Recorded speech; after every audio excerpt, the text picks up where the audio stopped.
devouring all flame and glare, never graced the sky.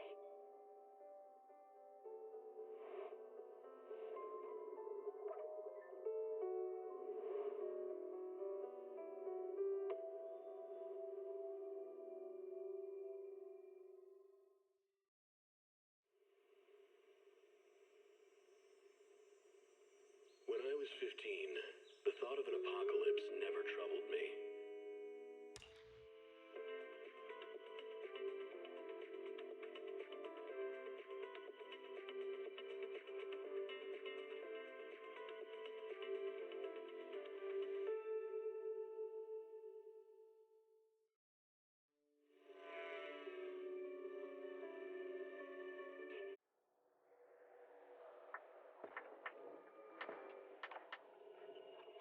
Janice Quarter, a premier shopping destination. Discover style, adventure, and endless energy. Everything you're looking for is here.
Eradicate all evil. I would never turn down Lord Phaethon.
Good day, Lord Phaethon.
The afternoon sun is exceptionally pleasant, like the rich oral aroma of a tune in D minor.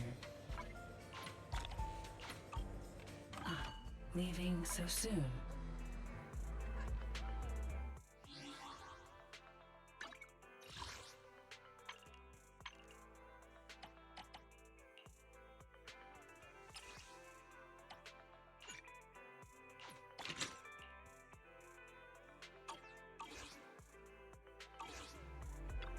What flavor of music would you like to try today?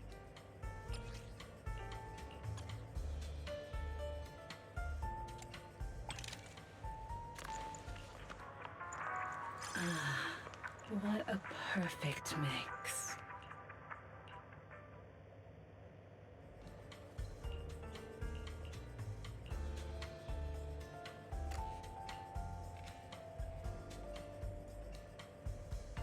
The joy that this delicious composition brings is truly remarkable.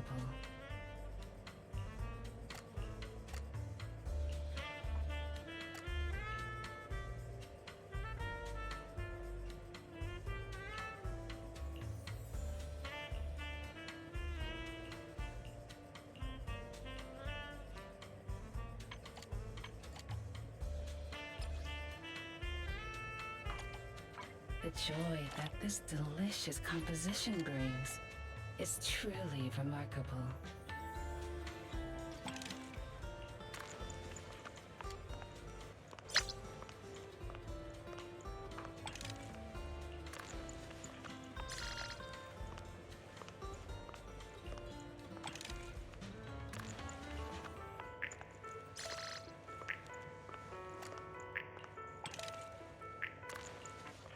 The joy that this delicious composition brings is truly remarkable.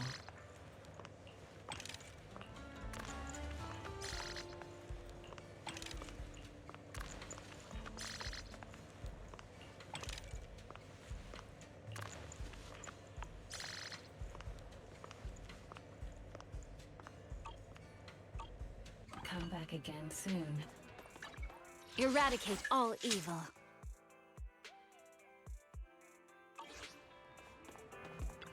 What flavor of music would you like to try today? Ah, what a perfect mix.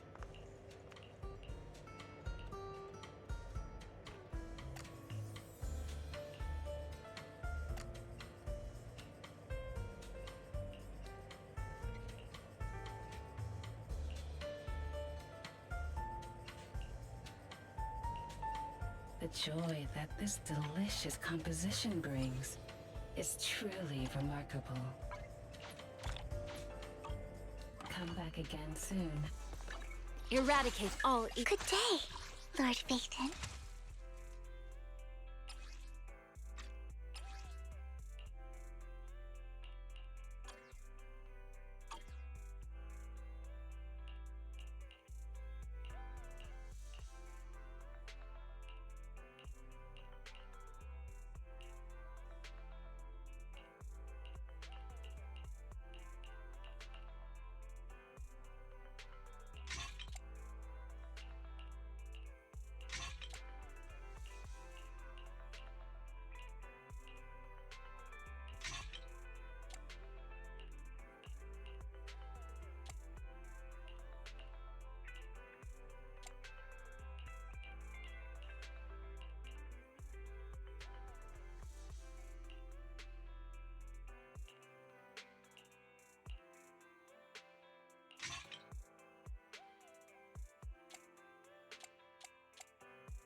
would never turn down Lord Phaethon.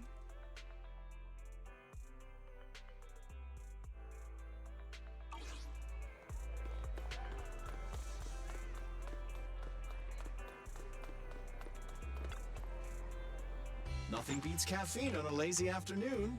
Want some? How do you feel?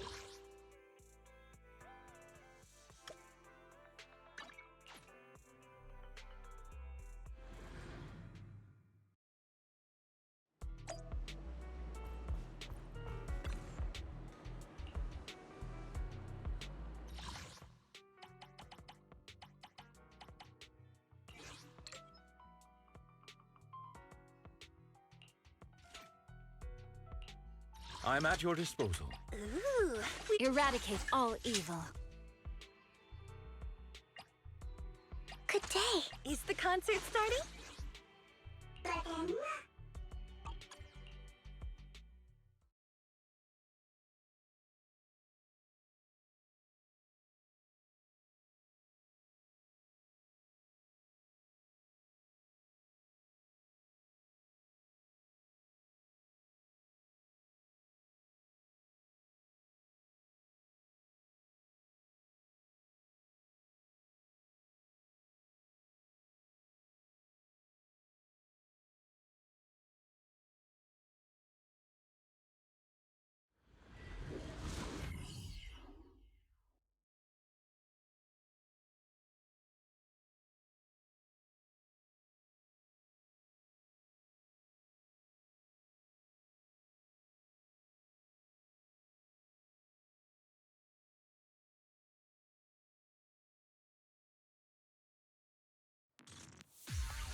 Look around. Stay awake to set it up to my trust dirty.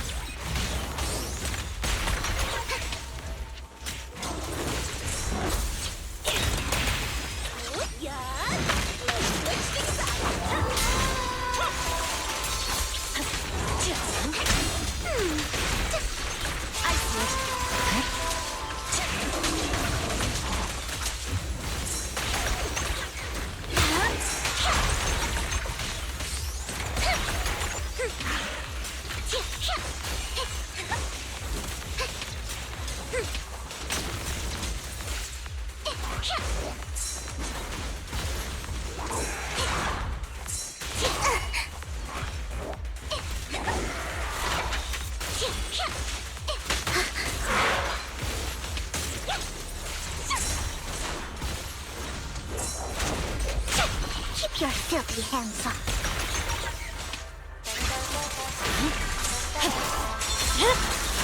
My blade is already sheathed.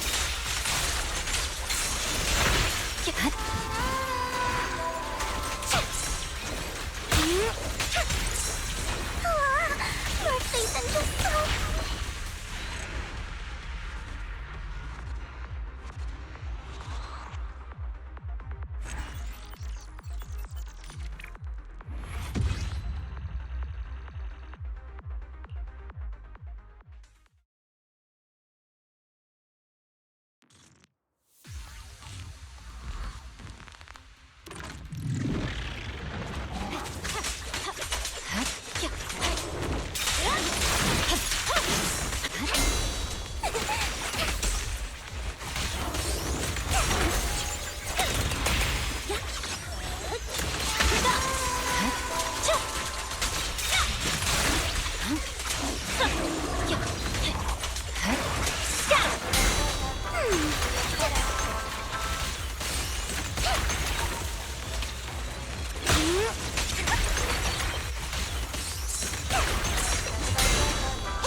Lord Phaethon?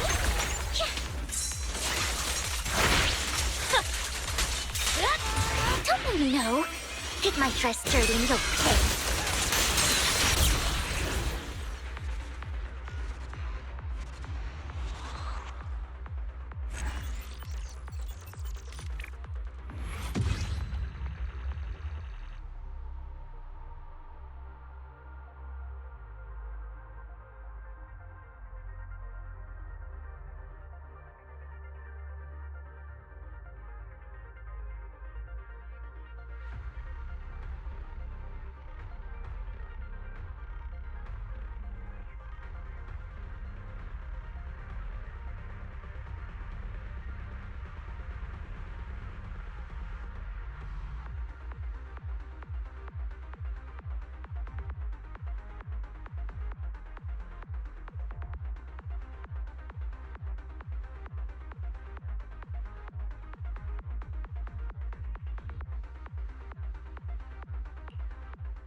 You better not get my dress dirty.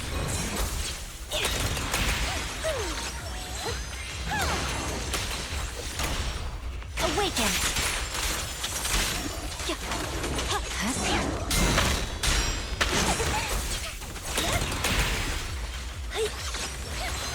Let's switch. Forgot! Forgot!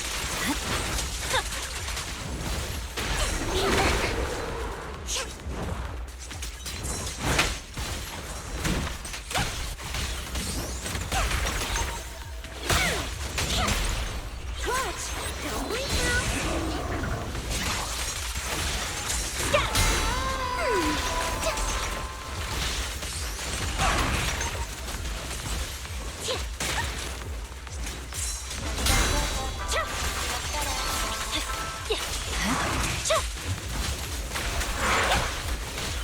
Notice me, Lord Nathan.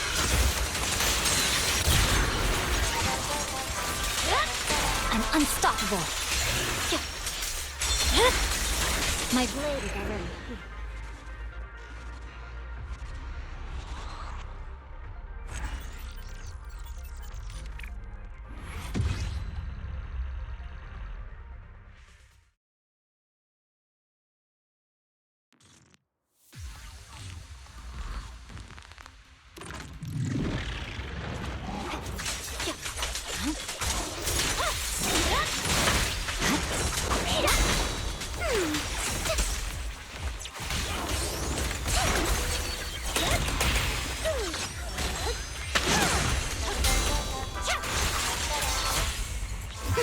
How irksome. There's no time to lose.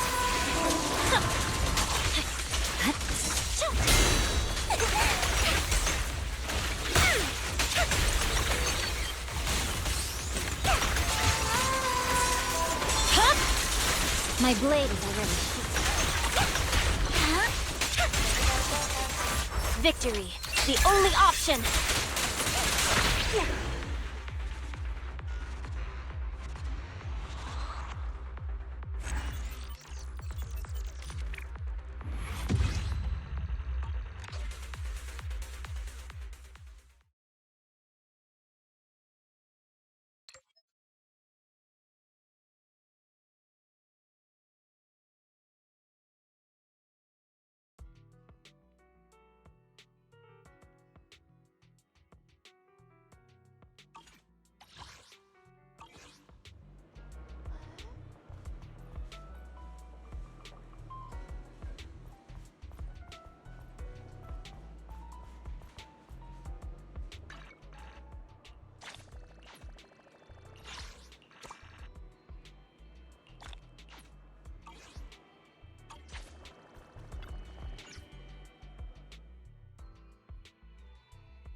Wanna be my research subject?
Don't touch me.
You rang? Here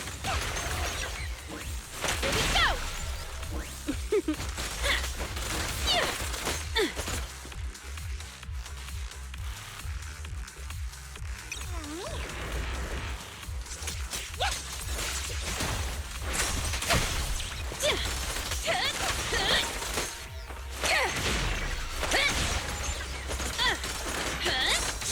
It's my turn.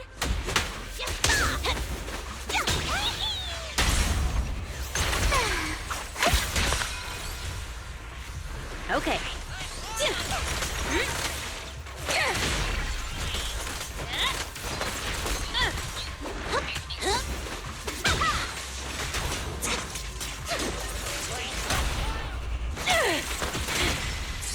Here I come.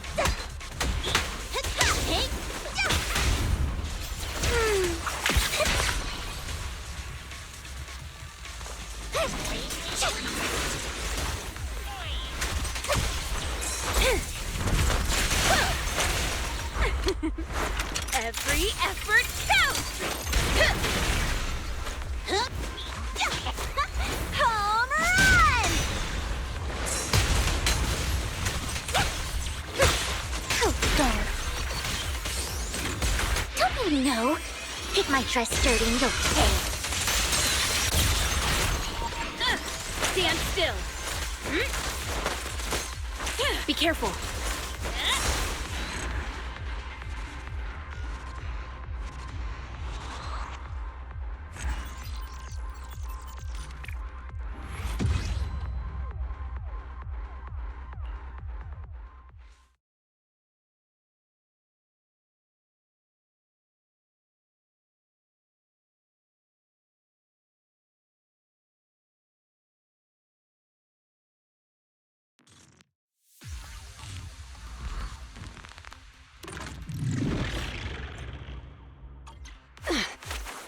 Out of my way!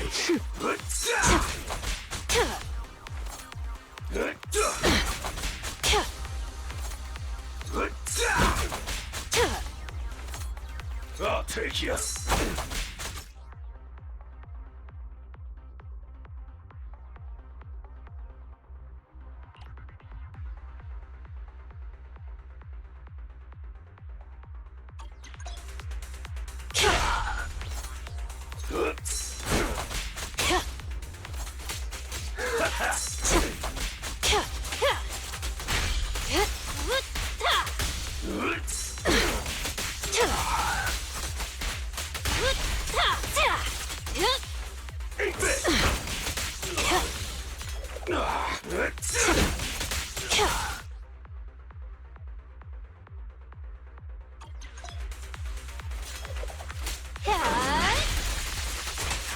Want some more?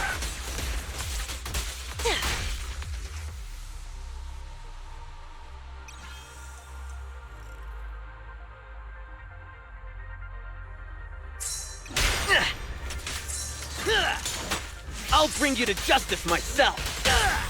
A little gift for ya. Turn over, and you leave. Great. I could use a warm-up.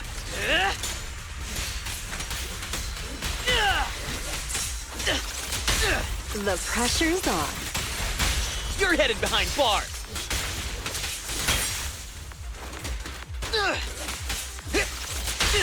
A little gift for ya.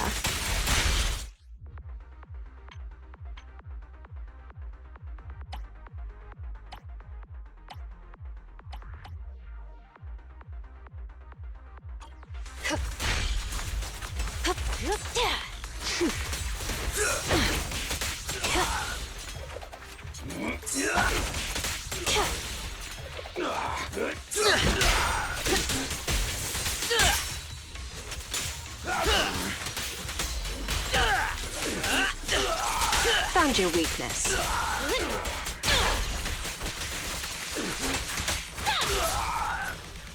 I'll take you.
Watch it back. A little gift.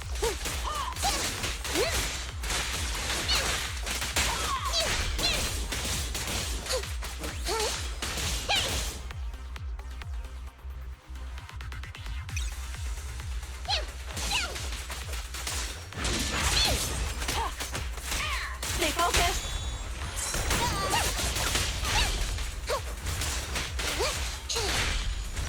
This'll cost extra. I'm here.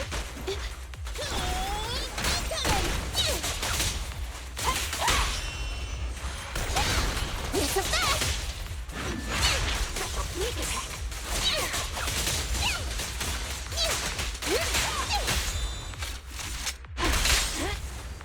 What a hassle.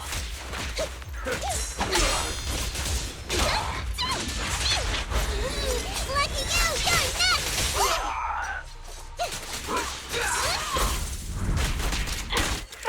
mercy. Scratch that! Too late! Behave? You don't have what it takes! You can't escape!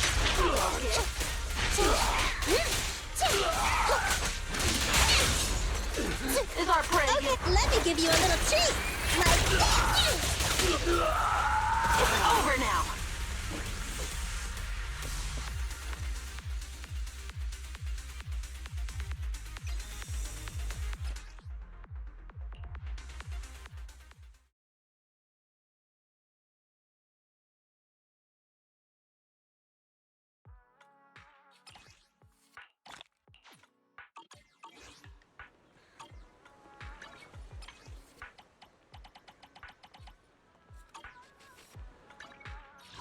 This is the I would never turn down Lord Phaethon.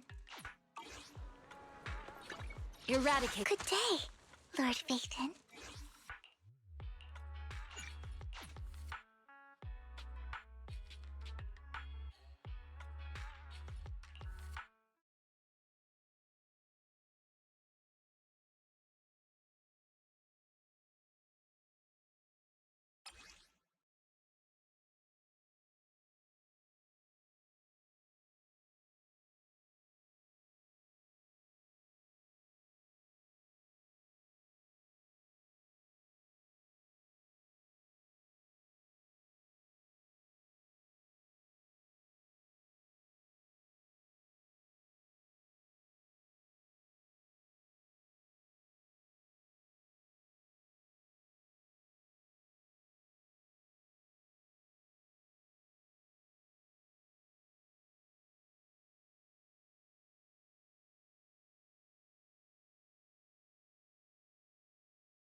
Eradicate all evil.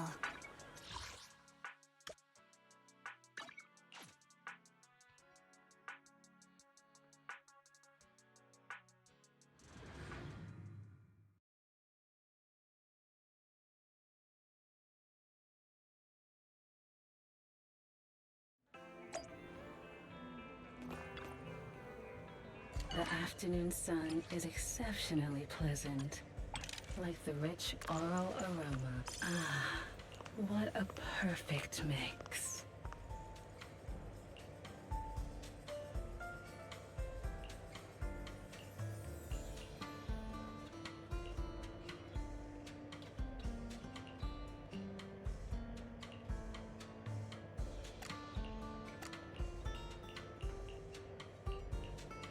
The joy that this delicious composition brings.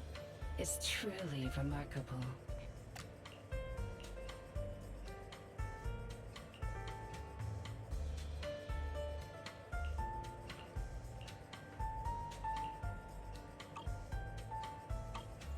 I'll be waiting for your next... Eradicate all evil. I would never turn down Lord Phaethon.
I'm at your disposal. Is the concert starting? Eradicate. I would never. This is... Ooh, let's make a grand entrance. Wata wata. Huh? And...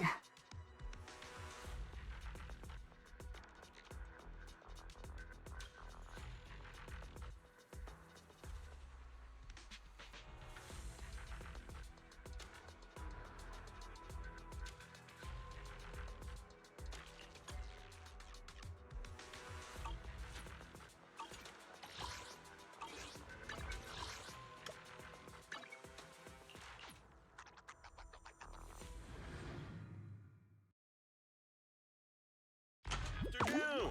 Let's get your little companion some new parts. Wata.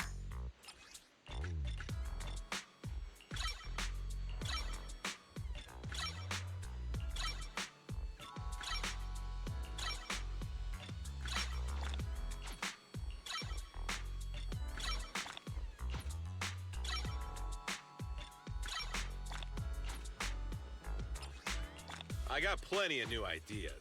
Let's try them out on EOS one by one.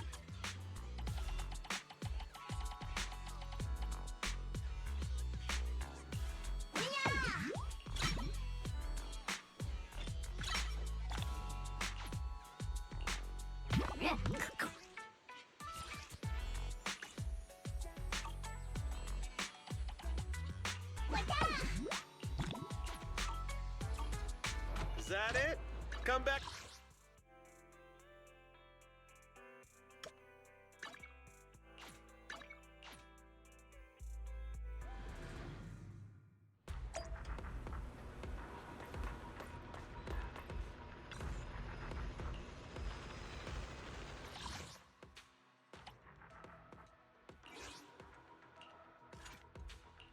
I'm at your disposal. This could take. You're ready. Is the concert starting? Wata wata.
Weakling.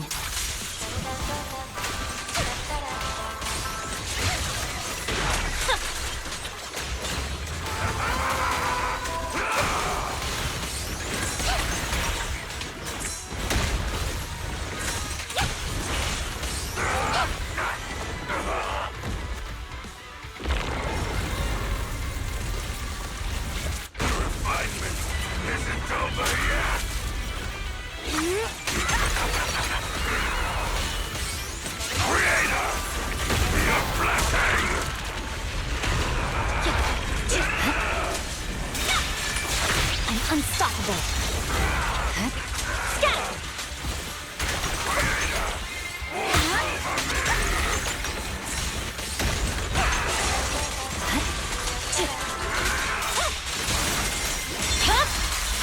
My blade is already sheathed. Purging slash.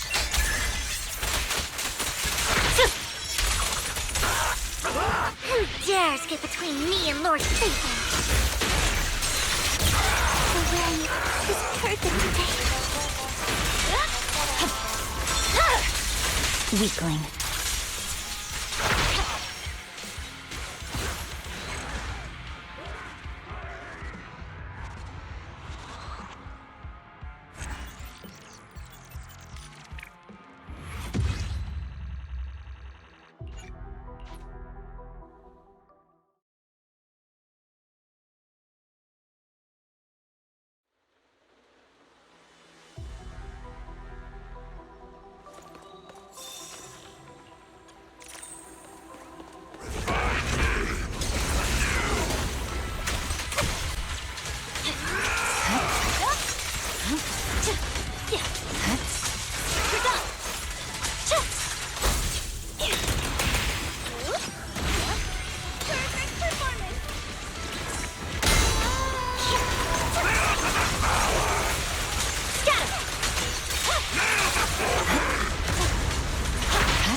My blade is already sheathed.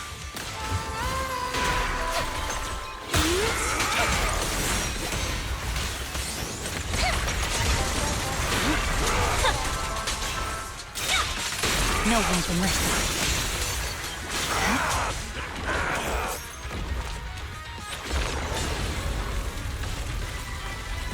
Refinement isn't over yet.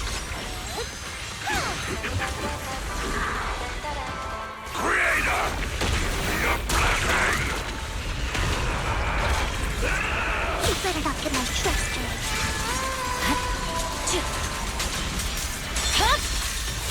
Weakling.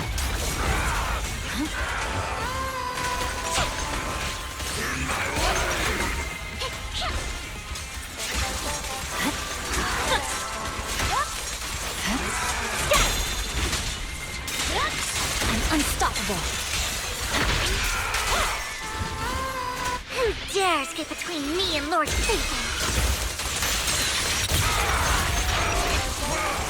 Purging slash. Yeah. It's over.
It's over.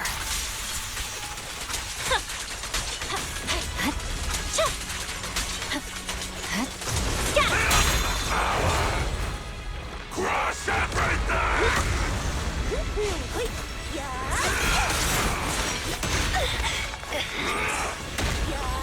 Perfect performance!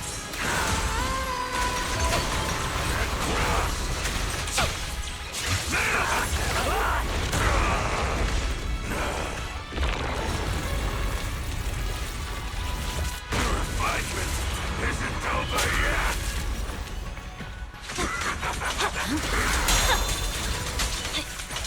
Creator! Your blessing!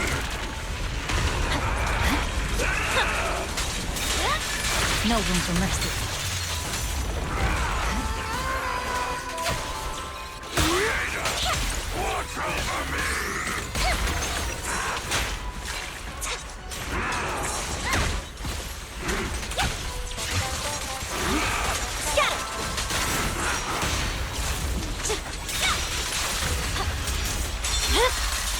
My blade is already shaped. Don't you know? Get my dress dirty and you'll pay. You better not get my dress dirty. I swear on my blade. Yeah. It's over. I'm unstoppable.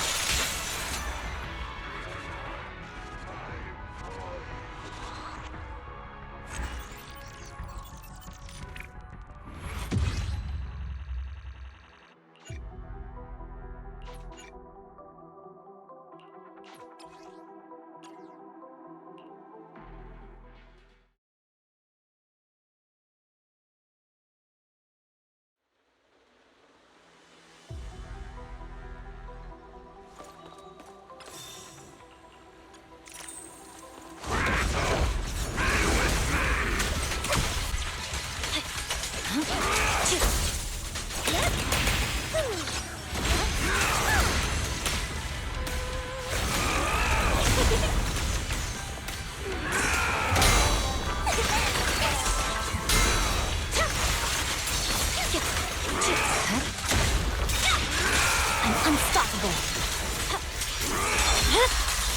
Weakling. Good dogs.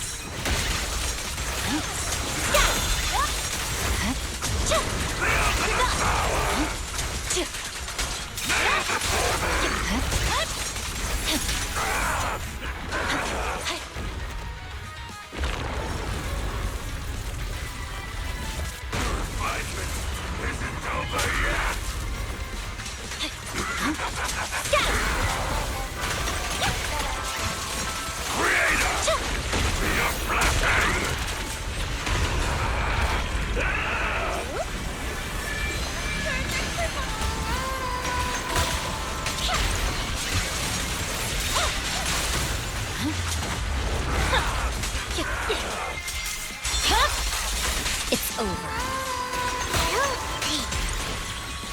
No. Get my dress dirty and go play. Purging slash.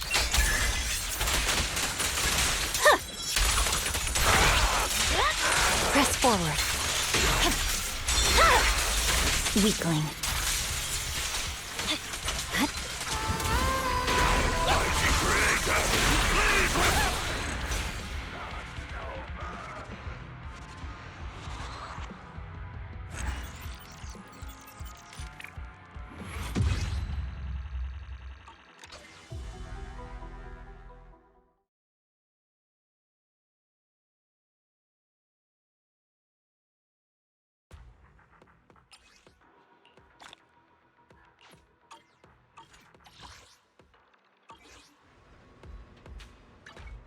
This is the path I follow.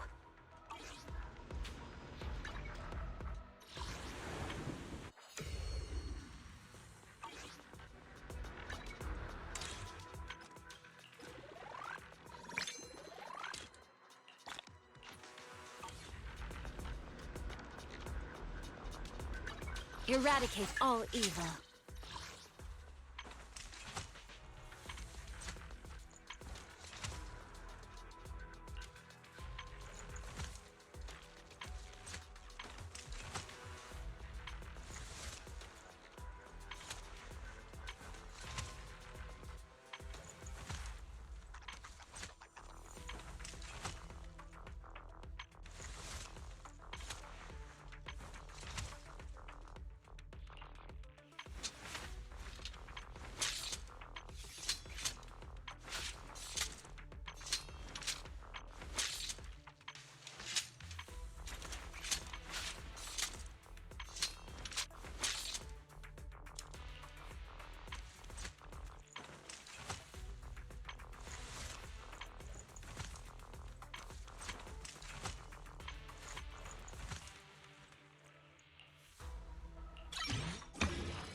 Good day, Lord Phaeton.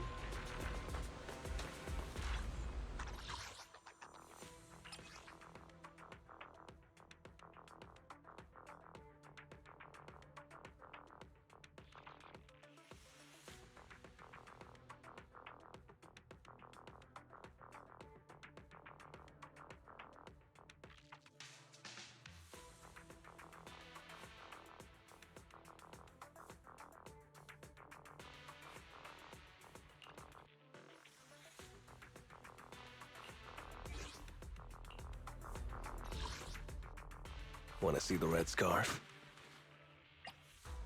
Wanna... Good day, Lord Phaeton. Asset confirmed. Which alias should I use this time?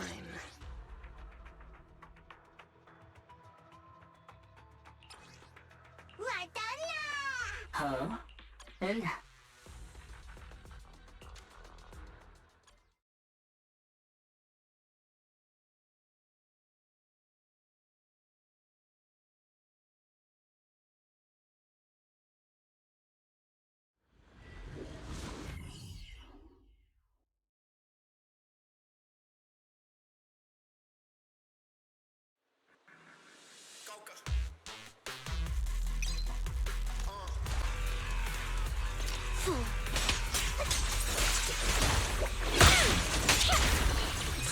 Alright, I'll take the mine. Hit him where it hurts.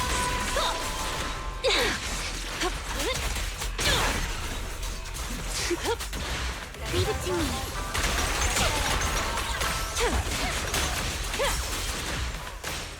Just this once.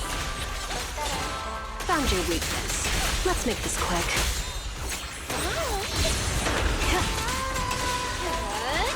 Want some more? Hit him where it hurts. Don't underestimate me.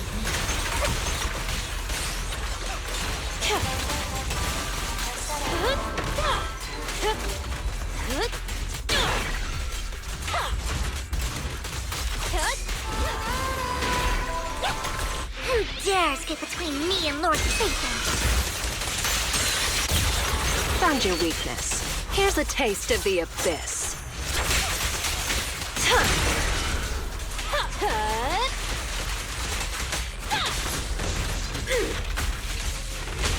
I'll make it painless.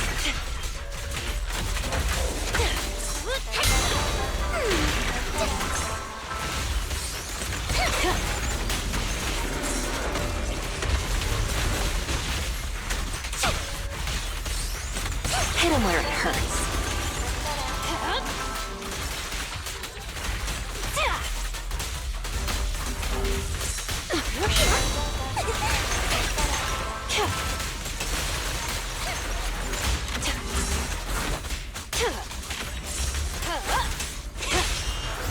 Out of my sight. Just give up.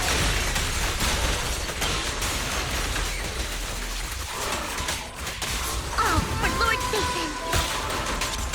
Found your weakness. Now, you're the prey. Careful. Don't you know? Get my dress dirty and you'll pay. This song is dedicated to the world. Just give up. What an eyesore.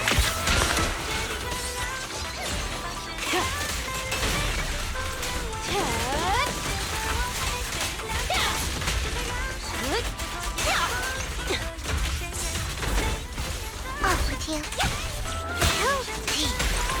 Hit him where it hurts.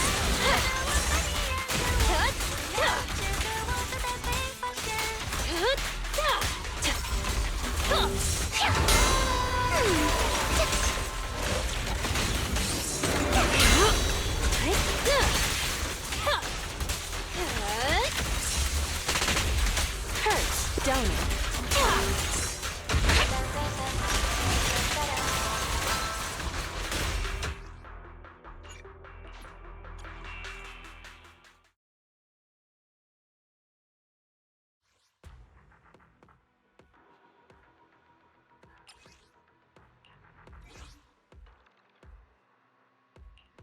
Is the concert starting?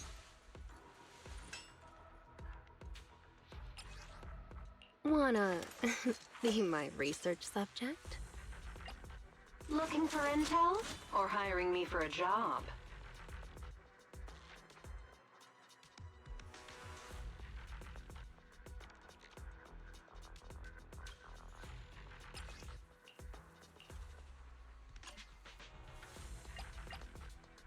We fighting? Take me.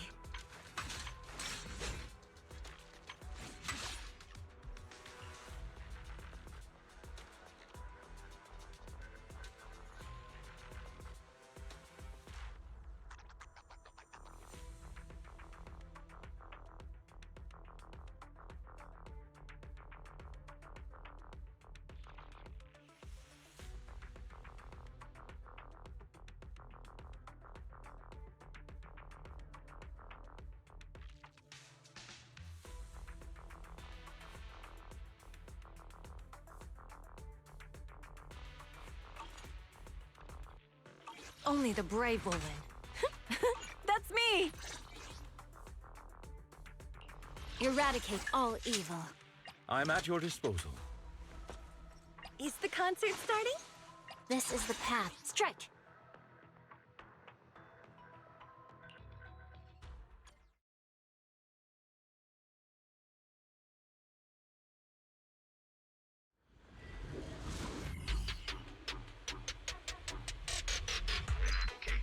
Fool! Don't touch me.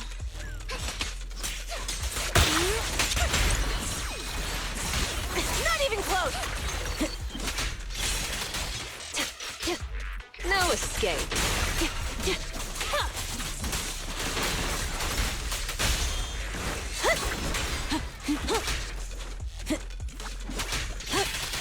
Okay.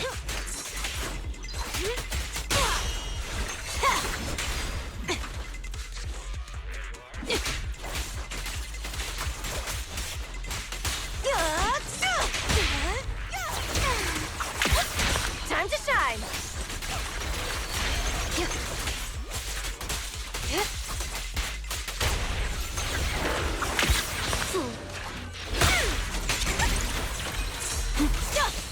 So slow! Let's make this quick.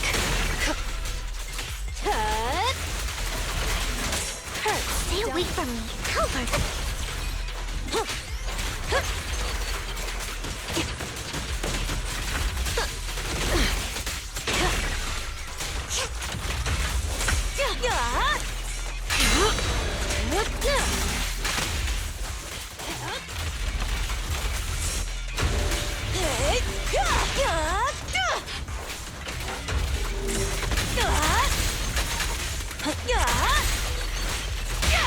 Wanna know what lurks in the darkness? Go away!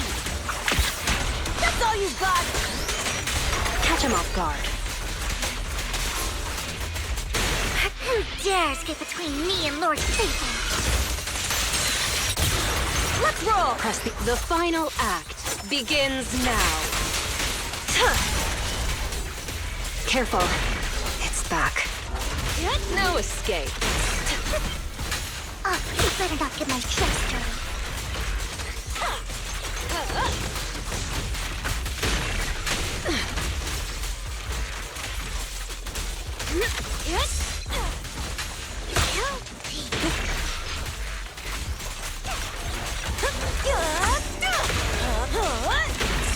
Is that all? There's more to battle! The glory!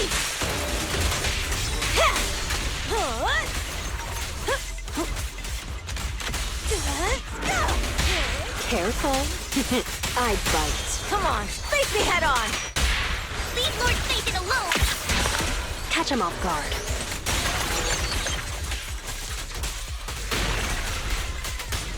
I'm done warming up.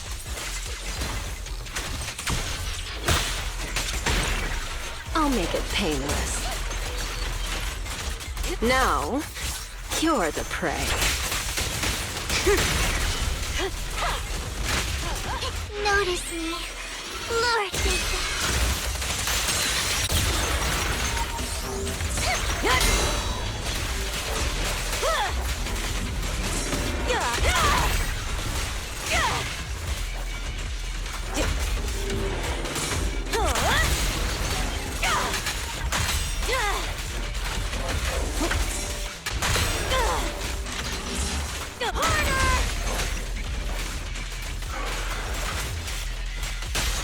Wanna know what lurks in the dark? Victory is in sight!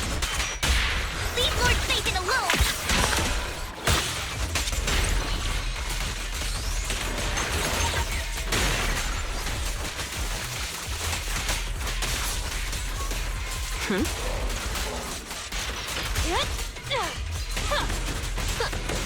No escape.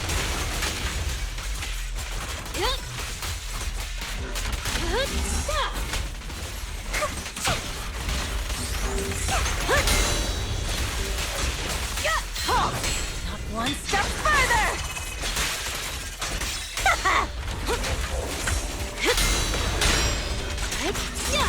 Not even close.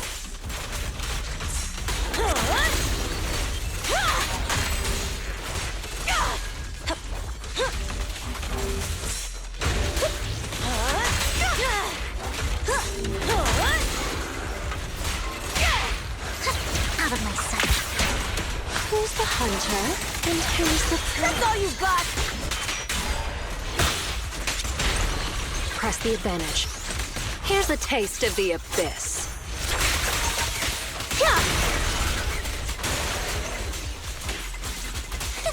Who dares get between me and Lord Satan?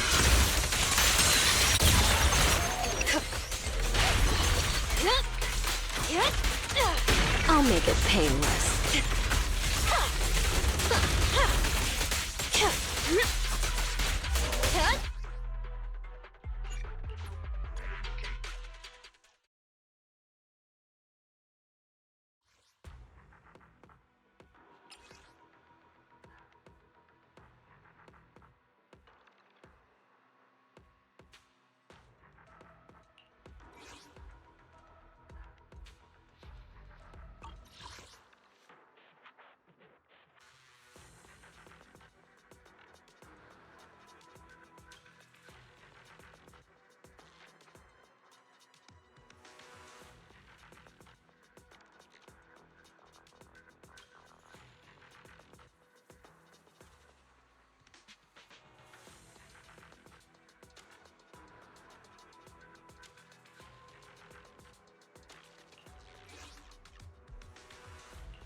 We fighting? Take me. Looking for intel? Or hiring me for a job? No problem. Let's go have some fun.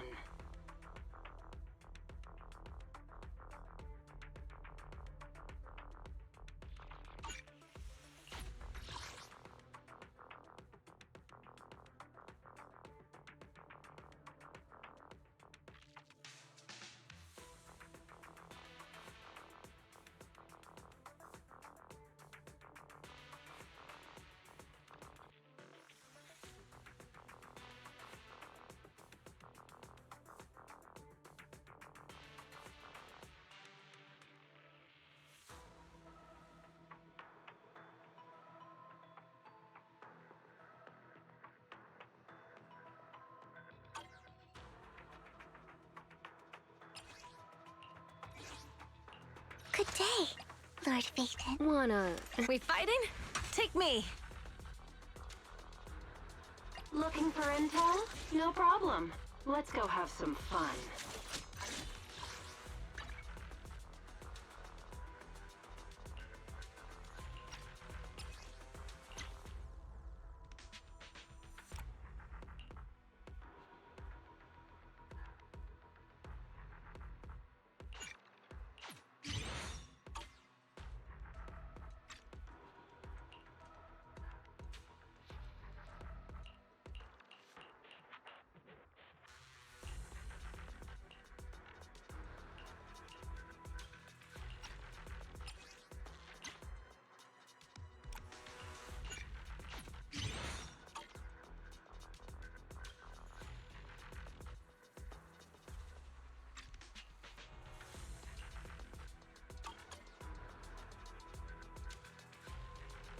My loyalty lies with the winner.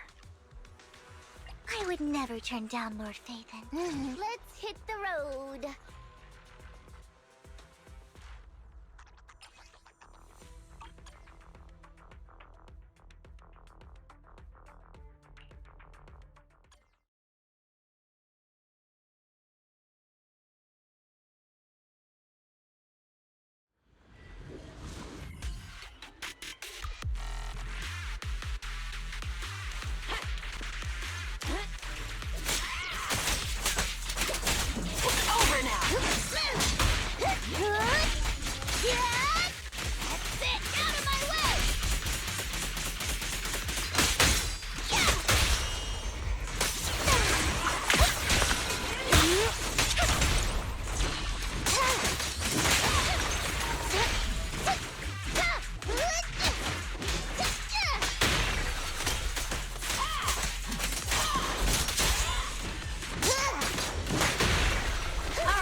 Stay focused. You got it.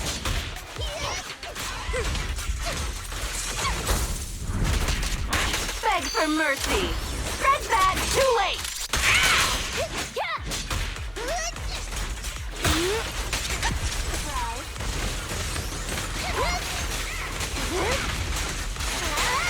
Healing senses fired up.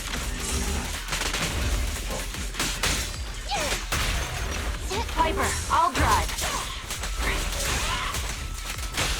What an eyesore. All right, together now. Clear the road. Kick into gear.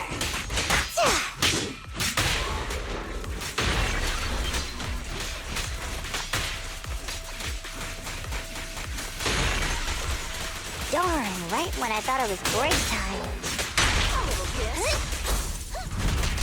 In a jiffy.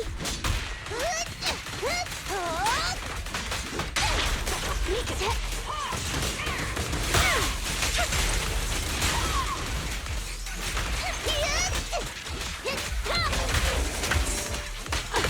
Just this once.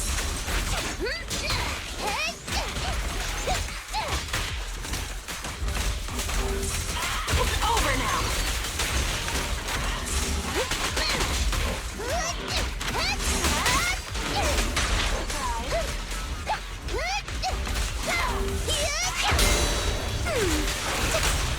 Nothing to it.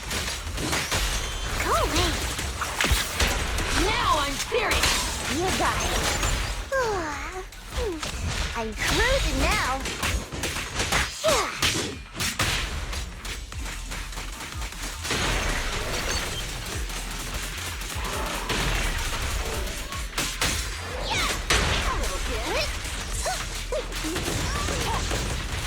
Perfect shot.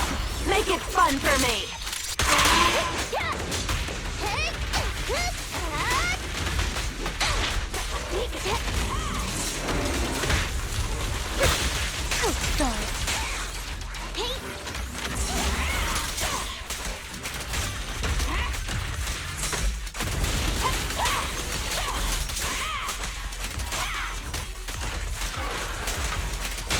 Load up and pull out. Take this. Leave Lord Satan alone. Little old me knows when to get down.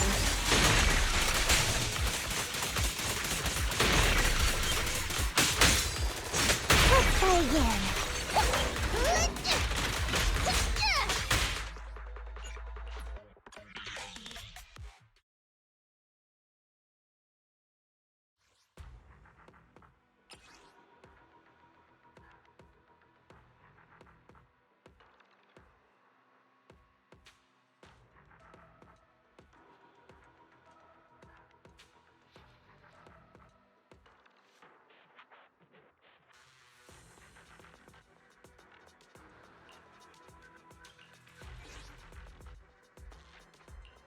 Looking for intel? Or hiring me for a job? My loyalty lies with the winner.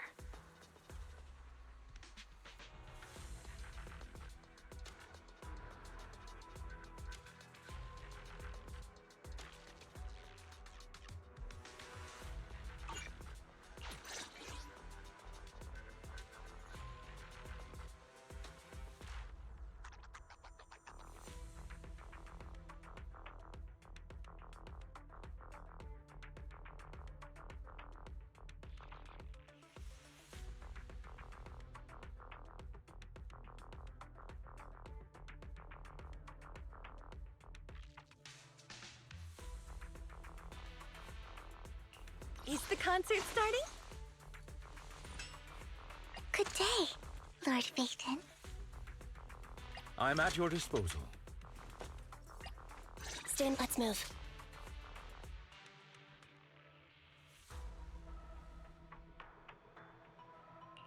Want to see the red scarf?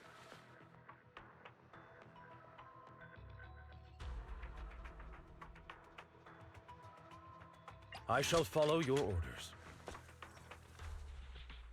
Is the concert starting? Officer 148, Ju Yuan, ready.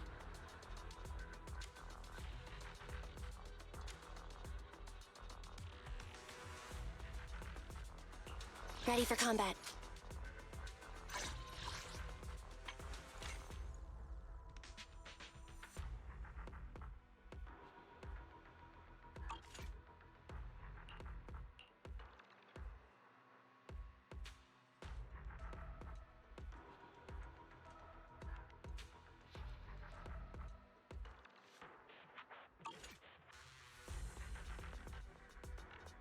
Eradicate all evil.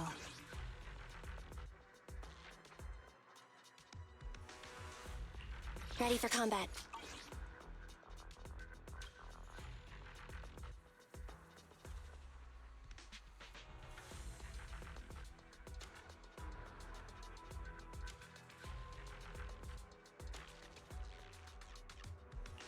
Standing by.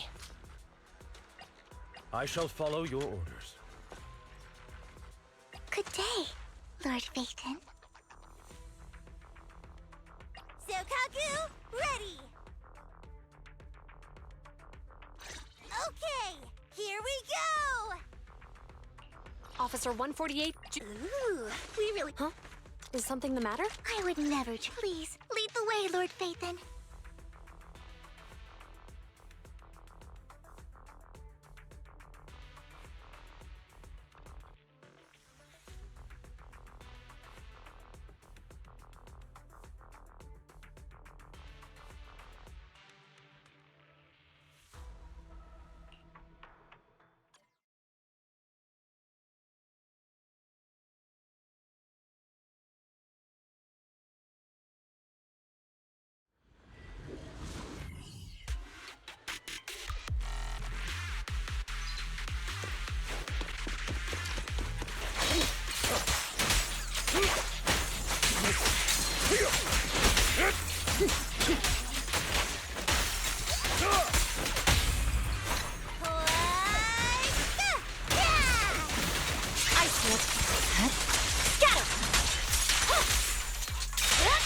Press forward.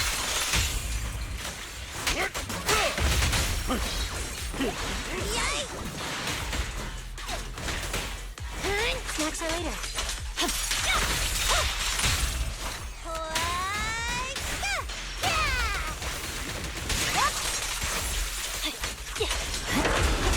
Say no more.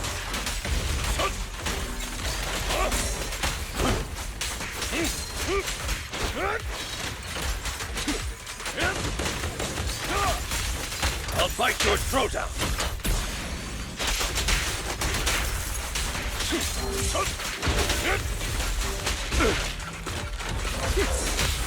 The cold is silent. Time to clean this place. You all go flying! I can also become an Asura! There's no time to lose. It's over. I swear on my blade.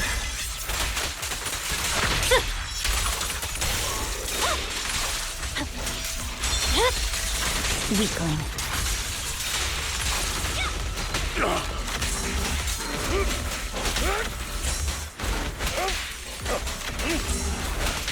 Amateurs.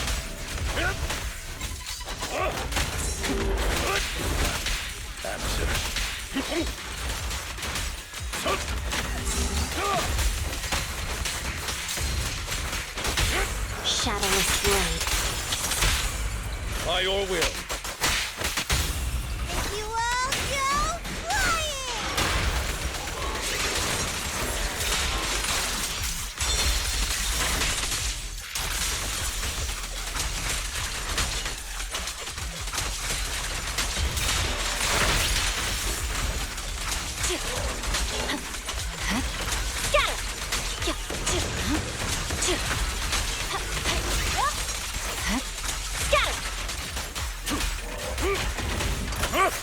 With this power?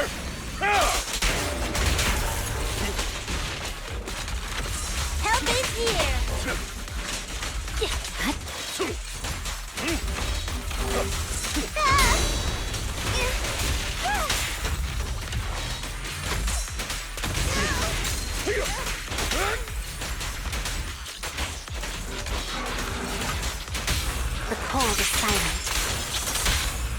Time to clean this place. You all go flying! I see it.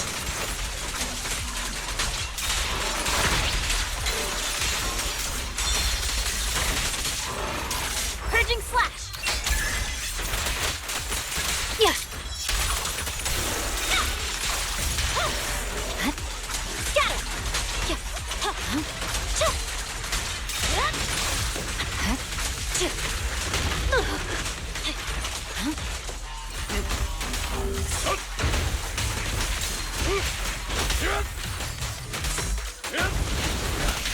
Answers.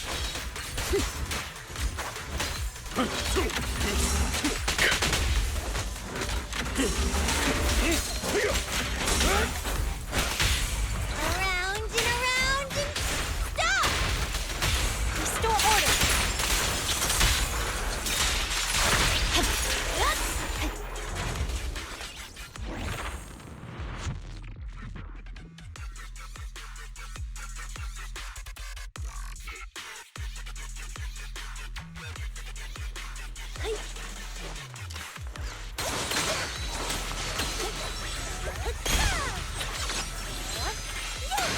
Taking the shot.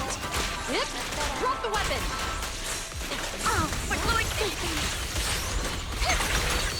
set it up with my trust.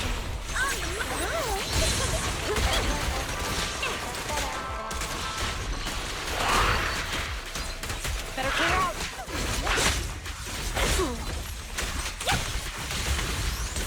An opening.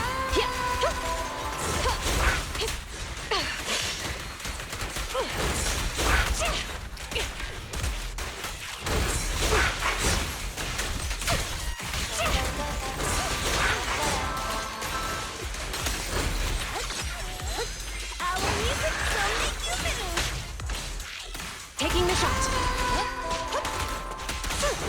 Locking in. Just this once.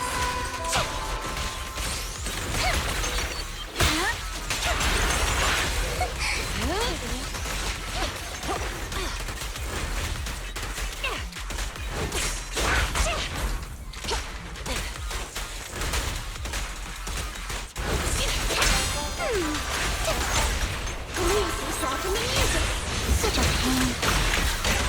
Stand down. Surrender. Suppressor K-22.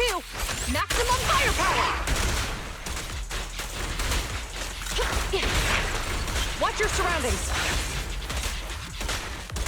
Retargeting. Don't underestimate me. Don't.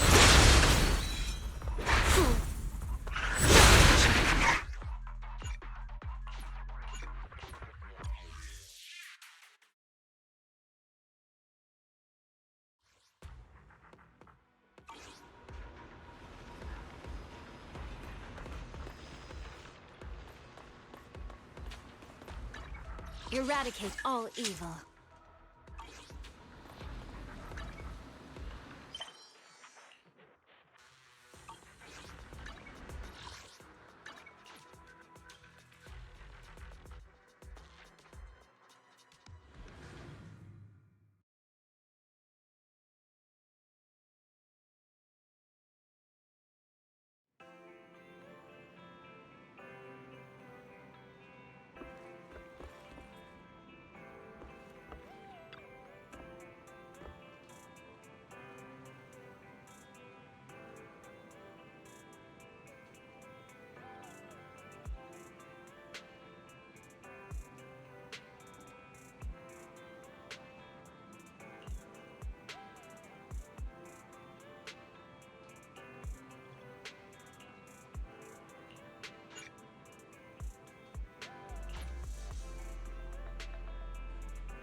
didn't disturb your sleep, did I?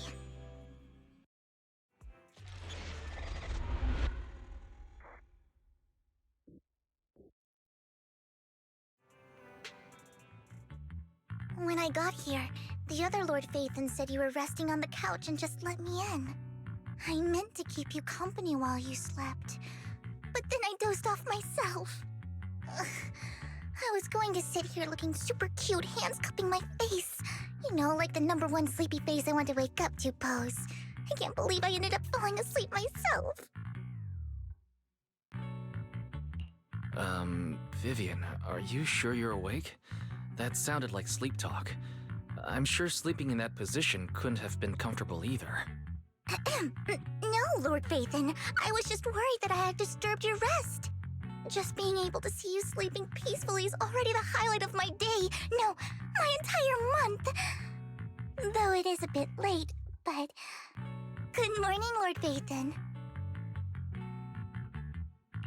You're here super early today, Vivian. Is there something urgent? Mockingbird's death has stirred up quite the storm. I took some time to gather intel. It seems someone deliberately leaked the story that Hugo is an illegitimate child of the Ravenlock family, but I haven't found the source yet. Could it be Hugo's uncle, Hartman? Maybe he's trying to turn people against Hugo and Mockingbird by playing the illegitimate child card. I suspected that too. He could be using Hugo's background to make people believe Mockingbird is just another Top's pawn.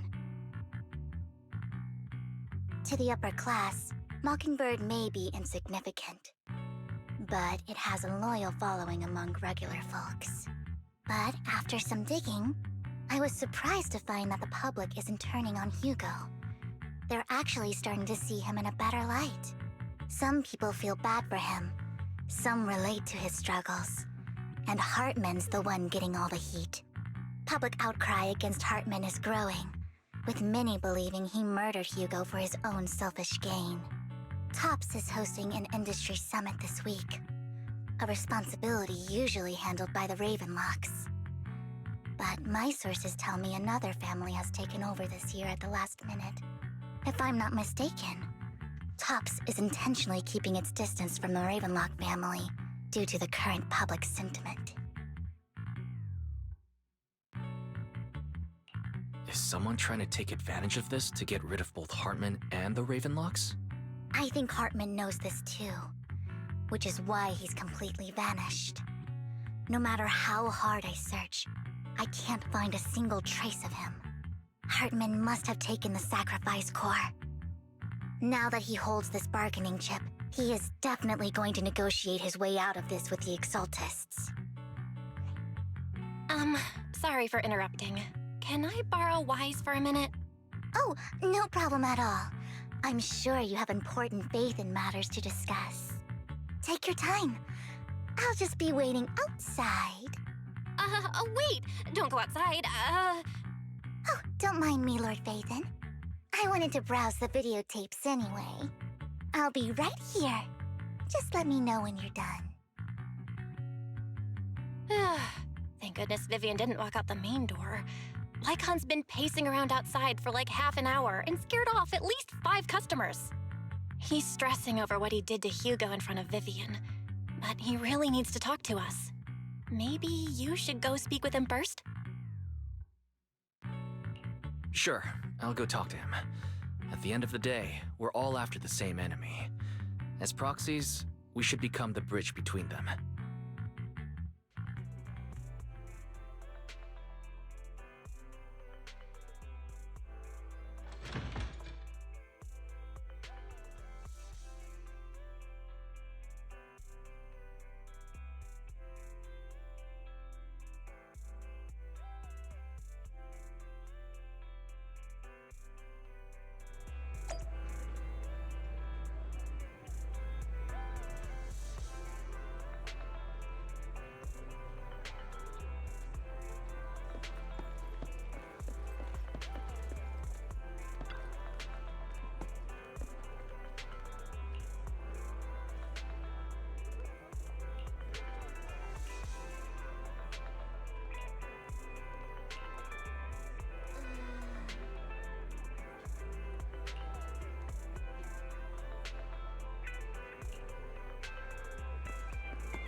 Good morning, Master Proxy. Good morning. Belle just let me know you wanted to talk to us and Vivian about something? Yes. It's an urgent request from the mayor, one that directly affects New Eridu's safety. However, before we get into the details, as a former member of Mockingbird, I'm concerned about Miss Vivian. Hugo made many mistakes and betrayed the principles of Mockingbird, but I'm certain he didn't intend to put Miss Vivian or you in danger. I don't know Miss Vivian very well, and I was the one who took her companion's life. I might not be the right person to comfort her, but I hope she doesn't regret the choices she made or lose faith in the path she chose. Vivian doesn't seem down at all. In fact, she's been actively gathering intel. I think she's handling this with even greater calm than I am. If you're feeling bad about what happened with Hugo, it might be a good idea to talk to Vivian directly. From what I've seen, she's not as fragile as you might think. That's reassuring to hear. I trust your judgment. You've always had a sharp eye for people. Would you mind coming in with me? I'd like to apologize to Miss Vivian in person. Sure, but just to be clear, I'm staying neutral and not picking sides. You both have your own stance on this. As a proxy, I'll do my best to help facilitate honest communication. I respect that. Thank you.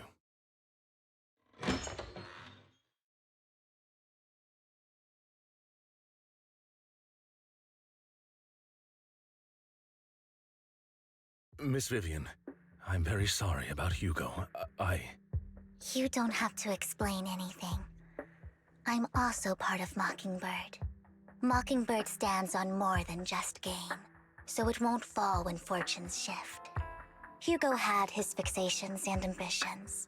I also have things I must see through.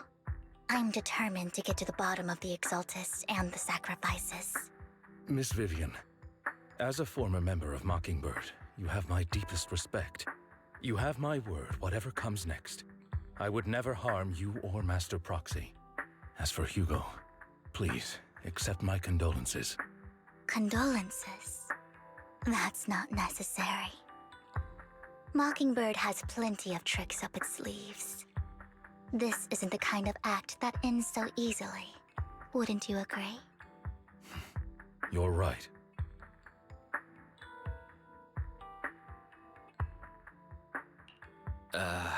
I'm glad you guys are on the same page, but why do I feel like I'm being left in the dark? Master Proxy, I believe we all share the same goal. Uncover the truth of the Exaltists and the sacrifices. The mayor has tasked me with inviting you to take on this mission, and hopes we can work together moving forward. If the mayor wants to work with us, I trust he will demonstrate his sincerity in kind. Mockingbird will not serve as a pawn for the powerful. That will never change. Of course. While the mayor cannot handle this personally, he will make sure we have all the intel and support we need. Miss Vivian, I know you have your own intelligence network, but for some high-profile shady dealings, perhaps the mayor can provide you a different perspective. Please, take your time to discuss. If you're open to collaborating, I'll set up a call with the mayor so he can speak with you both directly. Belle, Vivian, and I need to think this through carefully with everything at stake. It's not a decision we can make lightly. Of course, I completely understand. When you've made up your minds, you can find me at the Ballet Twins.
I'll connect the call to the mayor now.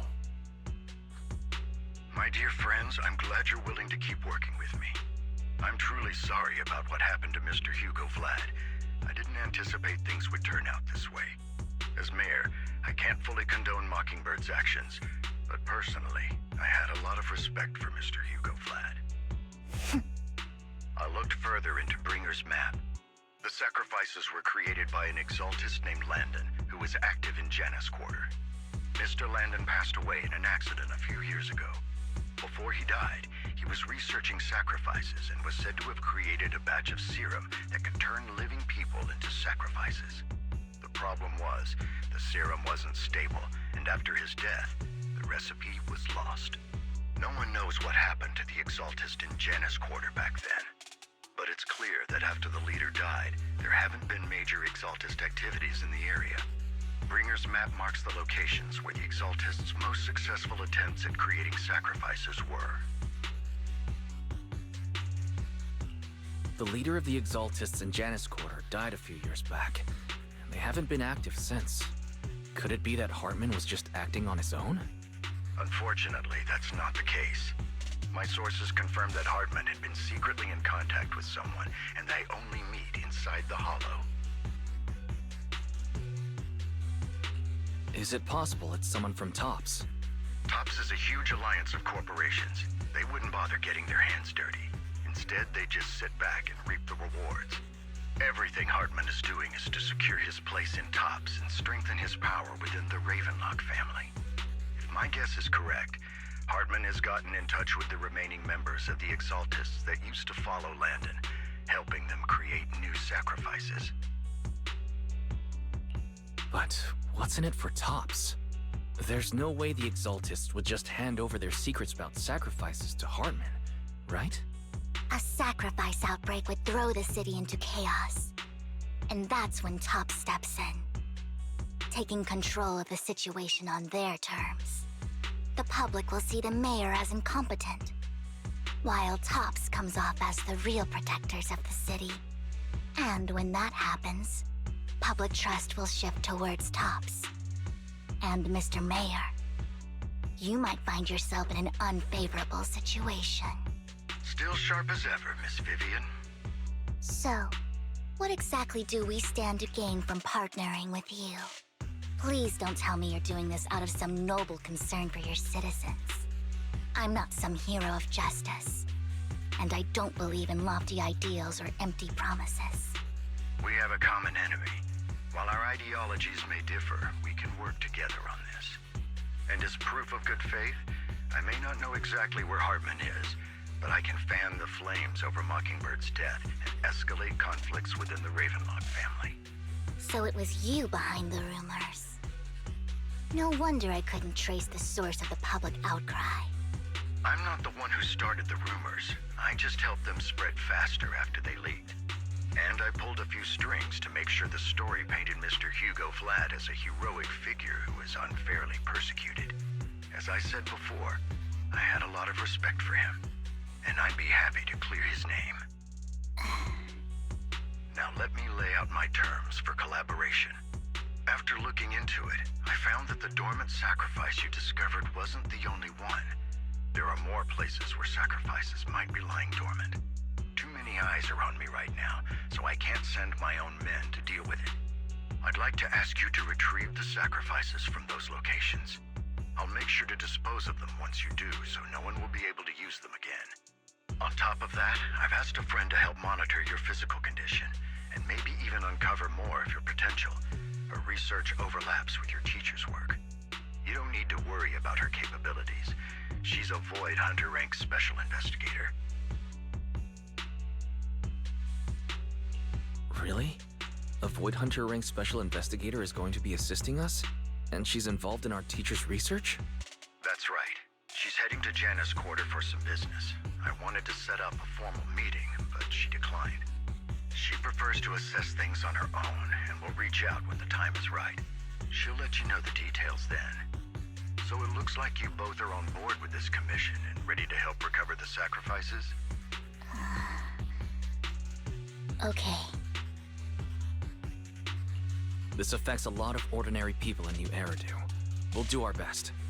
I know you won't let me down. Given our positions, we might not be friends, but we're definitely not enemies. I'll leave the rest to you then.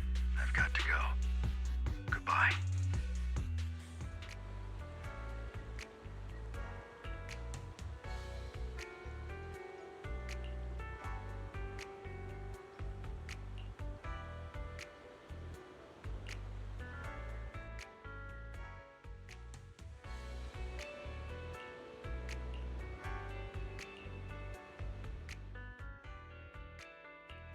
I would never turn down Lord Phaethon.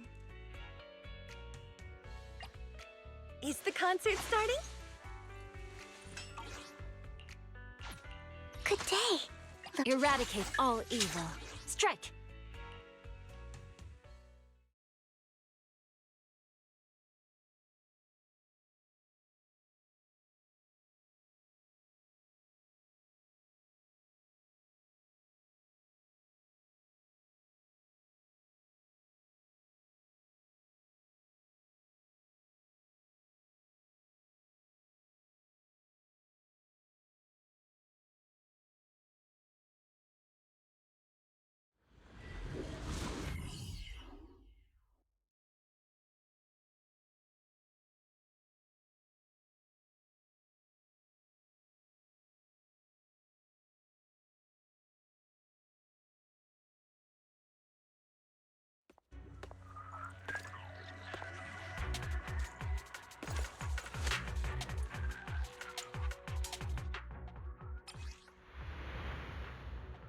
Lord Phaethon, thank you for trusting Mockingbird and me.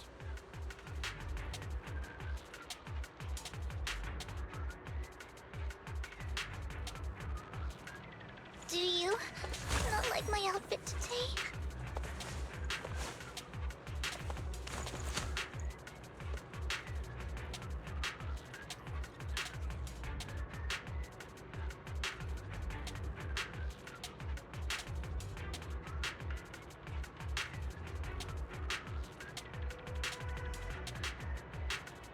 Lord Phaethon, please don't ignore me.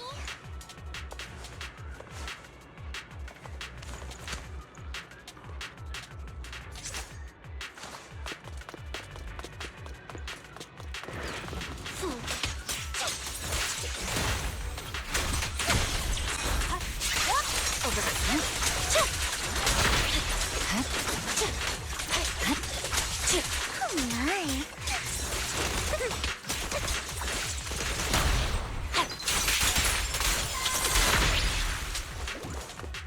Don't touch me. Has someone already taken the dormant sacrifice from here? Or did the Exaltus decide to relocate it? No. If these dormant sacrifices aren't handled carefully, they could awaken and turn against anyone nearby. She wouldn't risk moving them unless it was absolutely necessary. Did she realize the mayor was looking into this?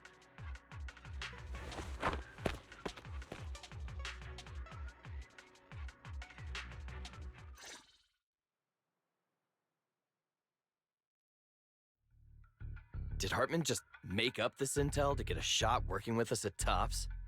I've been walking around forever and haven't found a thing. The Ravenlocks have always been a shady bunch. No surprise they've gone downhill over the years. I heard they were pretty loaded back in the day. What kind of business did they run? No clue. On the surface, their businesses seemed legit, but who knows what was happening behind the curtain. Probably something with the sacrifices. I mean, how else would he know about the dormant ones left around here for years? And he was so sure that even if those original sacrifices didn't work out, he had a backup plan. Backup plan?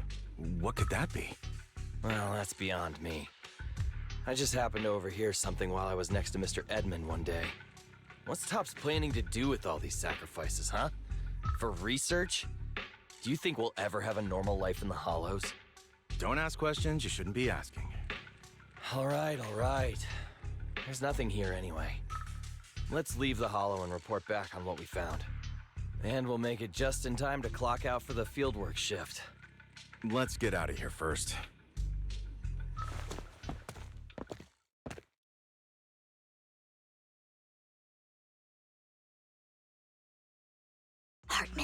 fool. He'll do anything to get into tops, even if it means playing with fire. She's an exaltist. Human lives have never mattered to her. The more people get dragged in, the greater the danger. Vivian, you seem a bit frazzled. Who's this she you keep bringing up? I apologize for losing my composure. Please don't mind me. The she I'm referring to is with the Exaltists. Someone I have a history with. That's why the moment I heard about the sacrifices, I felt compelled to uncover the truth. I never meant to hide anything from you. It's just that, for me, the Exaltists bring back painful memories. And I'm not ready to face them yet. So, Lord Vathan, please give me a little more time.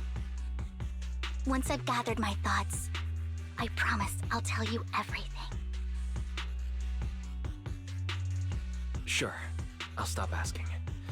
What's more important than an unspoken past is the person standing in front of me now.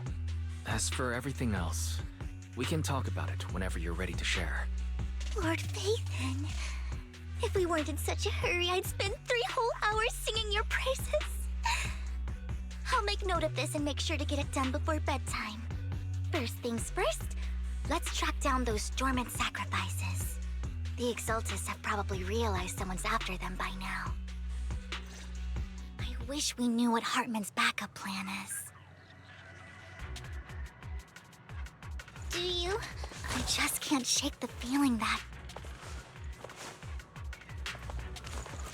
something bad is about to happen.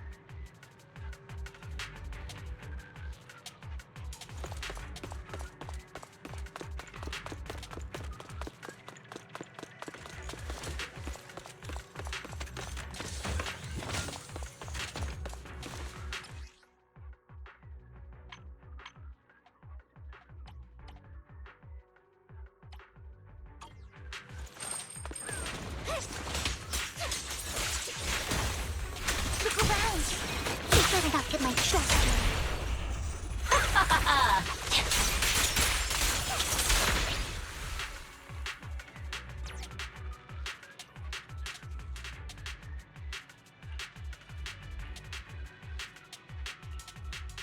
Hugo may have done terrible things, but he had his reasons. Mockingbird might be seen as the bad guys by a lot of people, but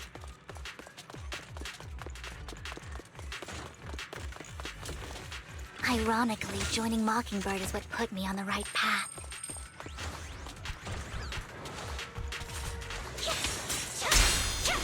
For the first time, I'm needed for more than just my curse.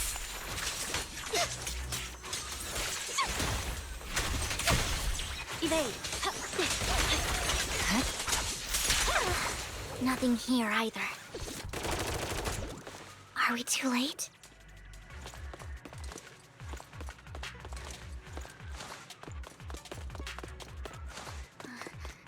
There's...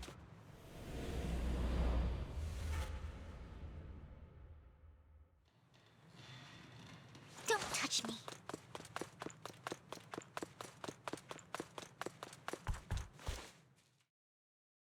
I knew it was you, Vivian. Camille! What are you doing here, sis? Are you destroying the dormant sacrifice? Vivian, don't call me sis. I'm not your sister. Are you trying to stop the Exaltists? I never left the Exaltists. You know what Landon did back then! Lord Landon did it for the Creator. His methods may have been extreme, but they were necessary. Back then, you walked away. You should do the same now. We didn't meet today. Take your friends and leave. What's wrong? Are you being forced into this? I can help you. Help me? Like how you helped her? Vivian, you're crying. You see me, don't you? No, You haven't changed a bit, Vivian. No need to hide your tears. I know exactly what's ahead for me. You've made your choice, and I've made mine. One last piece of advice. Stay out of this. She loathes you. I won't tell her we met today. Don't show yourself around us again. Camille!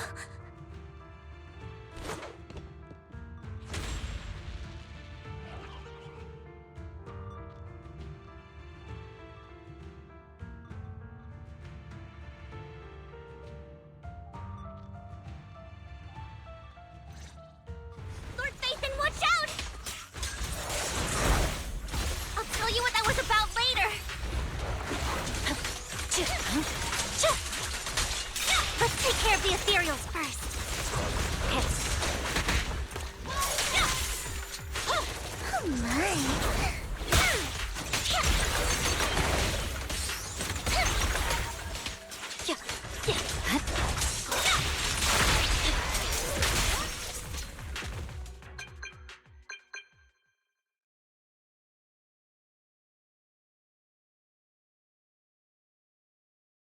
You've been gone forever. Did you run into any trouble? We searched the coordinates the mayor provided. Most of them were already empty. No dormant sacrifices. Camille, the Exaltists have been actively destroying the dormant sacrifices. Why would the Exaltists go after the sacrifices?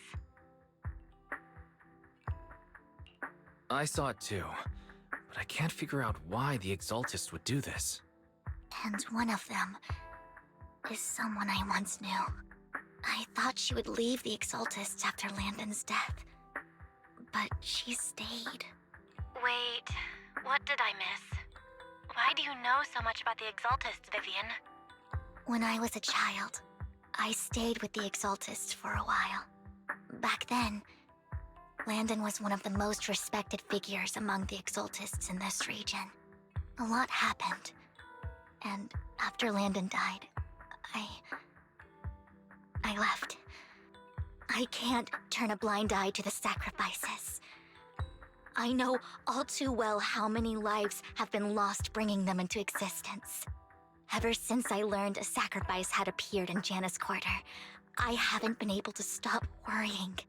I won't let history repeat itself. That's why I asked Hugo to investigate, starting with the Sacrifice Corps. Vivian. Please stop. I'm not looking for comfort.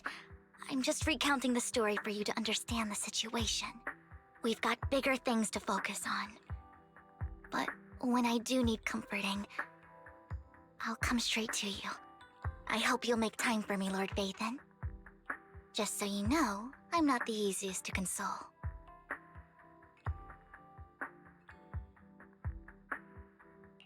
Absolutely. If you're feeling down, we'll be here for you. Okay. Back to the matter at hand. That conversation between those two TOPS employees back in the Hollow is still bothering me.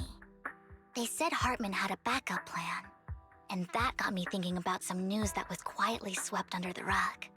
Lately, there have been mining accidents in Ravenlock-controlled areas. Many workers have died. The families were paid off with huge settlements, way more than usual. No protests, no controversy, and the issue was buried. But considering the Ravenlock's financial position, why would they be so generous with payouts? That sounds sketchy. Do you think those accidents were faked? Precisely. I don't think those workers died in mining accidents. I'm planning to reach out to some old friends, see if they've heard anything about this. Do you have time, Lord Vathan? My contacts are just near 6th Street. Care to join me?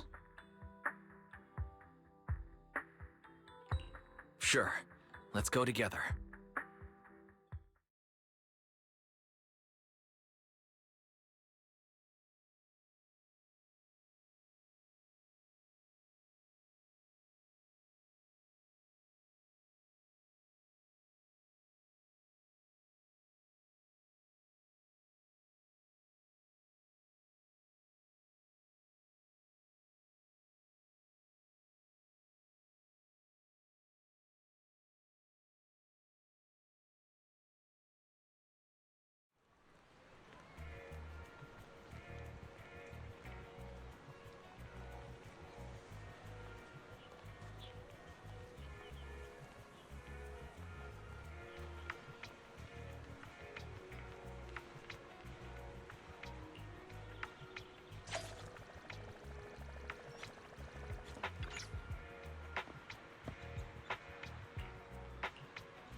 An old friend of mine said she has some new intel.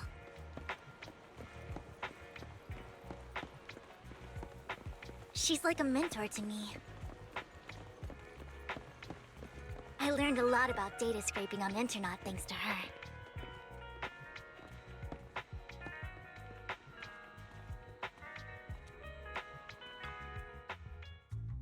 Rain! Long time no see. Yeah, it's been a while. Rain? So you're the old friend Vivian was talking about. Yeah, Phaethon. Long time no see. Rain! You actually know that Lord Phaethon is Lord Phaethon? No, I mean, you actually know Wise is Lord Phaethon. I didn't know right away. One time, I needed a favor from Nicole. I only found out after meeting them. I mean, who would expect a legendary proxy to be running a video store for a living? Oh, by the way, your idol... Rain, let's not bring up old stuff. Lord Phaethon wouldn't be interested in that. Why are you all tense? Right! Lord Phaethon lives on 6th Street too, and might know your idol.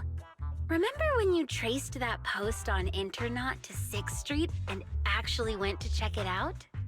And you came back all bummed, spouting nonsense. Like there was only a black cat at the location, and maybe your idol is actually a talking cat. Or something like that. I think I know that black cat. It hangs around our shop now. Lord Phaethon, please, let's drop this topic. Come on, Vivian. It's been years, and you still won't say who your idol is. If you'd just let me, I'd have tracked them down ages ago. I get it. You want to find the person who's important to you on your own. But you've tried so hard already. It's okay to lean on me a little, you know. I'm sure your idol won't hold it against you. I shouldn't have come to see you. Huh? What's wrong?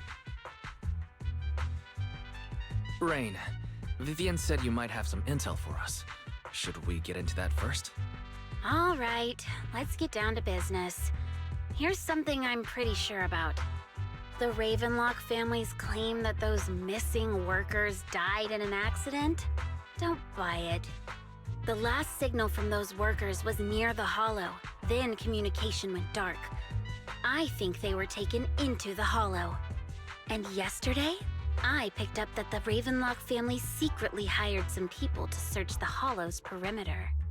I caught a weird distress signal from someone and managed to track down the source. When I tried to reach out, the signal cut out completely. The last trace of the signal was near Lumina Square. Finding someone in real life isn't really my thing, so that's where you come in. Okay, we'll take a look around. You just said this is something you're sure of. Do you have anything you're not so sure of? I dug up some info online, and one thing stood out. A few days ago, there were some creepy sounds coming from an abandoned warehouse by the port.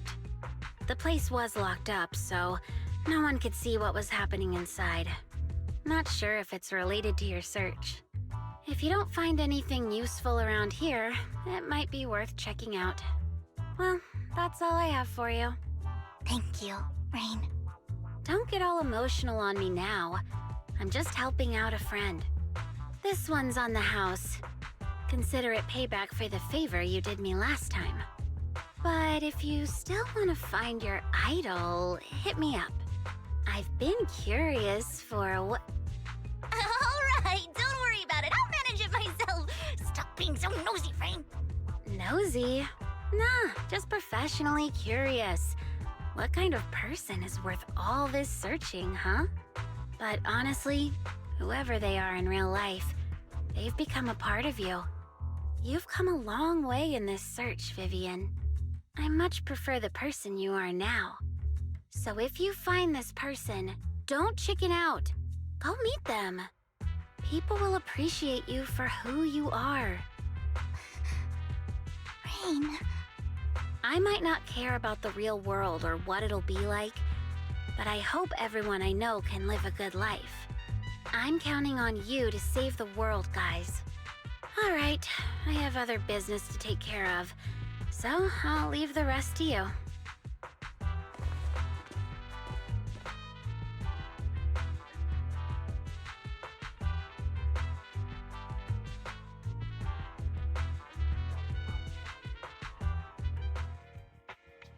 Lord Phaethon, please pay no mind to what Rain said.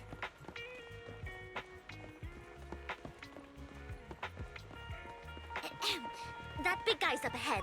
Let's hurry.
One Denny Boo is just too cute, right? I didn't know you helped it too. I knew Lord Phaethon was the best in the whole world.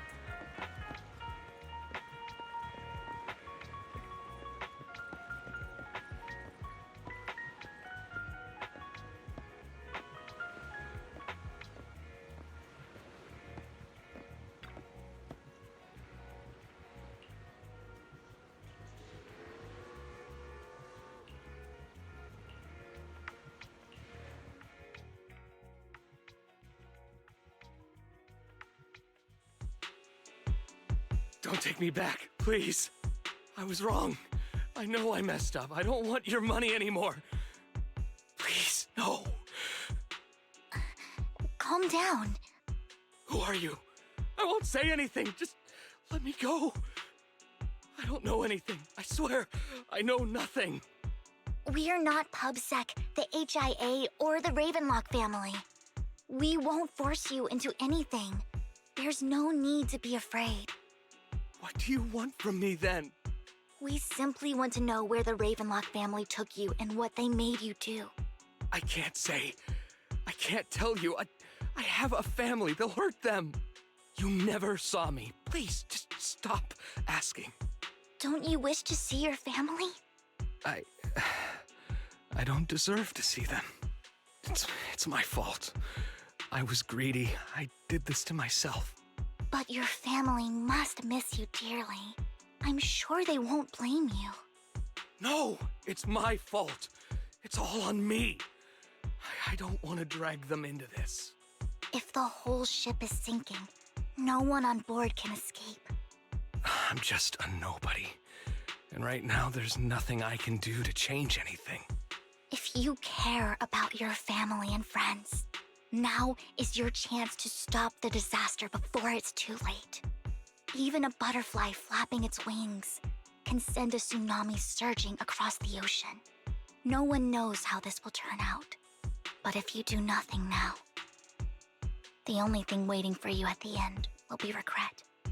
We're not here to turn you in, and we won't force you to confront them. You'll be safe with us. I'll help you return to your family. But you must tell us precisely what happened. Hartman offered a huge amount of money, looking for workers to go into the Hollow to guard something. The money was way too good. We all kind of figured something wasn't right. I thought it was just smuggling or guarding some kind of illegal ether resources, so I signed up.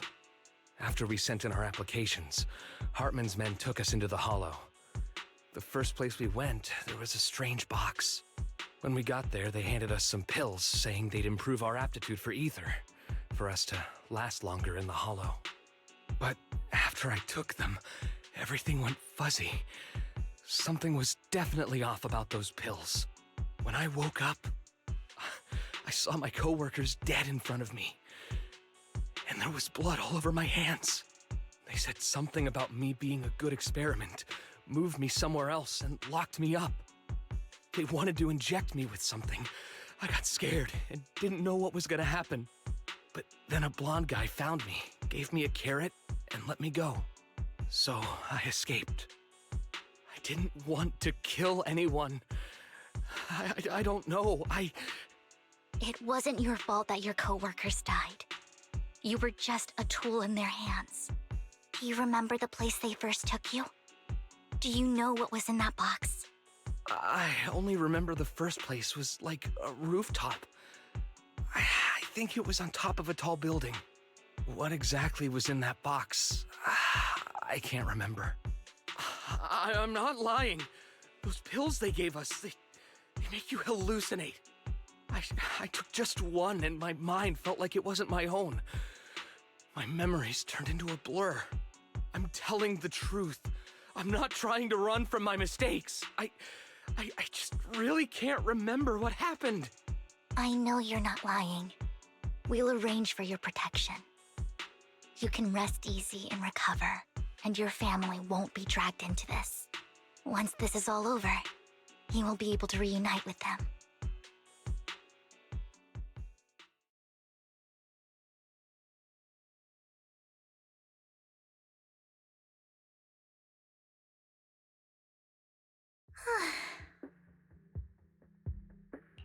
Sometimes I wonder if you've had some kind of special training, Vivian. No matter who you're up against, you seem to analyze the pros and cons and make a judgment in no time. Actually, I wasn't always like this. I used to run away when things got tough. There was even a point where I just wanted to disappear. As if my very existence was the source of suffering. I wondered. Perhaps leaving it all behind could put an end to the pain. It's hard to picture that. My first impression of you was pretty... assertive. Well, I was on a mission at the auction when we first met. And just as Rain said, I've come a long way from who I used to be.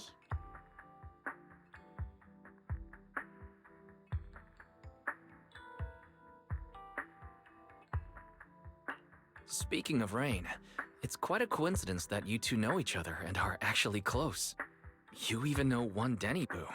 That surprised me. We might have crossed paths without even realizing it. Enough about me. Tell me more about you, Lord Phaethon. Where have you been, and what have you experienced? Looking back, it feels like I've been through a lot lately. Belle and I even lost our Phaethon account. It's a long story, starting with how the Cunning Hares took something from the Red Fang gang.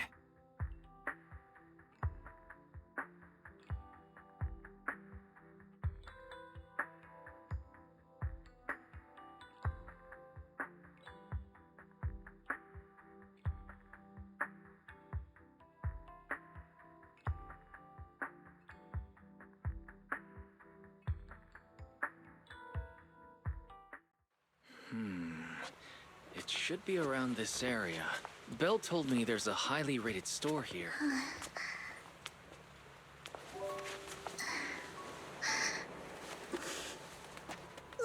Phaethon. What's wrong? I've seen that black cat on 6th Street. That harmonica in the outer ring you mentioned. I've heard it before, too. I've even been to the monument outside Hollow Zero. But none of that was a coincidence. It was me.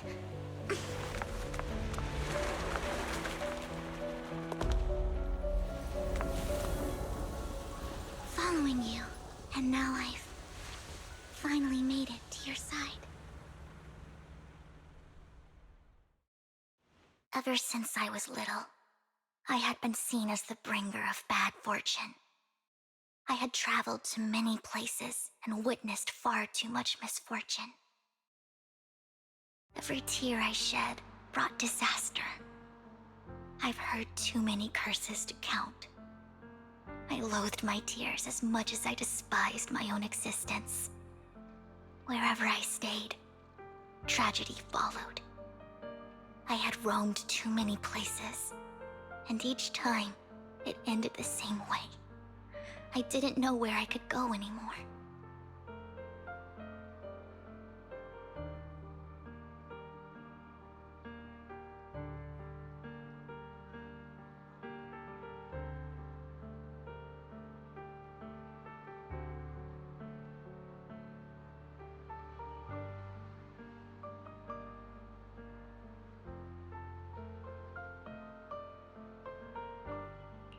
One night, I stumbled upon a post discussing me.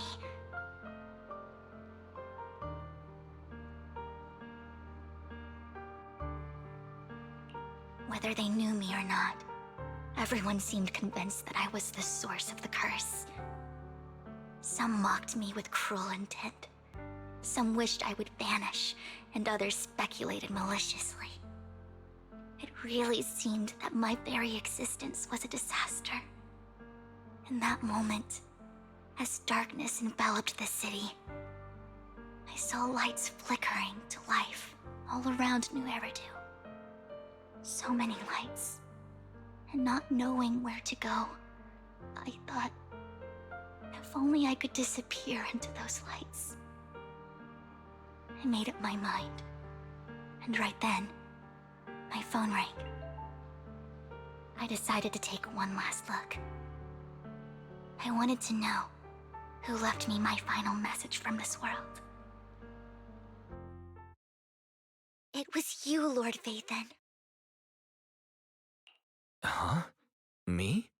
Yes. And I checked with the other Lord Phaethon. You were the one using the account at that time. But I know you probably don't remember it. After all, it was just an ordinary day, with an ordinary post and meaningless comments online. But for me, it was the night I finally realized where I could go. I wanted to walk the paths you had walked, see the sights you had seen. And then, one day, share it all with you, face to face. So, I have to ask, what exactly did I say in that reply? Well, you'll have to figure it out for yourself. I'm not telling you.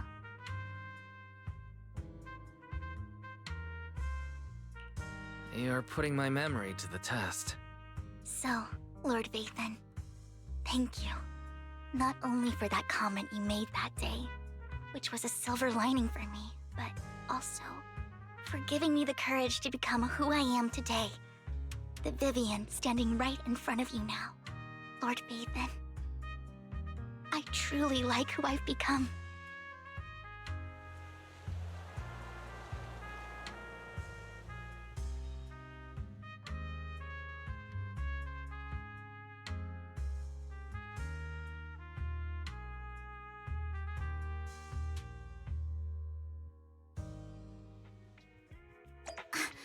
Lycon just sent a message. There's an update. Let's head back to the video store and go over the details together.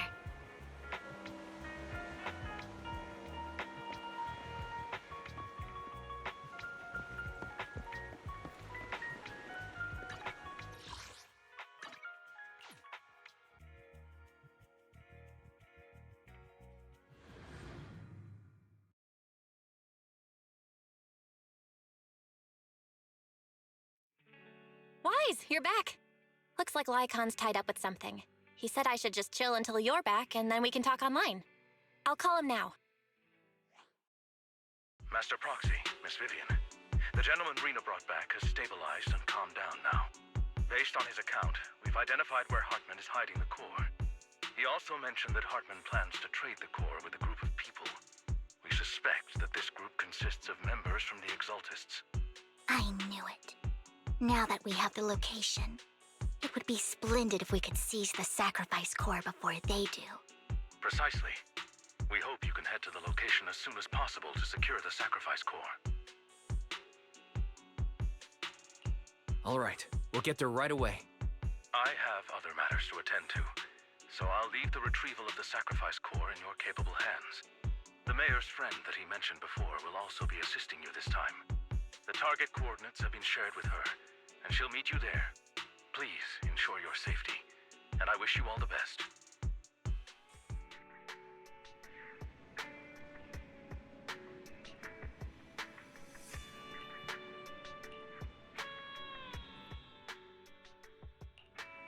I would never turn down Lord Phaethon. The stage will be mine.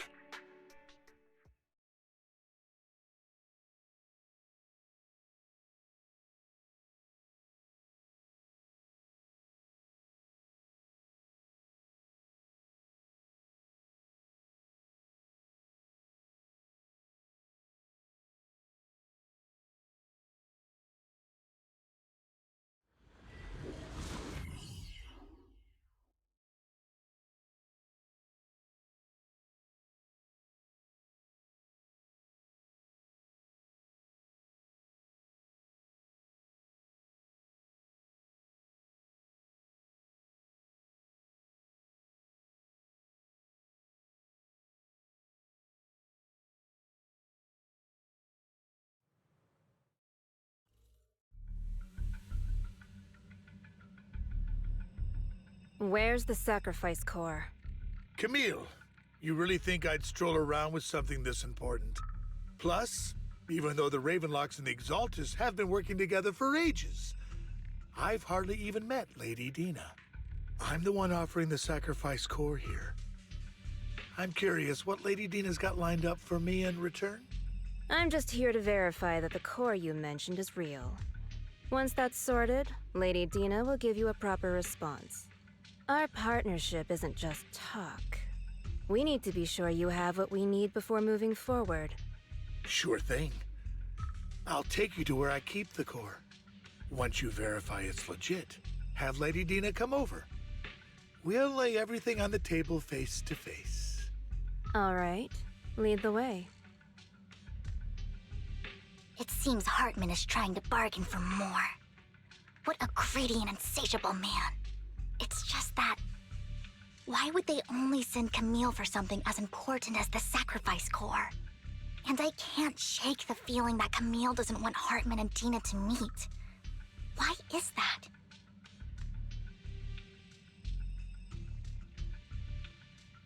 So this Dina they were talking about, is she the leader of the Exaltists? Kind of. Lord Phaethon, I really think we should hurry. We must get to where Hartman keeps the core before anyone else does.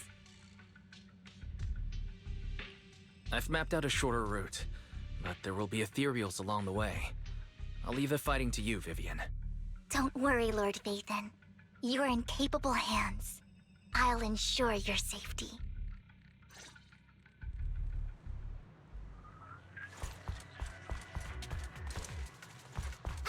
Ethereal! Stay away from Lord Phaethon!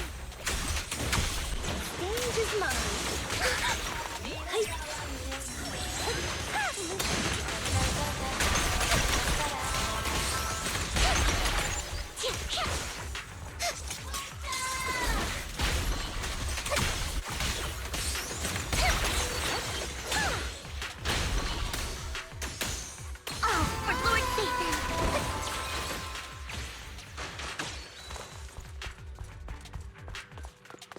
Looks like Hartman's trying to negotiate for more leverage.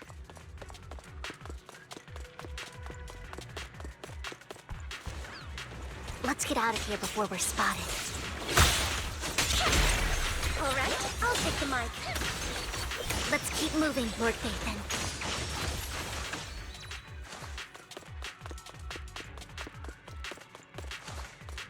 Fool. Don't touch me. Leave the enemies to me, Lord Phaethon.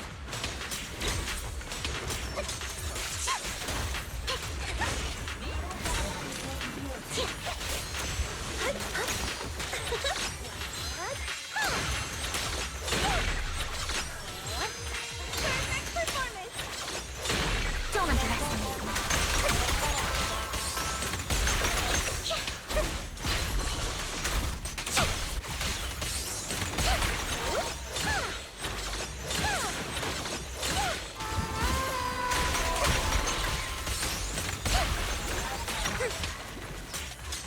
They're still over there. Looks like they're arguing.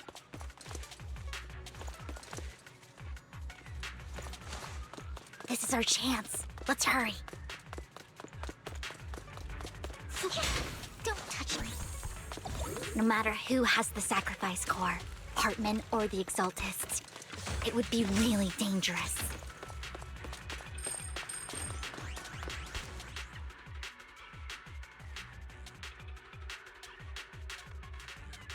Hand over what's in the box. Don't. Or we do this the hard way. Stage is mine. You sure talk big, little girl. Let's see if you can get past me. Let's hurry and secure the sacrifice core. Fool. Lord Phaethon, the box is empty. So Hartman never kept the core here to begin with? How did you even find your way here? Where's the core in the box? What did you do with it? You call this keeping the sacrifice core safe?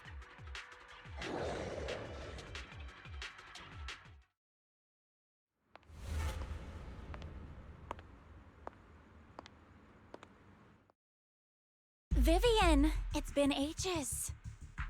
Dina! Oh my, you actually remember me. So sweet. Look at you, thriving.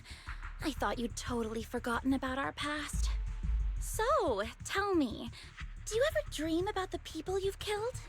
Are they crying in your head all night? Back then, I had no idea. You had no idea? While you were soaking up all that love from Daddy and everyone else, you had no idea what was going on? I wasn't... Lady Dina, Miss Vivian didn't actually... Camille, when did I say you could meet up with Hartman today? I just wanted to make sure the sacrifice core is legit. I was worried Hartman might try to pull a fast one on us. Really? So loyal. I thought you'd be more like the old days. Just a few words from Vivian, and you'd be plotting my demise. Just like what you did with Father. I won't, Lady Dina. Don't even think about betraying me, Camille. You owe me for what went down back then. However, I do understand your worries. This core, it's fake. No way! I got this straight from Hugo! It can't be fake! How can you just claim it's fake without any proof? Ugh, seriously?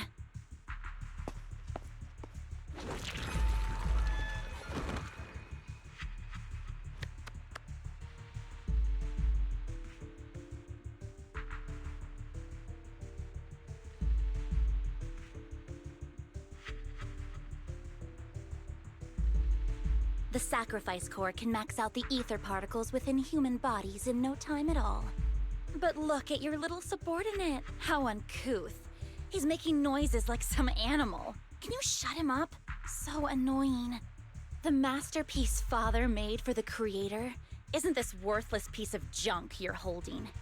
So, the real core. Vivian, where do you think the sacrifice core is really at? I don't know. If I knew where the real core was, I'd destroy it without a second thought. Dina, you understand what the sacrifices are. And you know those who were blessed should not have to endure such horrors. Oh? They shouldn't have suffered those horrors? Weren't you the one who decided if they'd be blessed or not? If it weren't for your tears, how would they have encountered such misfortune? How self-righteous, Vivian. Their fates were in your hands. It was you who brought disaster on them. Landon just needed an excuse. He needed someone to blame. Whether I shed tears or not, he'd treat living beings as mere subjects for his sacrifice experiments. Dina, you know all of this. Landon even went so far as to sacrifice you. Shut up, shut up, shut up! Father did it for his great cause. Vivian, why do you always mess everything up for me? Everything! You did it before, and now again! You just had to ruin my plan. I was so close to fulfilling Father's last wish. If you don't give me the sacrifice core, be prepared to become food for the ethereals. I told you I don't have the sacrifice core. Otherwise, I would have destroyed it already. Lord Phaethon, find the right moment to retreat. She can be quite unpredictable when her temper flares. Oh, really? You don't have it?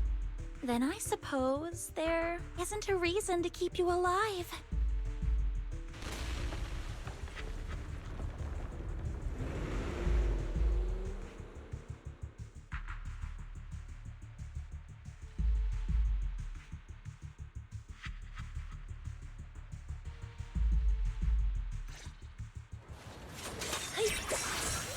More ethereals are coming.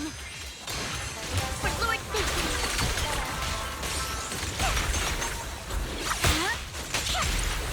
All right, I'll take the mic.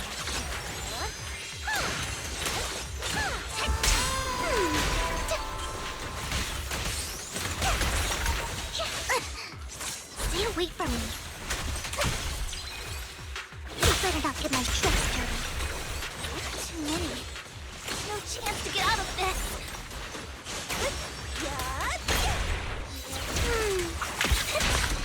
Stage is mine. Let them hear.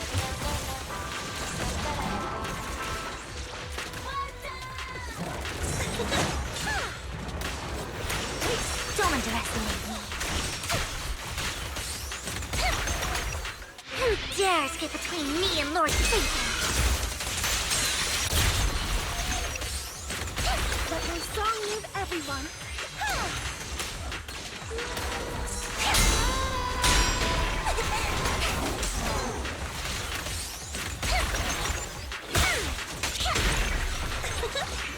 My song is with you. Stay away from Lord Phaethon! Look around. There are so many.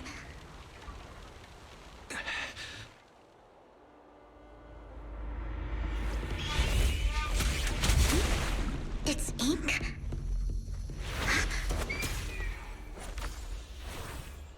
Shun Palace, good fortune, closed gate, safety. What? An evil miasma gathers here. Another place of conflict. If you wish to avoid disaster, then head southeast.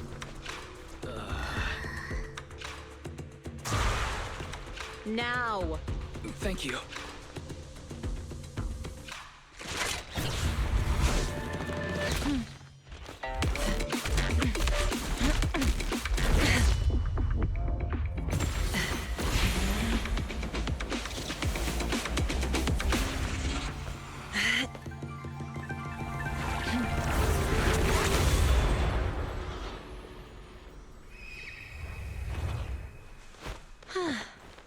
Finally, peace and quiet.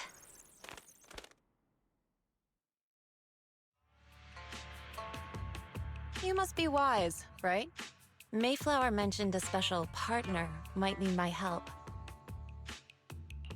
May I ask, who are you? I'm the 13th generation master of Yunque Summit.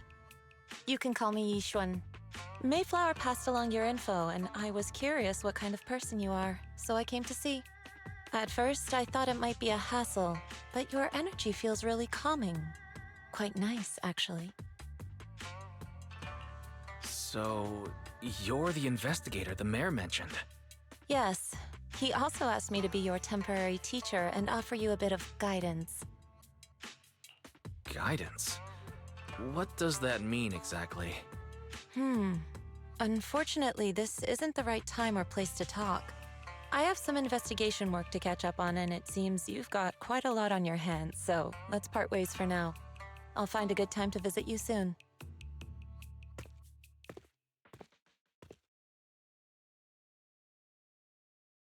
I'm so sorry, Lord Vathan.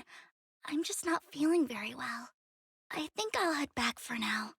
I'll investigate the sacrifice core and reach out once I find something. You don't look so great.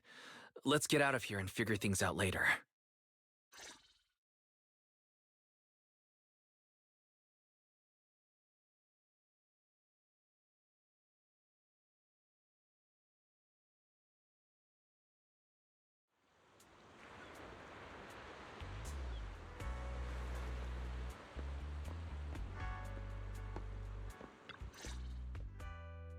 Lord Vathan, are you going to rest now?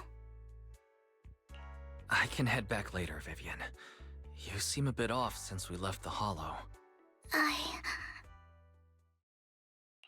If you want to talk about what's bothering you, I'm here. Sometimes it helps to get it out. I didn't mean to keep my past from you, Lord Vathan. When I was little, people thought I brought misfortune, so no matter where I went, no one wanted me around for long. Then, one day, Landon adopted me and brought me to the Exaltists. There, I met Dina, who was so kind to me, treating me like a dear sister.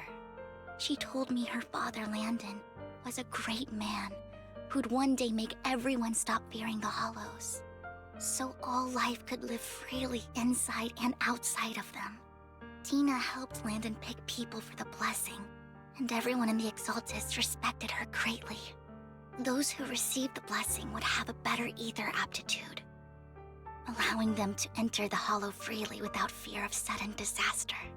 Back then, Dina would chat with me every day, always about the Exaltists and her father.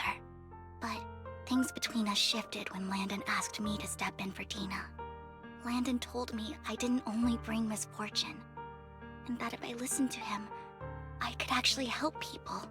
After that, he'd take me to meet people, and if I shed tears, he'd give them a blessing medicine. Those who got the blessing could dodge calamities. At first, I was ecstatic, thinking I could help others. I shared my joy with Dina, but that was when she started to pull away from me.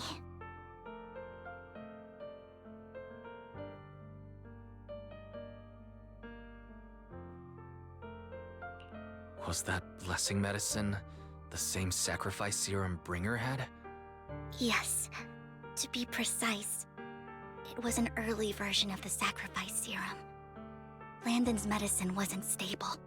The medicine Landon developed could boost abilities quickly, but also sped up the development of ether corruption. In the end, most people turned into ethereals, and a few became sacrifices, losing all human consciousness.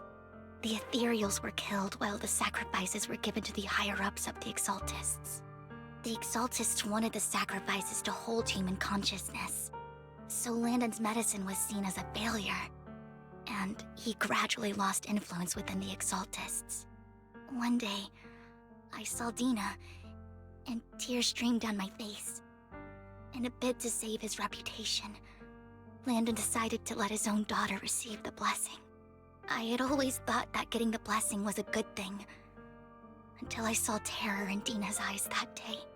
That evening, I broke Landon's rules for the first time, and followed him out of the Exaltist's residence.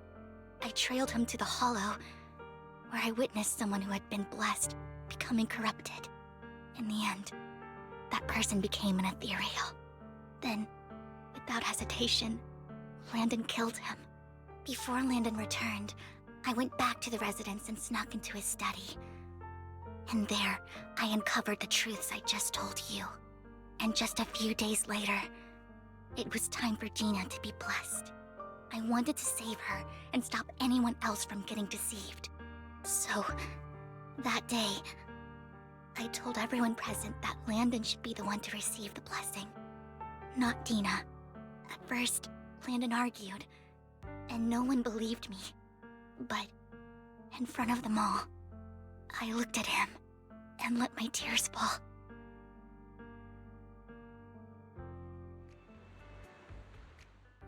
Lord Landon, please accept the blessing.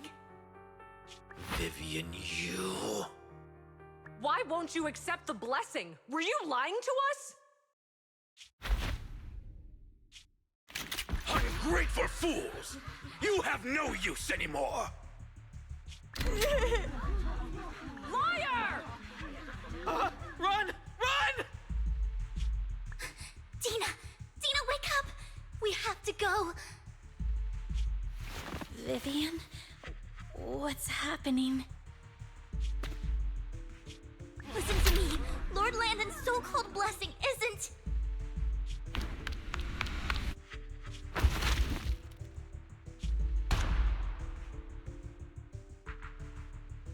Father!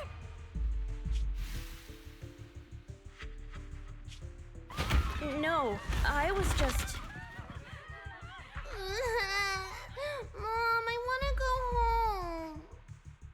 It's got nothing to do with us. This is just what happens when you don't accept the blessing. Vivian, was this you? Dina, I just didn't want you to accept the blessing. Everyone who does ends up... I just don't want to lose my father. You knew? If you knew what he's done, you... He's my father. He's all I have. Stop being self-righteous, Vivian. You only ever bring misfortune.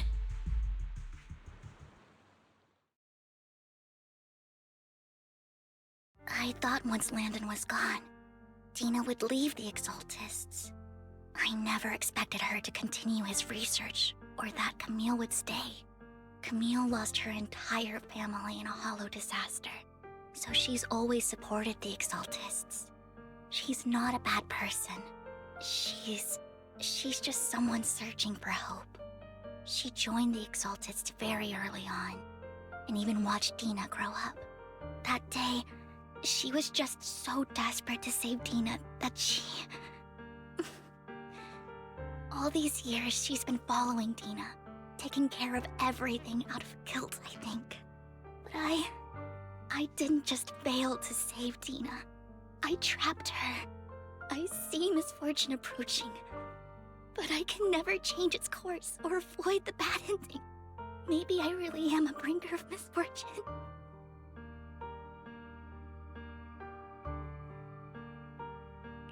No, you're not the one causing trouble. Whatever went down with the Exaltist, it was Landon who was pulling the strings.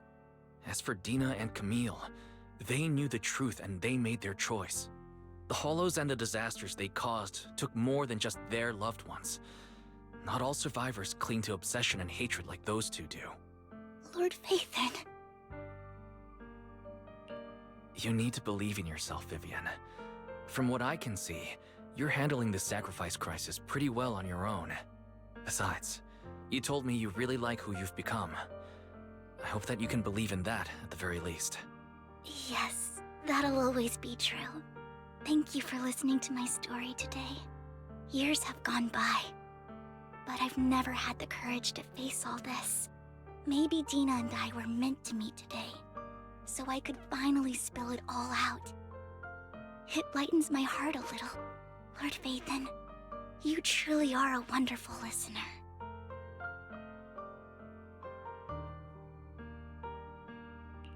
Not just today. Whenever you're feeling down, know that I'm here for you. I will. It's been such a long day. You must be exhausted. I'll track down the location of the sacrifice core and let you know what I find. Good night, Lord Bathan.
Shawl, I didn't expect you to be working here. Perfect. I was just covering someone's shift. The screening here is super strict, and I was afraid the supervisor would realize I was new and subbing for someone, so I hid in the control room during the supervisor's inspection. So I happened to bump into this guy, a blonde man wearing a hat, and I think he was checking some footage. Then he logged that footage into the tape he brought. Later, I found that part of the footage had been wiped. Blonde, wearing a hat. Could it be Hugo? Do you know him? I think it's him. If it were Hugo... I think I know where he would hide the tape. Thank you, Shaw. You were a big help. Great! You also helped me a lot when I started working. I used to make mistakes all the time. If it weren't for you cleaning up my messes, I would have been fired ages ago. So I'm happy I could help you too. All right, go ahead and do what you need to do. We'll catch up another time.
If I'm not mistaken, you and Vivian share the same goal.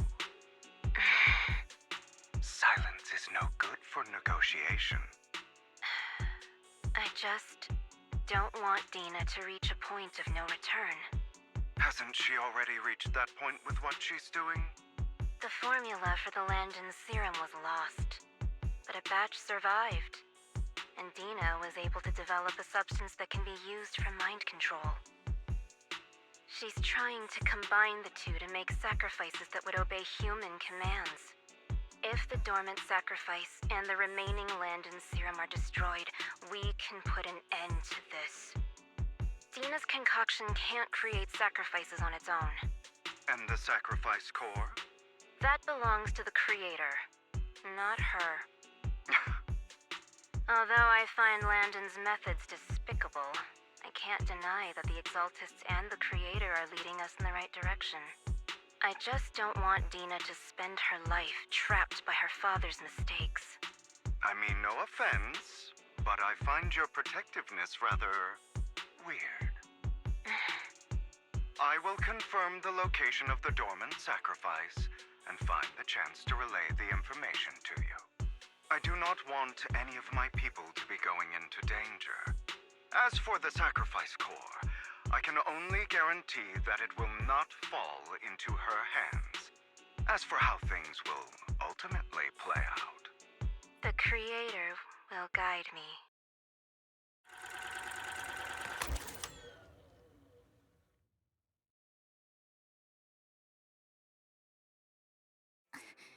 Camille was actually destroying the dormant sacrifice?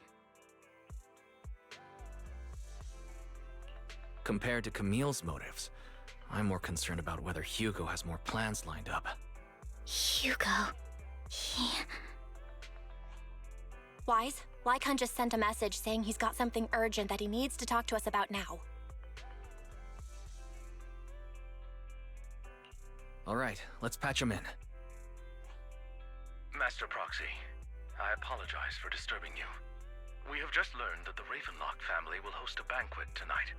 This banquet is rather special, as they're allowing members of their family to invite business partners to attend. With Hartman at the center of controversy, there are many members of the family who are eager to use this opportunity to replace him. The mayor has been spreading rumors of a young tycoon who inherited a sizable fortune and is looking to partner with a person from an old and influential family. This information has lured a young man named Burton from the Ravenlock family. So, you want me to pose as this tycoon and use Burton to infiltrate the banquet? Correct. And Hartman's study is also located within the venue. I see. Hartman's study might hold valuable information. It seems like there's nothing left for me to do. You can attend as her +1. +1? Lord Phaethon, please go with me! Master Proxy, it seems Miss Vivian requires your presence, so... Yes, just your presence will help me immensely! Sure. If we go together, we'll be able to keep an eye out for each other. I'll accompany Vivian. I'll send you the time and place for the meeting with Burton. If you encounter any danger, please evacuate immediately or contact me for backup. I hope everything goes well for you tonight.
Miss Banshee, I believe I've shown you my sincerity. Now how about you? Sincerity? My presence here is a show of sincerity. If we're to work together, Miss Banshee, you should drop your pretentious act. I am well aware of the ways of the Ravenlock family.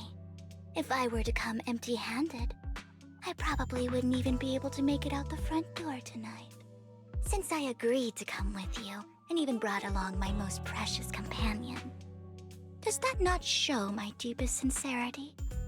No need for such an off-color joke. Our door is always open for those coming or going. We both know what's what, so let's cut the small talk. I know far more about how the Ravenlock family made their fortune than most here. I am also well aware of why Hartman, despite such a massive scandal, still remains in power. Oh? Do tell. Exaltists, blessing, sacrifice, Landon. Where would you like me to start? How did you know that? No, who are you? Don't be so tense. If I'm not mistaken, it's about time the banquet began.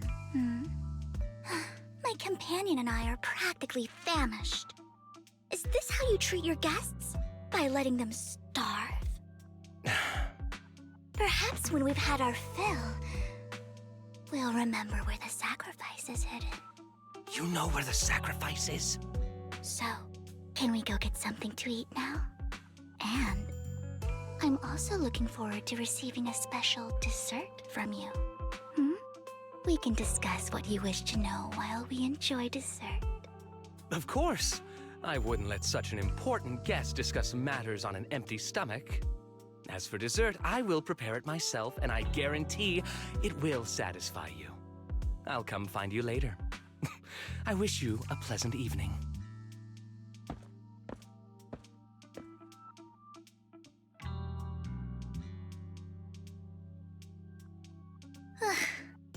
These kinds of people are exhausting to deal with. I really don't know how Hugo used to put up with it.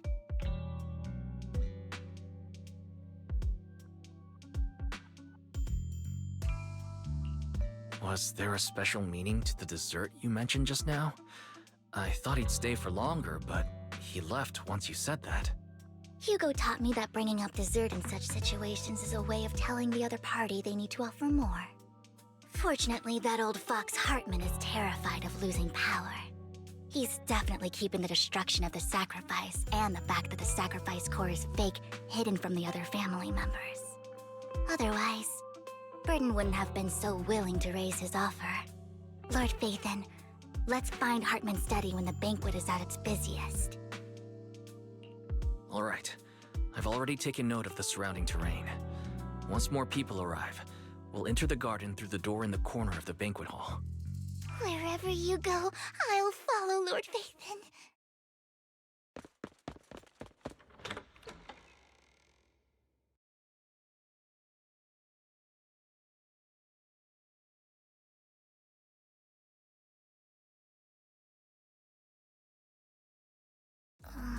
Isn't this going a bit too well? The security outside of the manor is really strict, but maybe it's more lax on the inside? Just in case, though, let's contact Lycon. Right. Having some backup would be safer. Let's check Hartman's recent correspondences for clues. I still have concerns about the sacrifice core. Right. Though the core he gave Dina was fake, Hartman might have left a trick up his sleeve and hid the real one. Then let's split up.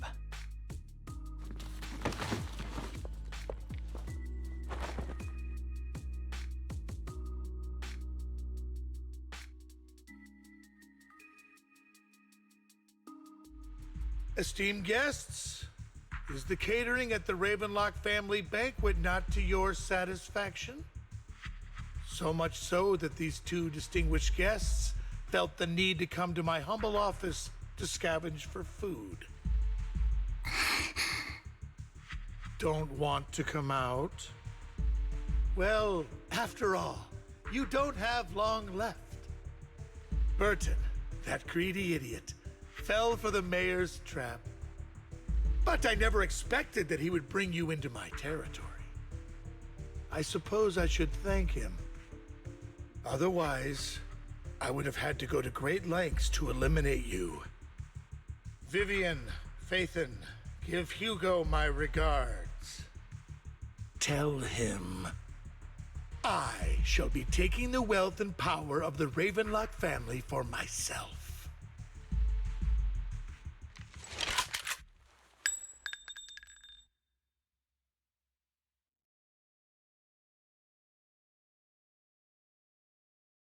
The bullet? How? Dear Uncle, why must we be so distant with one another? You can just tell me what you want to say directly. Hugo! Impossible! You're... Uncle, you must know a Ravenlock will never stop until they get what they want. Did you really think I would be defeated so soon? When I have yet to trample you into the dirt. You filthy bastard! You only know how to resort to these petty tricks! Petty tricks?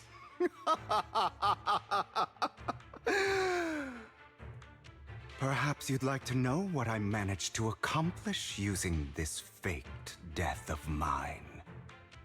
My dear uncle.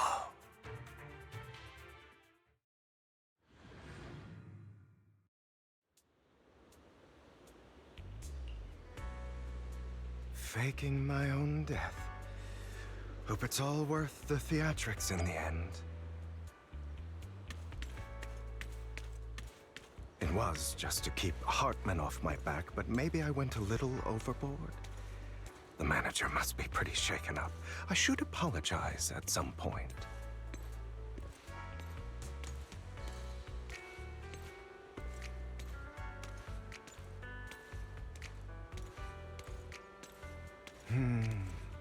Guess I'll also bring Lycon along.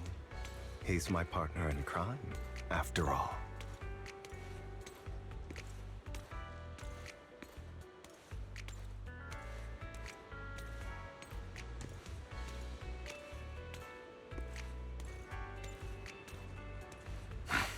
You're late. So strict. Spare me a moment to catch my breath, will you?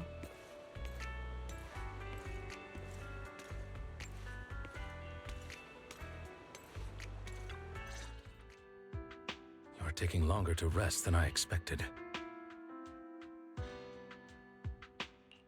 Lycon, you think too highly of my physical capabilities. Well, thank you for your cooperation. I must say, if nothing else, at least your acting skills have improved.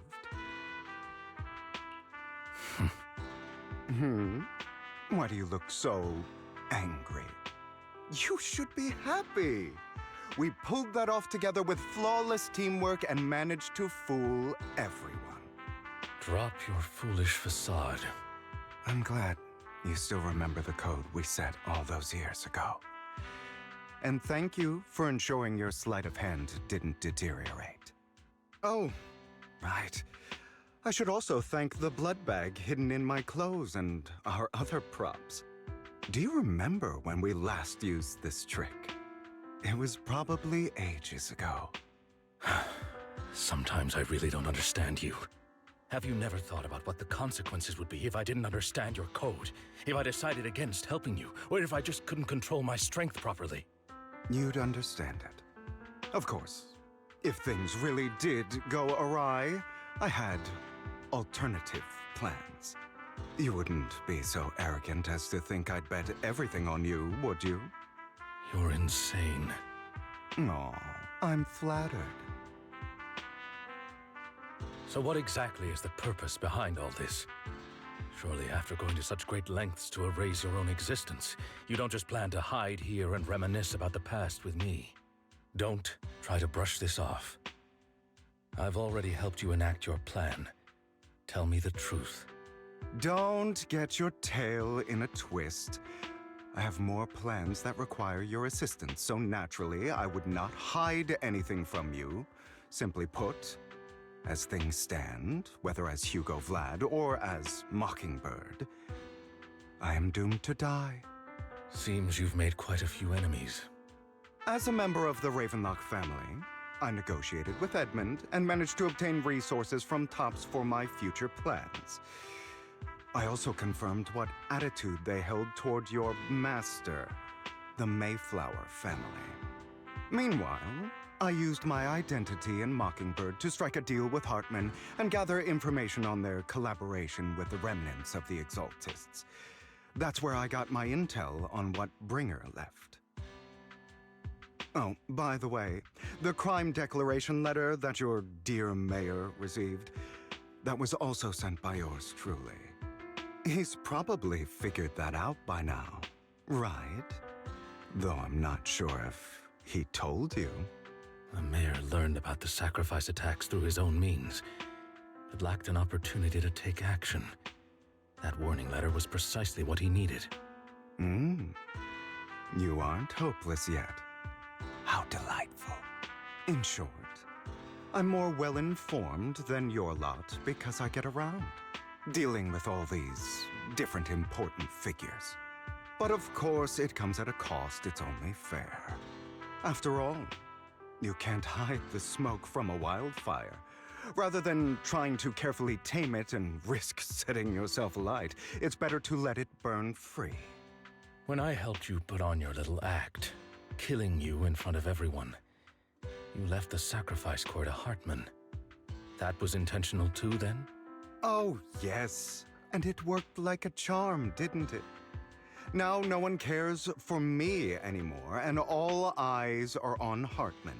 A perfect situation for keeping the Ravenlock family in check while dealing a cutting blow to the Exaltists behind them. Another crucial point is Vivian and Phaethon. I must sever any ties they have with me or Mockingbird. Although I feel bad for Phaethon about what happened, but it had to be done. That's the only way they would be safe, allowing the plan to continue. I noticed that you never turned your blade toward Master Proxy. So, those words you said back then were also... I will bloody my hands. I will carry the weight of my sins. I will become the Abyss. Obviously, it was all an act. My acting has always been impeccable, as you know. Hugo, you're taking such a tremendous risk. Why? Would you believe me if I said it's for justice? But unfortunately, it's not. I want revenge on the Ravenlock family. And I will make sure that despicable excuse for a human being, Hartman, suffers a slow, torturous end. Of course, I also promised Vivian that I would help her investigate the whole thing with the Exaltists. That's all. You don't look too good. Is it your wounds? No. This is the first problem I plan to resolve. Lycon, do you have a place that is sufficiently discreet, quiet, and can take a lot of damage?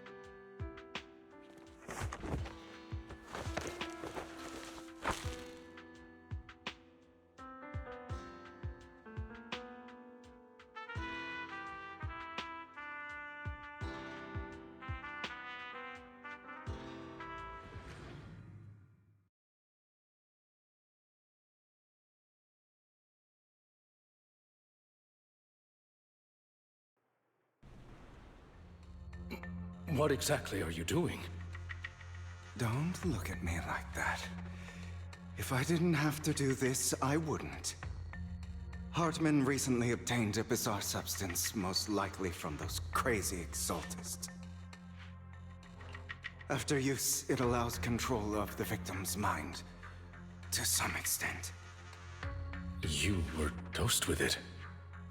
To be more precise, Lycon, I deliberately allowed Hartman to put this drug in my cup to facilitate our previous collaboration.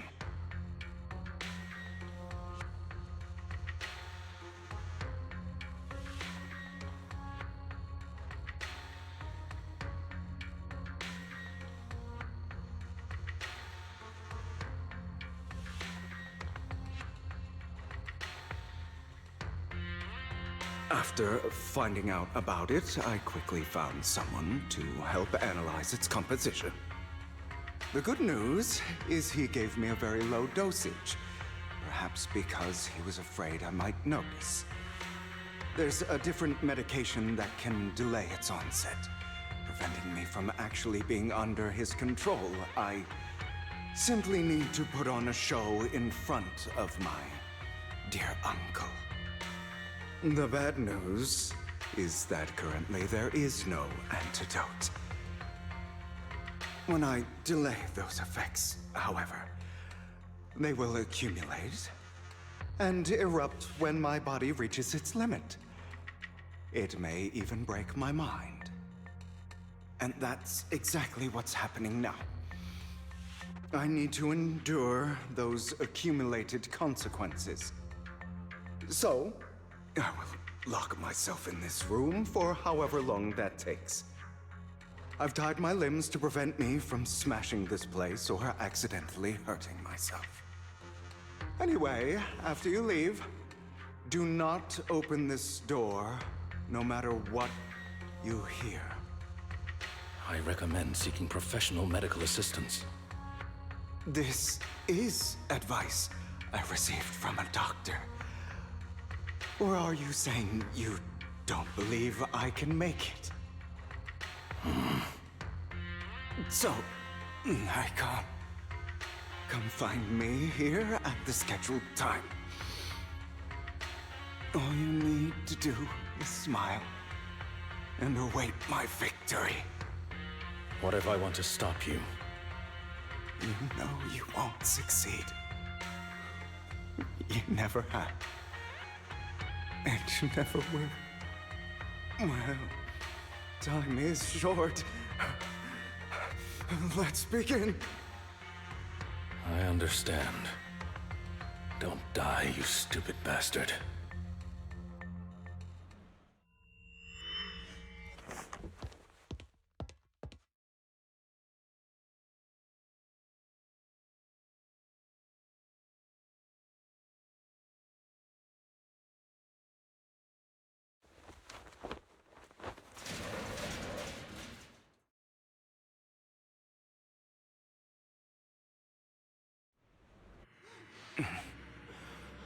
Is this because the side effects haven't worn off yet? Lycon's late. I'm surprised. Or is something wrong with time itself? Looks like someone's over there. Might as well go ask.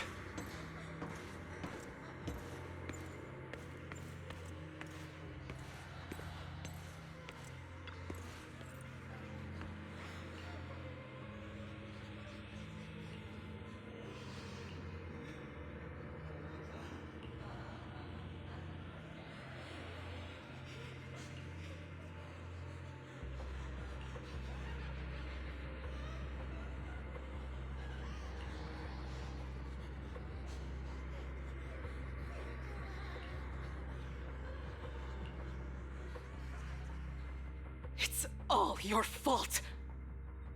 I wish I had never given birth to you!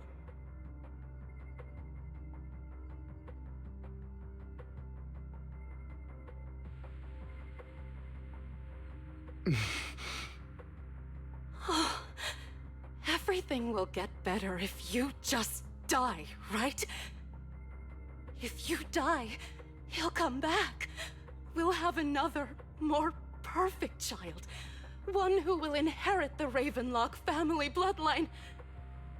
Then I'll be able to escape this pain. So, Hugo, for the sake of Mommy's happiness, just die, Okay.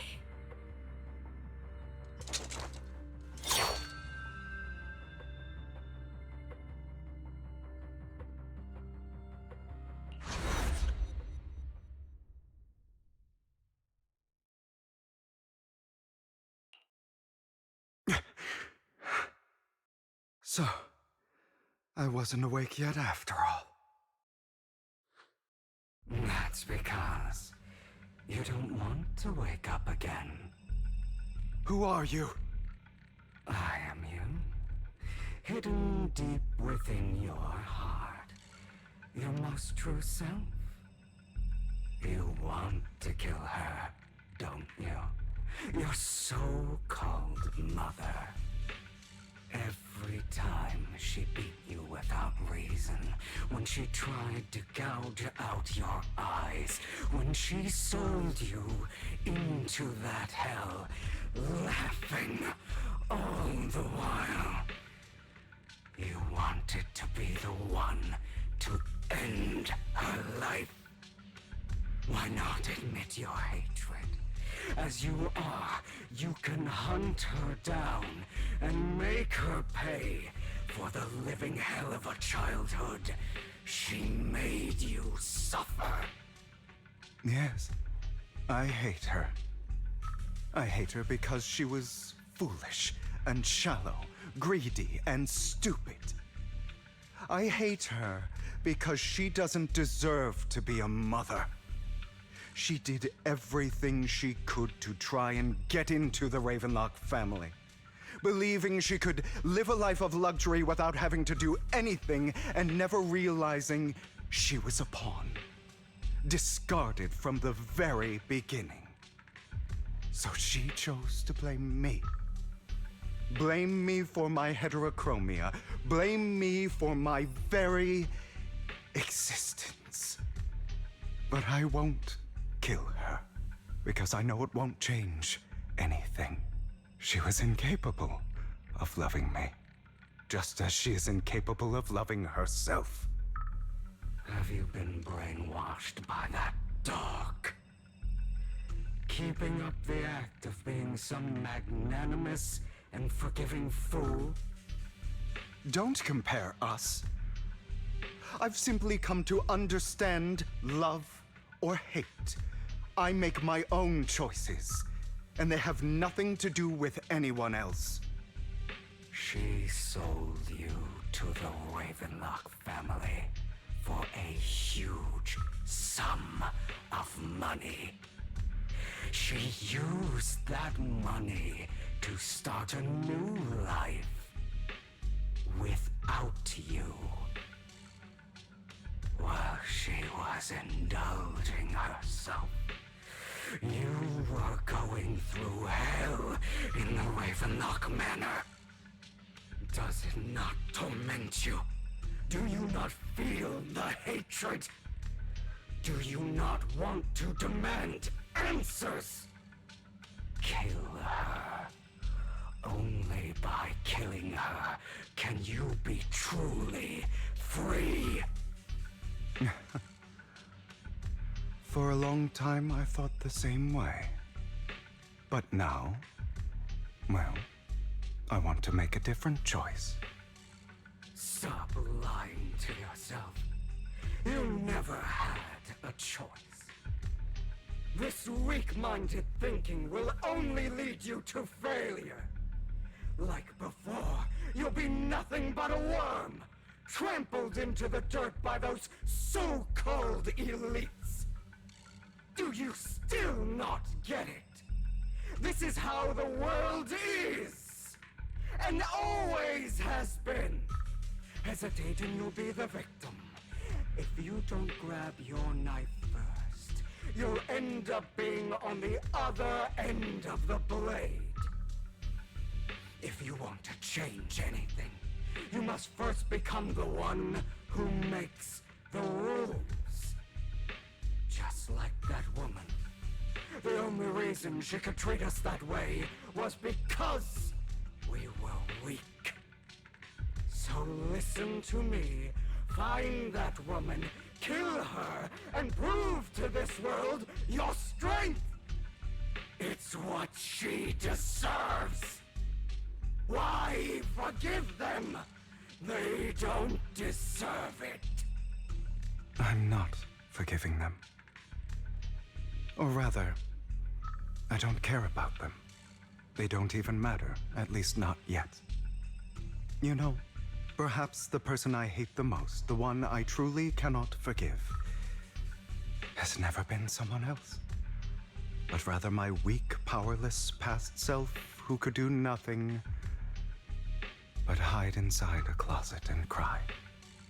I hate myself for having neither the strength nor the courage to resist. I hate myself for begging for so-called familial love, even after being treated so terribly. I hate that despite the pain of my wounds, I still hope to receive the carrot and not the stick. And that me is you, correct? So, I forgive you. I forgive myself. You'll regret this, fool. Your pretty words mean nothing. You will ultimately return here to me.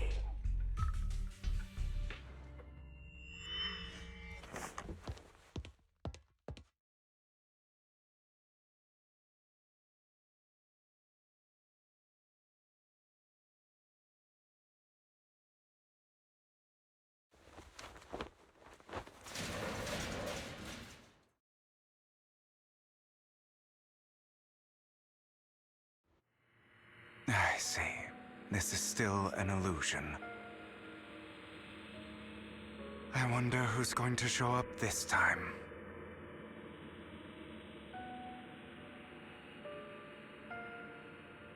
Brother! Hugo, let's play hide and seek!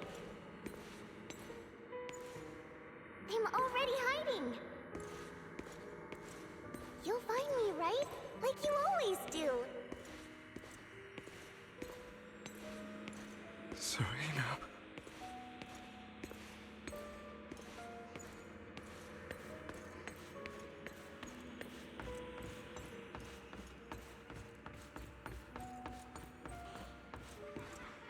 You're looking in the wrong place. I found an even better hiding spot this time. Harder to find than any place you showed me.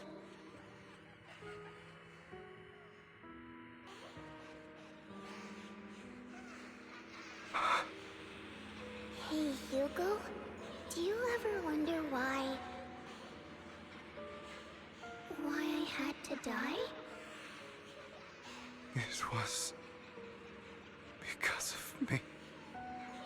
That's right. It was because of you. It's all your fault. If only you didn't exist, I wouldn't have had to suffer.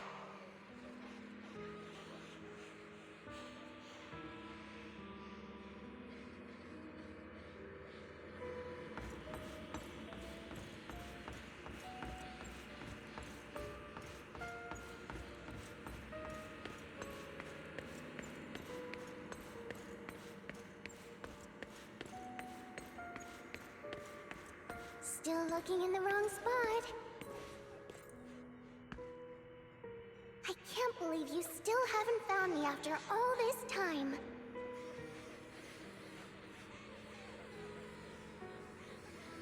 Have you forgotten about me?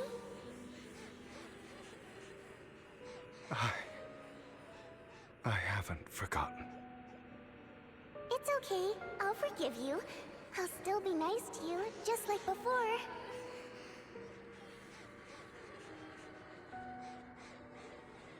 I was the only one who was ever nice to you, wasn't I? Yes.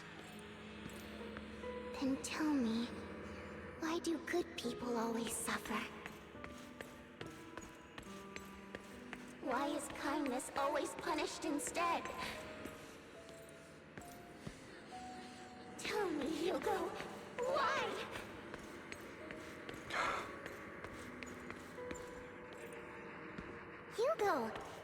lost? Go back the way you came. I left you a surprise there.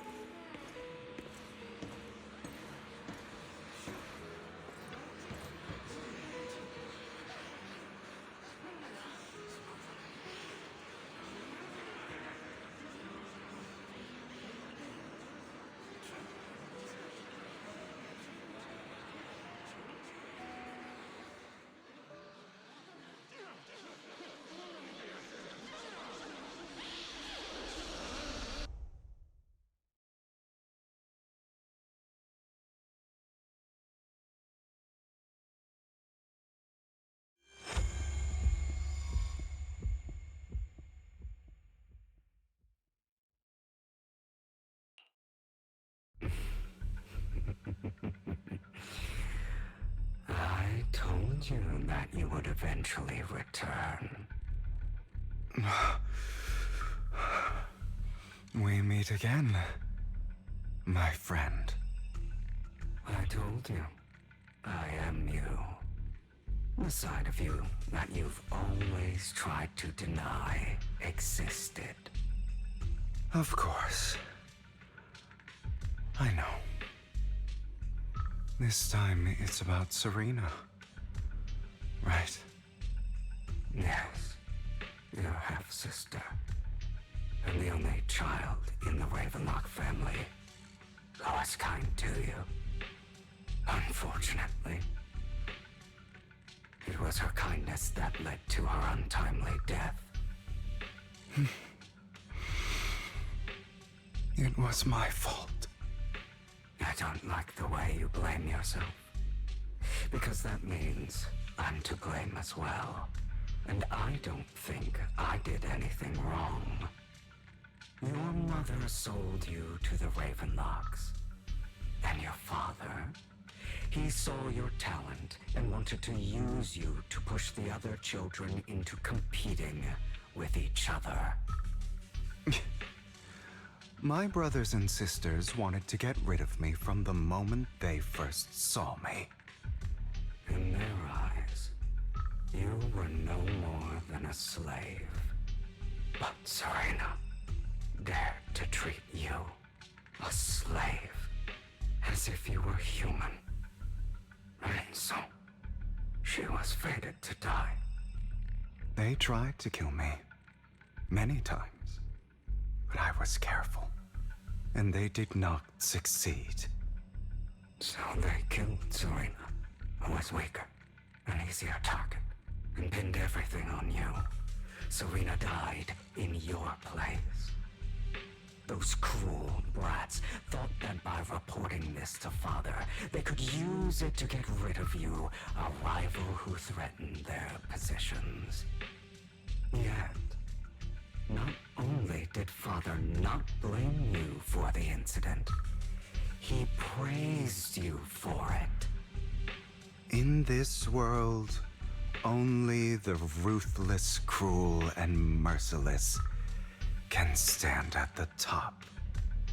And that's exactly what you managed to live up to, no? You found a perfect opportunity thereafter to catch the ringleader of the group who framed you and almost beat him to death.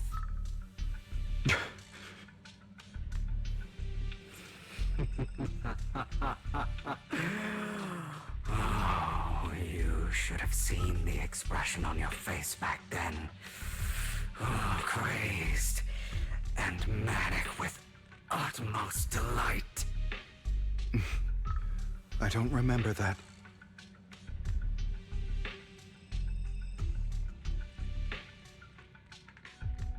Here you go again, trying to deny your desires.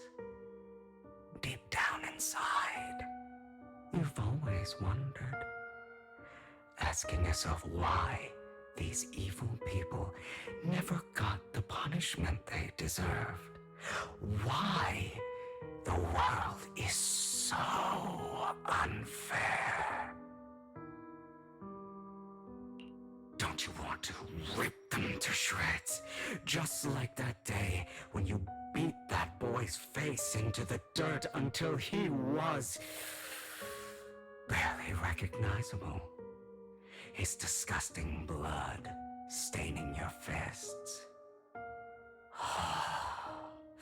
Recall your exhilaration, your cathartic release of rage, that outpour of hatred. That victory belongs to you. You deserve it. Those brothers and sisters of mine are all dead. I cannot take revenge against the long deceased. They died by Hartman's hand, dying in the power struggle to become the Ravenlock family's heir, rather than by our scythe. Boring. Boring? I find it hilariously ironic. Children who would murder their own kin for scraps of power dead at the hand of their uncle who followed their example. Is that not karma? Power struggles pitting kin against each other, betrayal, suspicion, and hatred between people of the same blood. It's like a curse written into the Ravenlock family's genes. Laughably stupid. Don't forget, my dear, that the same blood flows through your veins.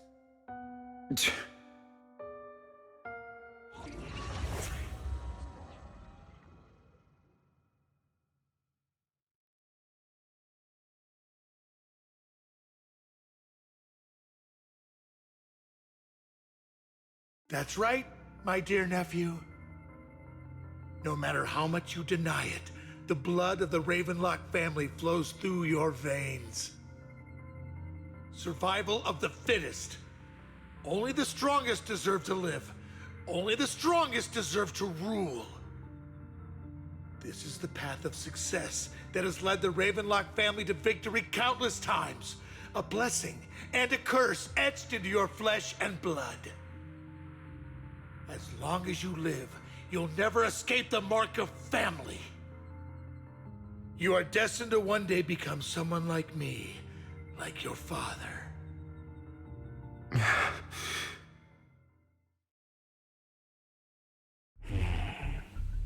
Is that fear I sense? I can see you trembling. Why does the Ravenlock bloodline terrify you so? I won't become like my father. Never. You won't become a failure like him. So relax. Our power eclipses him, and so does our ambition. So, do not deny your own desires. Do not resist your own ambition. This is the talent you were born with. The best gift fate has ever given you. Admit it. Deep within your heart lies a spark, yearning to ignite a raging inferno that will burn everything down. And I am that spark.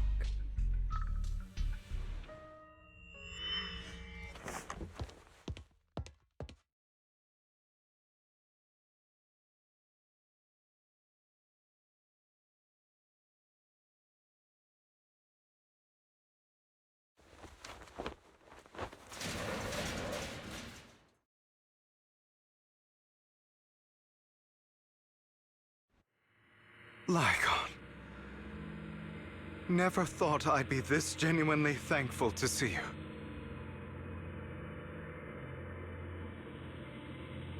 Seeing you means this never-ending nightmare is finally over, right?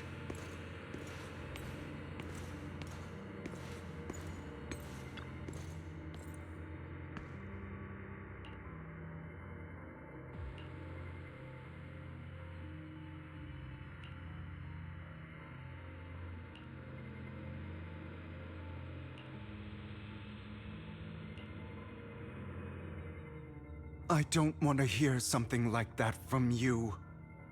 You have no idea what that man, my father, is really like. A person who stops at nothing for their own interests and ambitions. Just like what you're doing right now. And what do you think I'm doing this for? All of this was part of your plan. You knew where the Ravenlock family was going to be, so you set Mockingbird's target there. To seek revenge, you plotted to assassinate your own father, but he was too vigilant, and you failed. After almost being assassinated, your father was furious and locked everyone in the hall, but was unable to find the assassin. And what a coincidence that a hollow disaster just occurred in the vicinity. So he used it to eliminate all the unfamiliar faces there, turning them into victims of the hollow, an easy feat for the Ravenlock family. So, the one who killed innocents was my father, not me. You knew what choice an extremist like him would make, and you used the chaos to once again attempt an assassination. This time you succeeded. You killed your own father at the cost of innocent lives. Admit it, Hugo. You don't care about anyone else. The only thing you care about is your revenge. How is that any different from your father? Enough. I'm tired. I may hate him for betraying me, but he wouldn't say something like that. What? You aren't Lycon. You're the other me, hidden deep within my heart.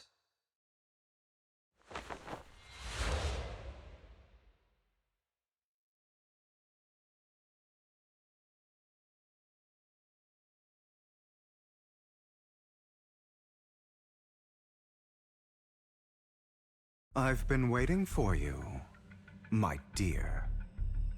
It seems you've already grown accustomed to this place, even turning the tables on me. Just as you said, you are me, and I am you. There's no such thing as having an advantage over oneself. We are ultimately one and the same, forever inseparable. Then you should know what I want to say. When you and Lycon split, you didn't even try to clear up the misunderstanding, didn't deny or argue against what he said. Because you realized that deep down, he was right about you. You just hadn't acted on it yet. Some people live only to bring more suffering into this world. Sometimes, murder is what brings justice back into this world. For that, I must stain these hands in blood. That's right.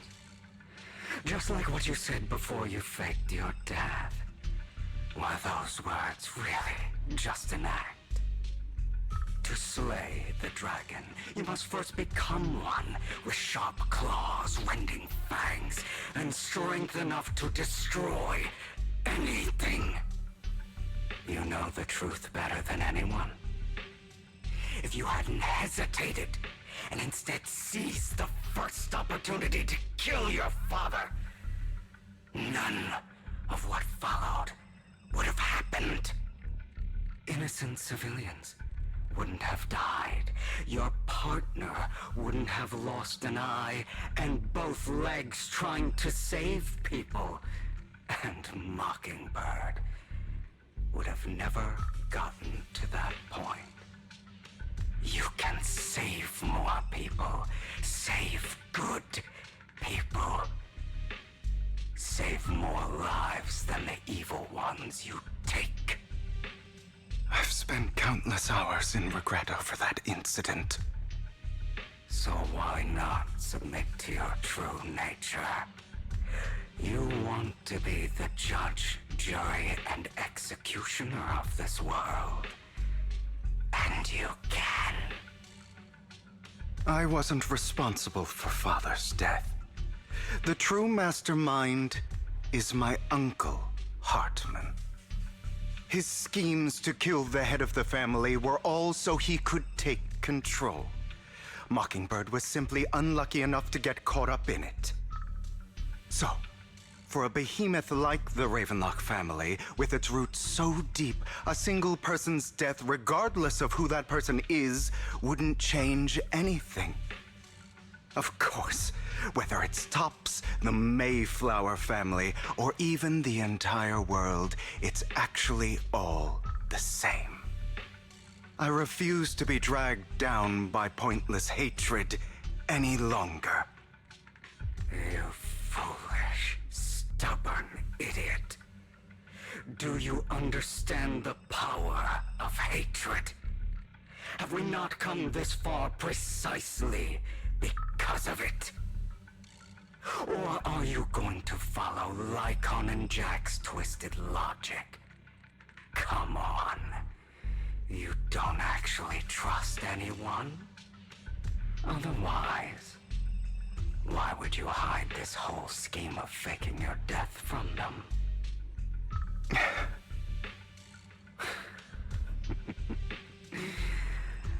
You've built an impenetrable wall around your heart, keeping everyone out. Of course you are right to do so. No one in this world can be trusted. Always. All you'll receive is hatred from your own blood and no love. Suspicion from your companions, and betrayal that comes all too easily. But the most ridiculous thing is that you want them to trust you. You stay silent and long for them to notice your suffering. You yearn for your companion's understanding and trust. Idiot.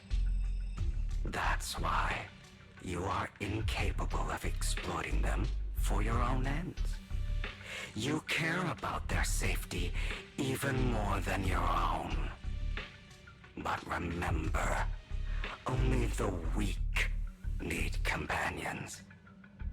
And we are children born from hatred. We are different from them.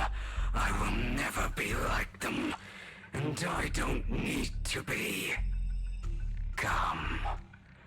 Let me show you what powers we can wield. But you are me. And I'll never lose to myself.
Think about all the injustice you've suffered. If you choose to forgive, you're betraying yourself. You know that. Letting you consume me would be the real betrayal to myself.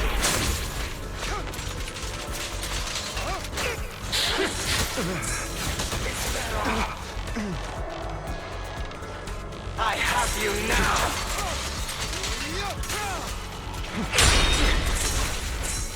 Out of my way!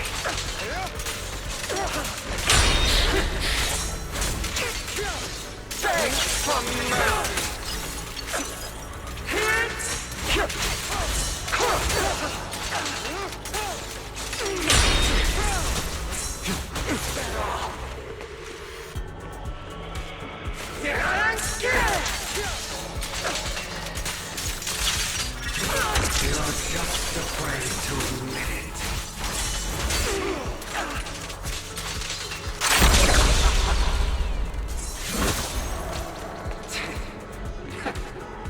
I have you now!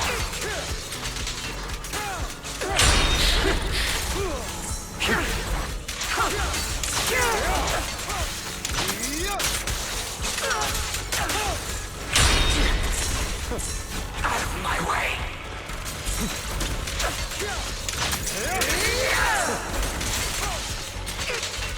You're too scared to face your true self and what you truly desire.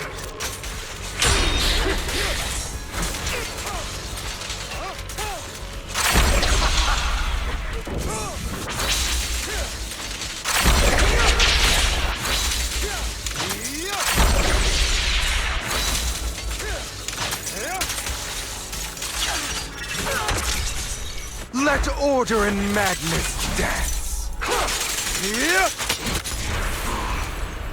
Are you trying to kill me? You think you can just get rid of me? Without me, you are nothing. For what it's worth, thank you. Don't be afraid. You and I are inseparable. You're part of me, just as I am part of you. Fancy words won't change anything. No. It's not just platitudes. I finally understand now. Some pain only fades when it's seen. When it's accepted. So I won't fight you anymore. I won't hate myself anymore. Weakness, hatred, malice, strength, forgiveness, justice.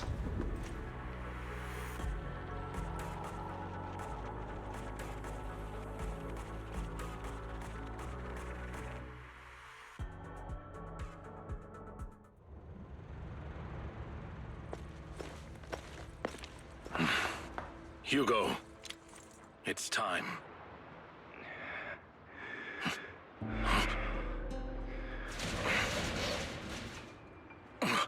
Hugo.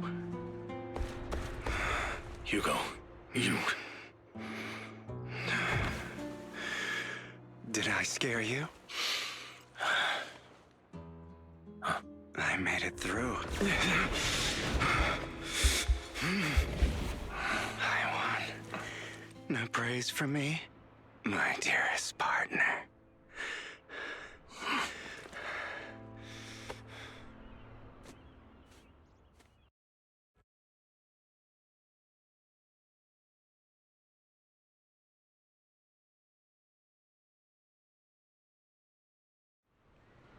This is just like what I saw in my dream. I guess there are still some lingering side effects.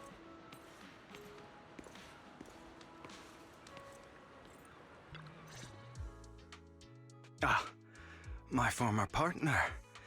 You're still as punctual as ever. Are you sure you're fully recovered? How about we fight? And I'll show you how recovered I am. I refuse to fight someone who is in need of medical attention.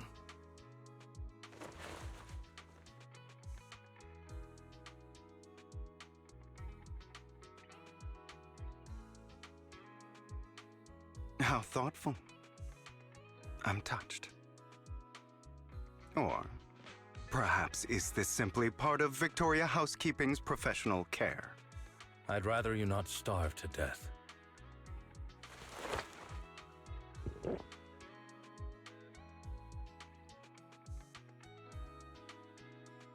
not to your liking. I'm fairly certain this is the same kind as before. No. I've just gone too long without food. It feels a bit uncomfortable. Either way, thank you. Now tell me, what exactly happened in the warehouse? Just going a bit crazy from... you know what? Were you expecting anything else? But... I did have a very long dream. A dream about many things from the past. If I had to put it into words, it would be like giving myself psychological therapy. You seem like you could benefit from some too. How about it? Want to book a session with me? Trust me, I'm a pro. Seems you really have recovered. Well, of course. I'm feeling pretty great right now. Like I could argue with you all day on every petty detail of who exactly was in the wrong back then. I wanted to ask, what you said about Mockingbird before, when you faked your death, was that part of the act? Oh, you mean the part about how Mockingbird has never really changed anything or saved anyone.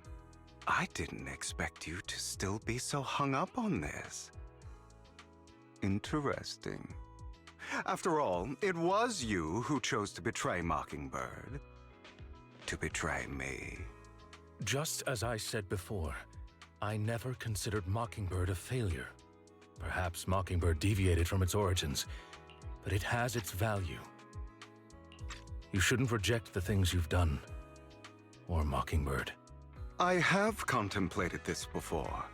Yes, Mockingbird has helped some people and has genuinely managed to cause trouble for those who abuse their positions of power for evil. Yet those in high positions still possess immense resources, and the people we helped remain destitute and suffering, willing to become slaves to those in power for scraps. But just as you said, even if what we did was childishly idealistic and flawed, as little as we actually achieved, even the slightest change is by no means meaningless. Nothing holds more value to me than Mockingbird.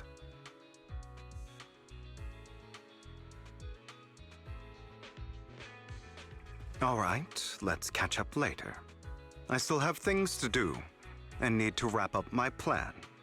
I thought you would rest up first. As much as I would prefer that.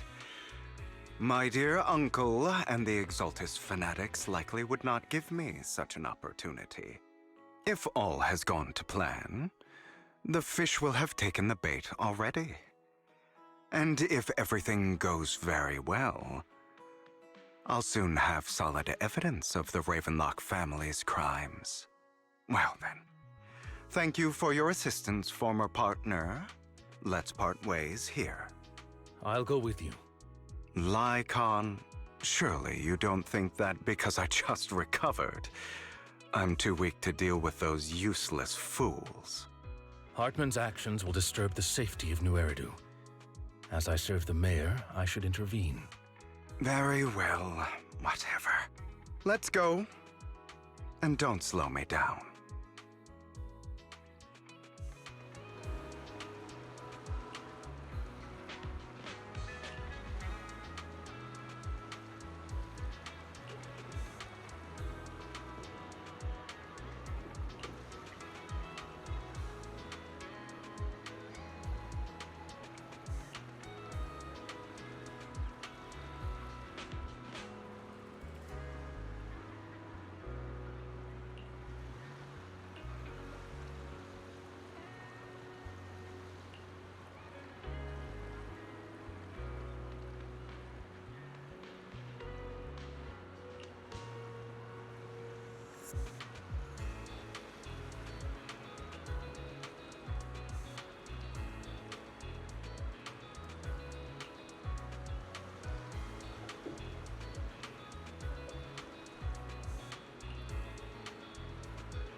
I'm sure you've heard about the missing workers.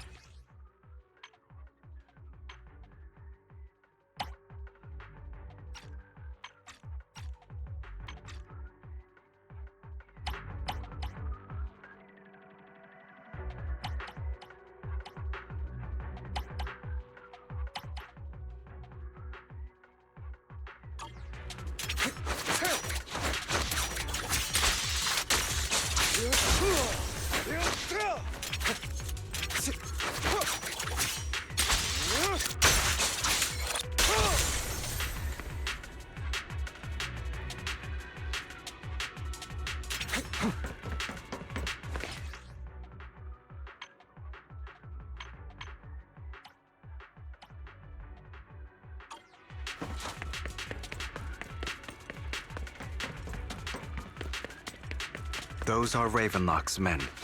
The workers with them are the victims who were tricked into going into the Hollow. As you wish.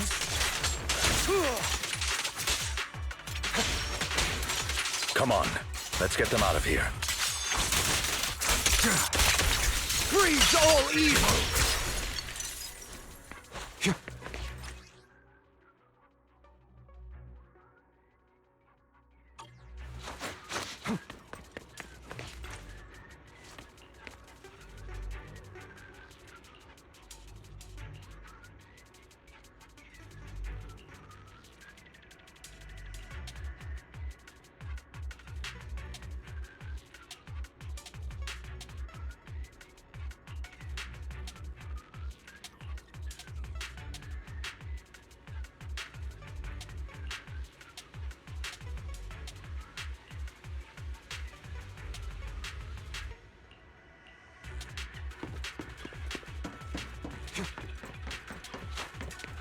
Bunch of nobodies. Annoying as hell.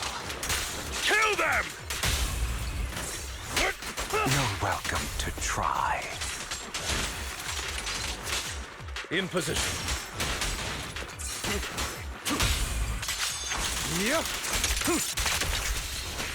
I'm not opposed to working with you.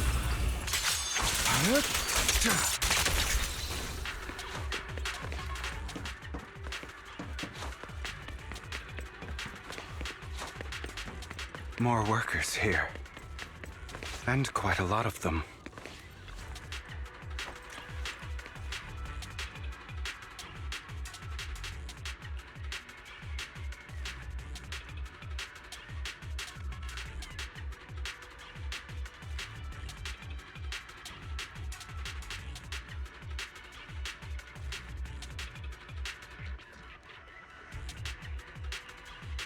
Is Hartman behind this, too? Of course. He threw them into the Hollow like offerings for the Exaltists.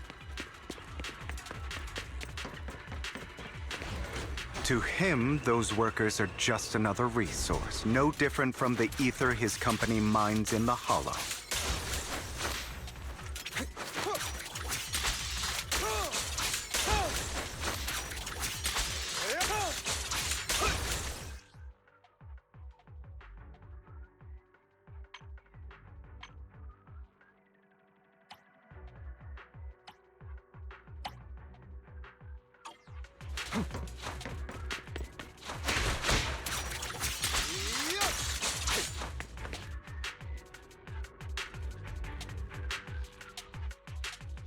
There's more over there.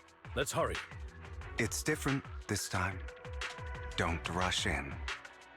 Let's listen in on what they're saying first.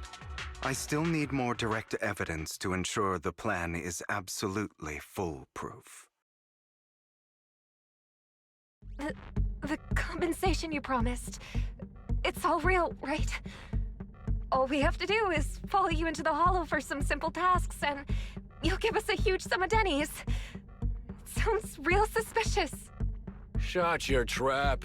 You keep yapping and asking questions. If this is all so suspicious, why were you so eager to sign up for it? Because I don't have a choice. My daughter was previously caught in the Hollow disaster and suffered severe corruption. The treatment costs have completely drained our family's savings. So that's why It's the same for me.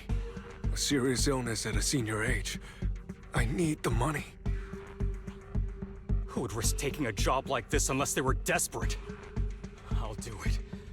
No matter how suspicious. As long as I can get paid, I'll do anything. Even risk my life. Wait, you people from the Ravenlock family, you're part of a big company in Tops. You wouldn't go back on your word, right? Don't worry, you'll get every dinny you were promised. But before we start, you all need to take this medicine first.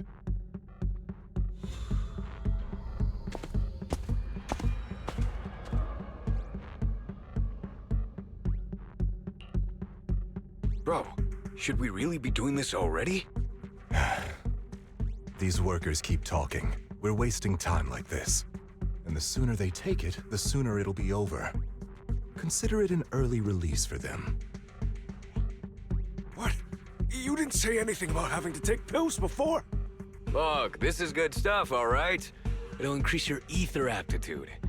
There's tons of people who'd kill for something like this. Exactly! You'll be working in the Hollow for several hours. This is essential medication. You have to take it before we continue. If you refuse, then you can forget about the job. Of course, you won't receive the compensation either. Lycon, what are you doing? Rescuing those workers, of course. There's clearly something off about those pills. We can't let them take them. Now is not the right time. As I said, we need more evidence to ensure the plan works. And as I said many years ago, you can't exploit innocence to achieve your goal. So that's how you see it. If that's not what you want me to think, then explain everything to me. All right. It's a little complicated, but simply put, these workers will be fine. Of course, it's your choice to trust me or not. But if you try to rush in, I will stop you. I trust you.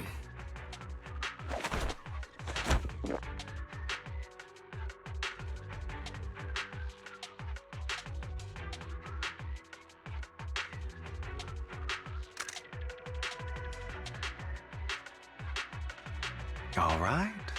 That's the evidence. Now we can go and beat them into the ground as much as you want. Don't forget, you owe me an explanation. Also, don't overdo it and kill them. Even if they're the worst of the Ravenlock family.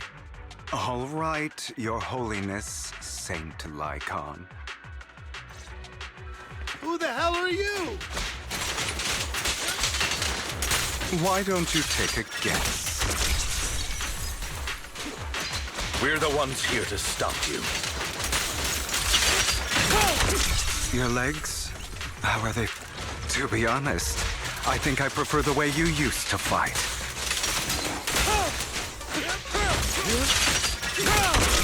You had a lot more aggression. I've merely learned to control my strength.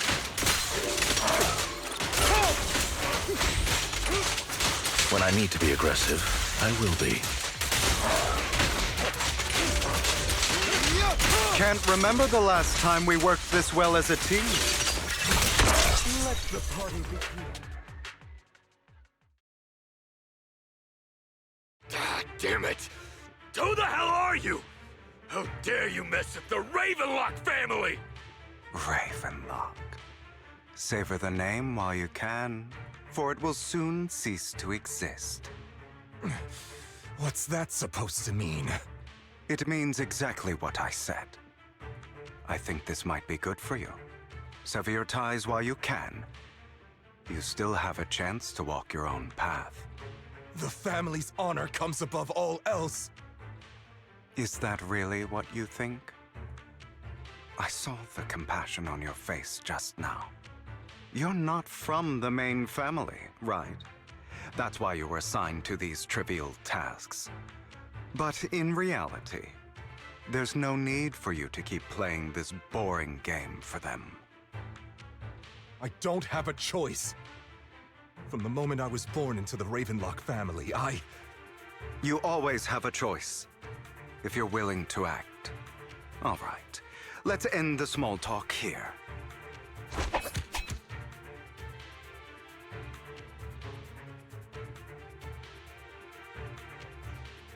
Don't worry, Lycon. I didn't hit them too hard, just enough to keep them quiet. How's that? My acting's pretty good, right? As always, a certain someone should take some lessons from you. I'll leave the rest to you then. Okie dokie.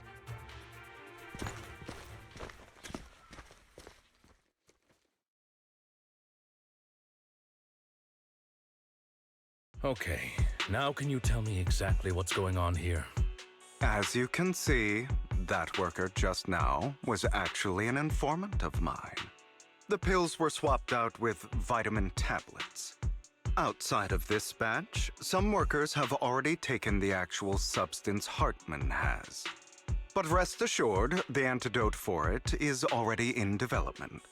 I found the best in the field to help, and with the data I collected before, we should have results soon. I wanted to ask. The reason you decided to lock yourself in a room and endure the effects of the drug, besides getting evidence, it was also to collect data on this drug in order to create an antidote, correct? It seems you're not completely beyond hope. I thought you were just being stubborn. Sometimes I wonder if you know me at all. Then, I have one last question. Why did you never tell me any of this back then? The truth is, I heard everything. That entire conversation between you and Jack. Before he passed away in that small attic. When Jack called you aside and gave you those warnings. When he told me you might go down the wrong path? That's right. You never said anything. What would I even do? Scream and rage over your suspicions, or get on my knees and beg for you to trust me? You know there's no way I'd allow myself to do such a thing. Besides, back then, even I was confused about myself. Jack, It's all in the past. You don't need to explain anything to me. Enough. We should get going. If we're going to reminisce over the past, we should find a more suitable location.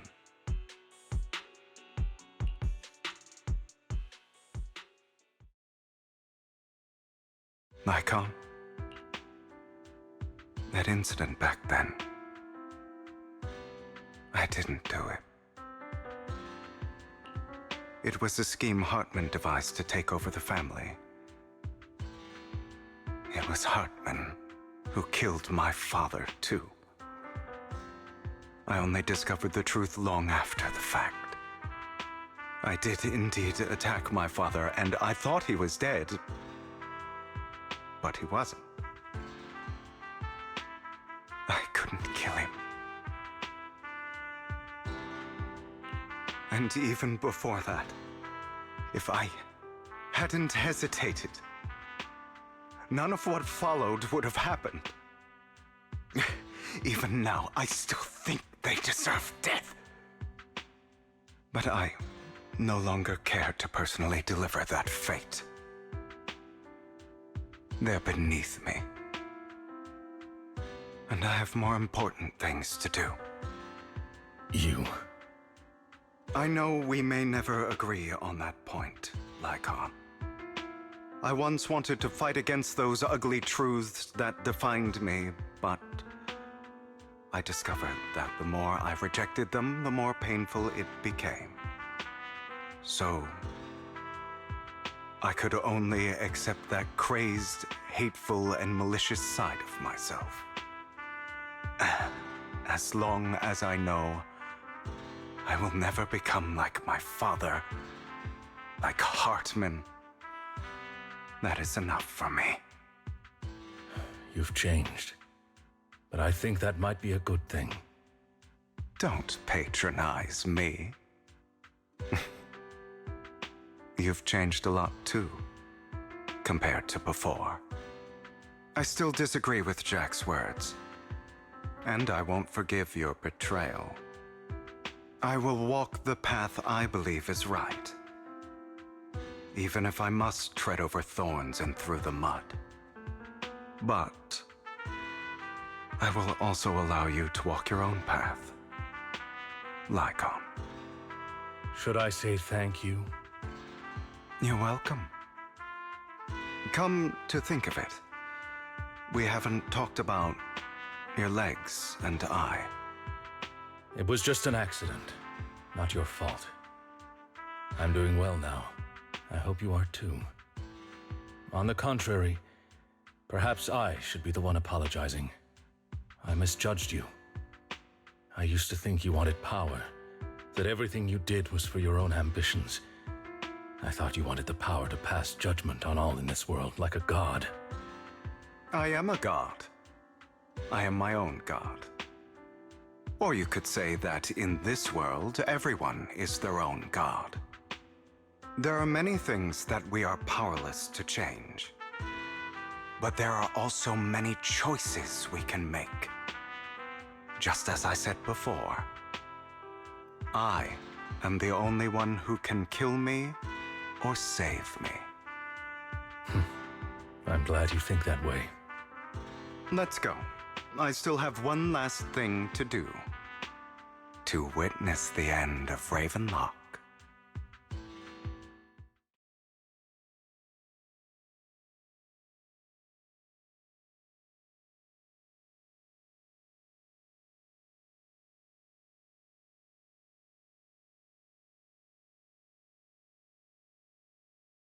You really think you can take my place if I die? Never, you filthy bastard! Your little tricks mean nothing. As long as the Ravenlock family stands, I can still get back on my feet. You still don't get it, do you? This was never about avenging my father. And I don't care about taking your place. I didn't come this far just to kill you. That'd be pathetic. Right on cue. Why don't you take a look at this, Uncle? On behalf of TOPS, I'd like to clarify that we had no involvement in the Ravenlock family's actions. TOPS is officially terminating all partnerships with the Ravenlock family, effective immediately. We will have no further affiliation with them. Are you crazy? What the hell do you get out of ruining the Ravenlocks? You want to be a petty thief forever? Thief? Oh, Uncle. Allow me to reintroduce myself. I'm the name people whisper about. The one who robs the rich and gives to the poor. I'm the master con artist who can fool anyone, anytime. I'm the leader of Mockingbird. The one who turns every headline into my own stage. I have friends who'd catch me if I fall, partners who'd shed tears for me, and allies who always have my back. I am Hugo Vlad. You're the one who needs the Ravenlock name. I never did. You ungrateful bastard! You should have never been born. You flatter me. Same goes for you, Uncle.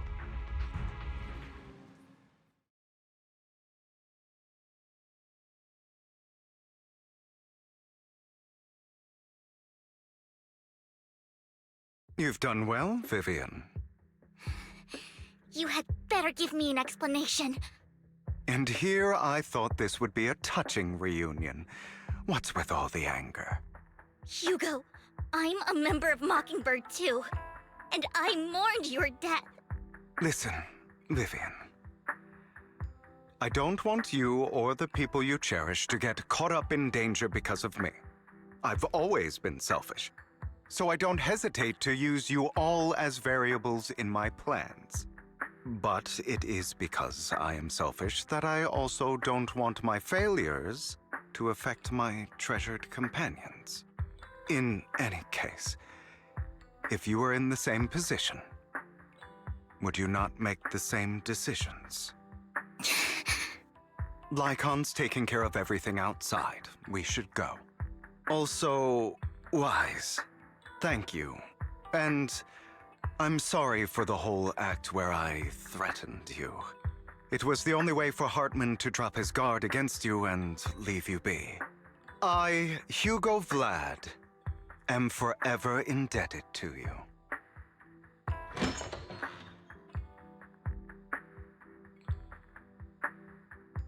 Master Proxy, although it is late, there is some important intel that I must give you now. Did you know about Hugo's plan to fake his death and everything that's been happening, Lycon? I was simply playing along. After all, I could not determine whether Hugo's plan would pose a threat to you. You are a student of the Mayor's late friend, and I am obligated to protect you. You still have that habit of finding awkward excuses when you're embarrassed. Mr. Hugo Vlad, if you have any important intelligence to share, please do so with haste. I need to return to rest before midnight. You two sure are, close.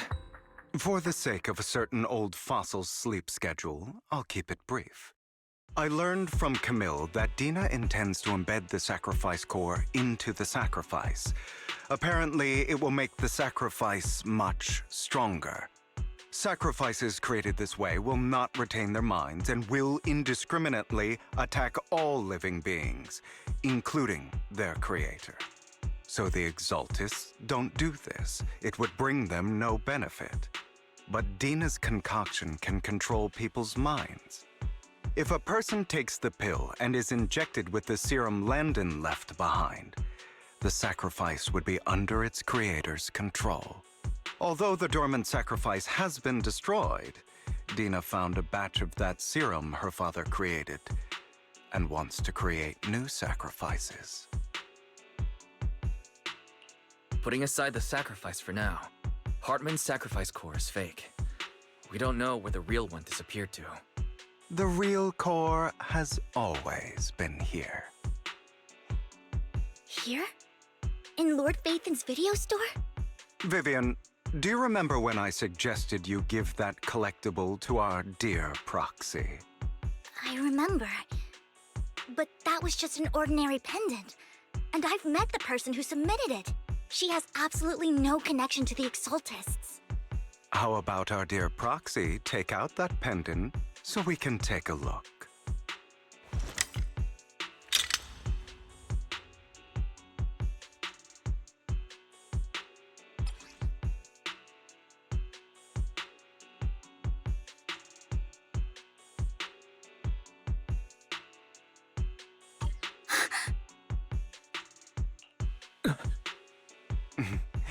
I'll take your surprised expressions as a compliment for my little trick.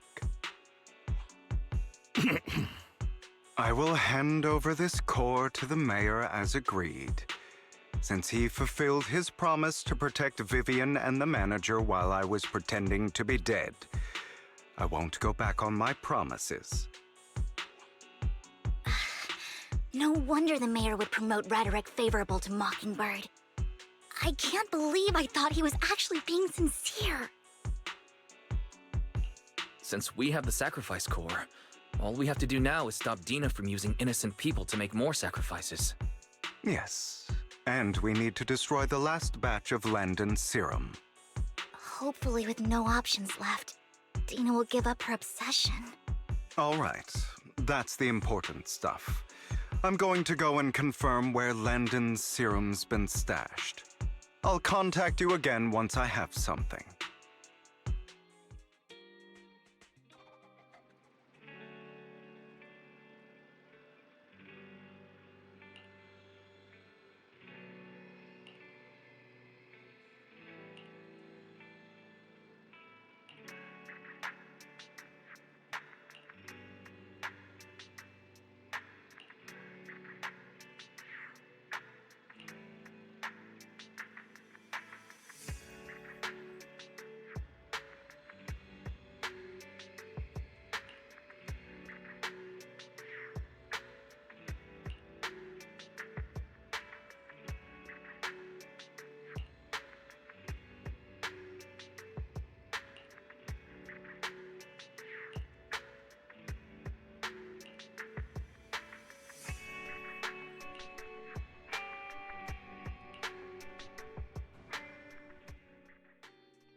Landon's stash should be somewhere nearby.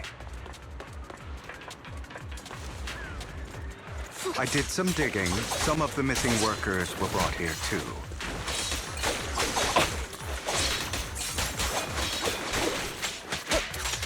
Dina's getting ready to make her move.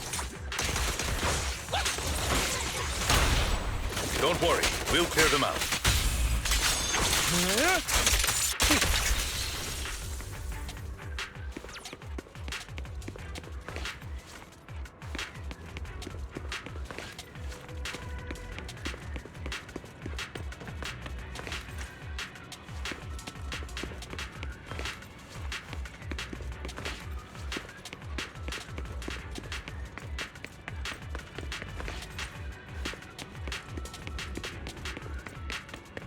They're trying to destroy the goods! Stop them!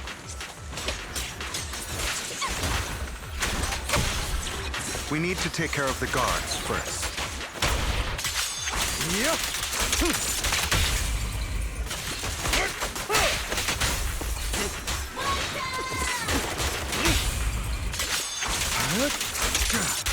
Some of the serum is stored in this warehouse.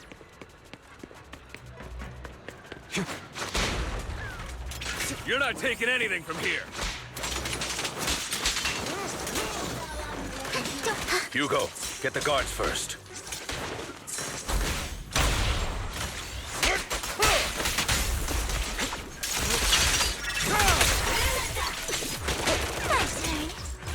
Fool. Don't hurt.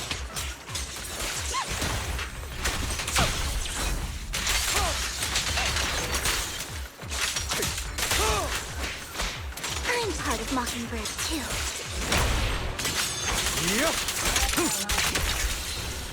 You just stepped into your own grave!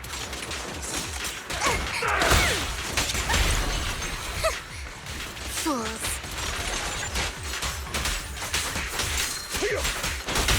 The truth is a beloved fairy tale.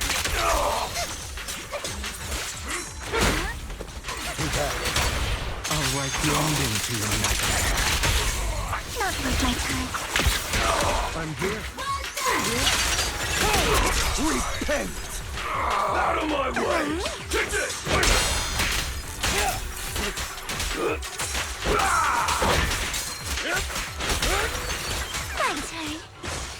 Move it! Ambush. The truth is a beloved fairy tale. The end is nigh.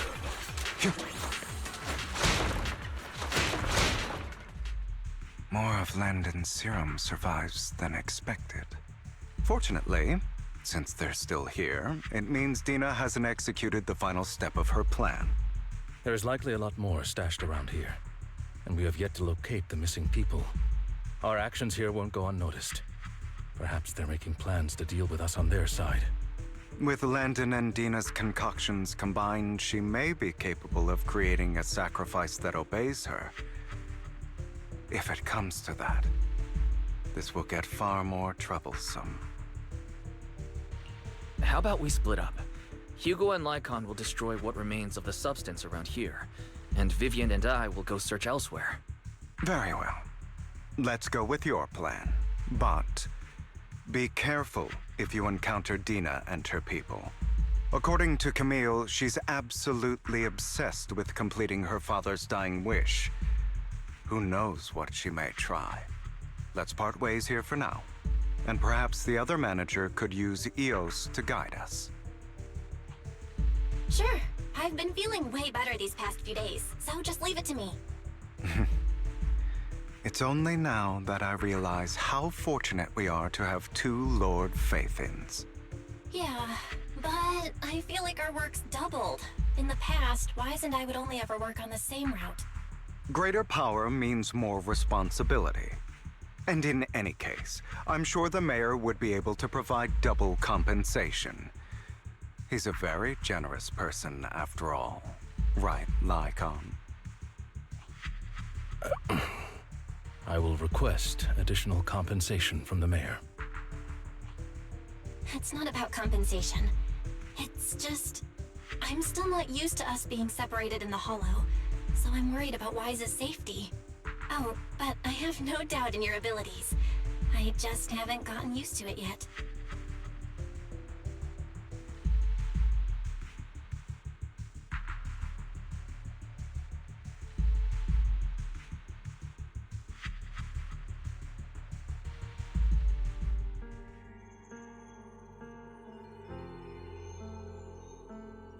This is the future I saw.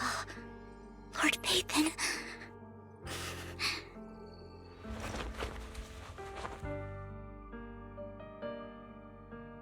I'm sorry.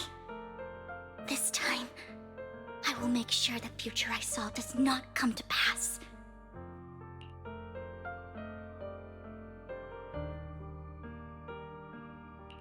I don't want to bring you misfortune. That's all I wish for.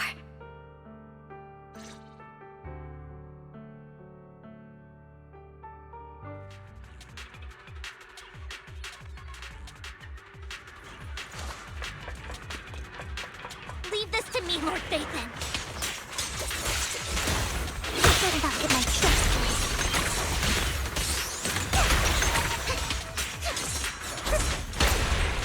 What's up?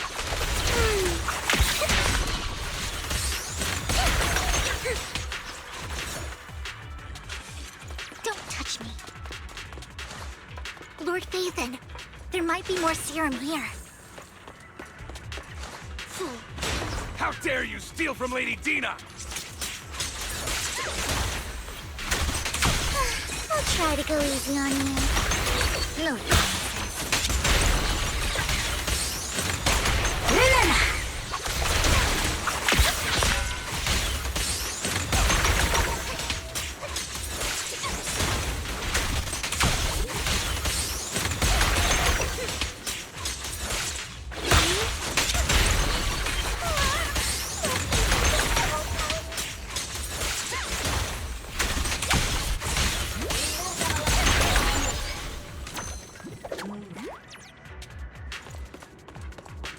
There are containers by the fissure.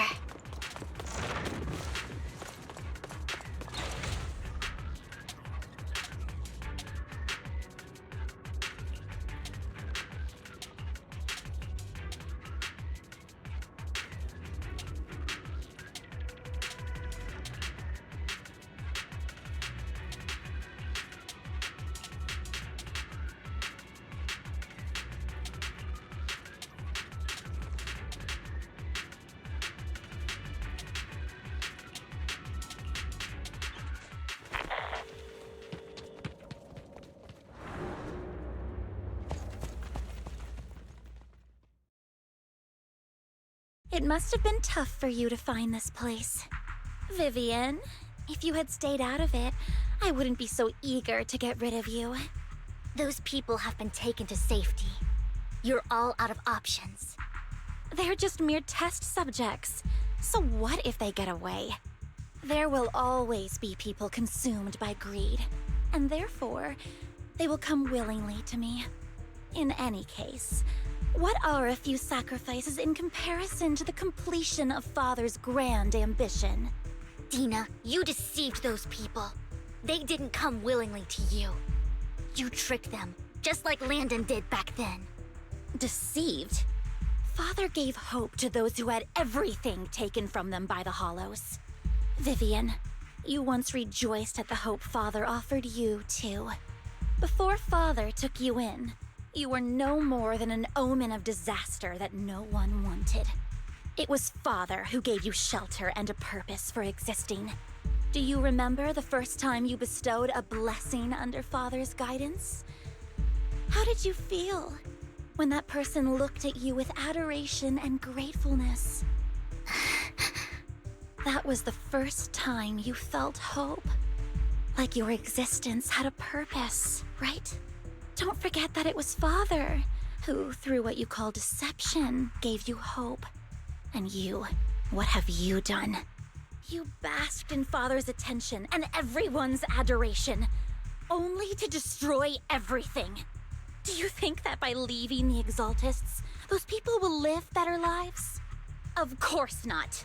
Those who suffered under the Hollows will only continue on as walking corpses, without the hope Father gave them. Do you really think you're some sort of savior, Vivian? In the end, you're just an ungrateful brat who brings misfortune to those around her. It was you who destroyed everyone's hope. Not everyone wants to live in false hope, Dina. You say it's because of greed that people willingly become your sacrifices. Perhaps those people aren't entirely virtuous. But that greed is just wanting to live a better life beyond the Hollows. What you and Landon have done was never about giving people hope, but exploiting it. Stop lying to yourself. Deep down, you know what Landon did was cruel. No. Back then, when Landon wanted to inject you with the serum, the fear in your face was as plain as day. I saw it all clearly. If all of this is as righteous as you claim, then why did you make such an expression, Dina? Don't look at me with such pity! Father did nothing wrong. All of this is to make something of the Hollows other than disaster. That's everyone's only hope. Dina, it's not too late to stop. Stop living in this lie. You know what would happen if a sacrifice loses control and escapes the Hollow.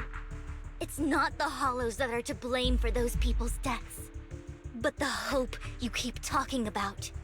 That will cause more despair and claim more lives. That is merely the necessary sacrifice to accomplish a greater goal. No one deserves to be a sacrifice. Your hypocritical magnanimity disgusts me. I can always go and get more test subjects if they've escaped. And I will be able to replicate Father's serum with enough time. With you gone, I'll be able to complete Father's gift to the Creator and fulfill his last wish. Camille, release the failed subjects. Lady Dina. Camille, are you going to do what you did before? You keep saying you'll follow the Creator, but it's all lies. Lady Dina, the Hollows took my family from me. I understand that there's no way to get back what I've lost. It was Lord Landon who told me that the Creator would guide me. One day, Hollows will no longer be disasters. Everyone will be able to survive inside them. I look forward to the day when this hope becomes reality. I watched you grow up, and I know that you've always looked up to your father. He gives you hope, and I destroyed that hope with my own hands. I know the pain of loss, so I've always felt guilty. I want to atone for the hope I destroyed. But Dina, I don't want to ruin more lives, and I don't want to continue watching you destroy yourself. Vivian is right. Not everyone wants to live in false hope. So, please, stop. Camille, are you abandoning me too? I'm not abandoning you. I just don't want to see you go past the point of no return. The point of no return? I passed that point ages ago. No, Dina. You can still turn back. I'll be your way back. Where are you going, Camille? I made a deal with Hugo and the mayor. If someone needs to take the fall for this, let it be me. I did it. All of it. I've been forcing Landon's only daughter, Dina, to research how to create sacrifices. I colluded with the Ravenlock family for my own gain. Everything Dina did was under duress. Since I've kept her captive for so long, she doesn't have the skills to survive as an independent member of society. She'll need a caretaker and teacher. Someone who will look after her and educate her. No! I refuse, Camille! I refuse to accept this! Dina, I'm going to dispose of those failed subjects. I won't allow it! You'll die! I won't allow it! You can't leave. me. I command you.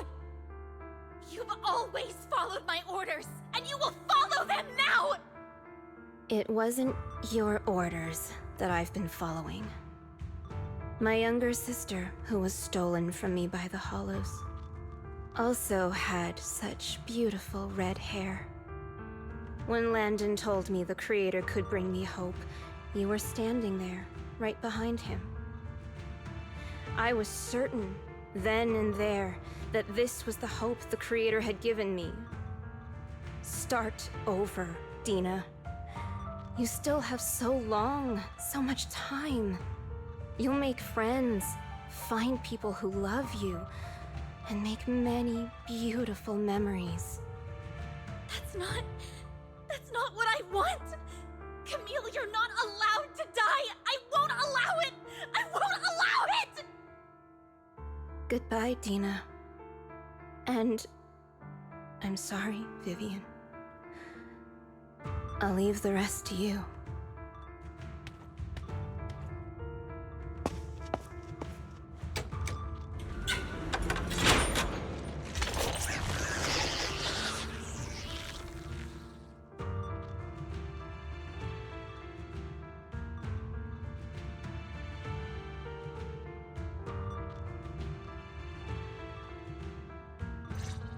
Let's take out these ethereals first. We can't let Camille's efforts go to waste.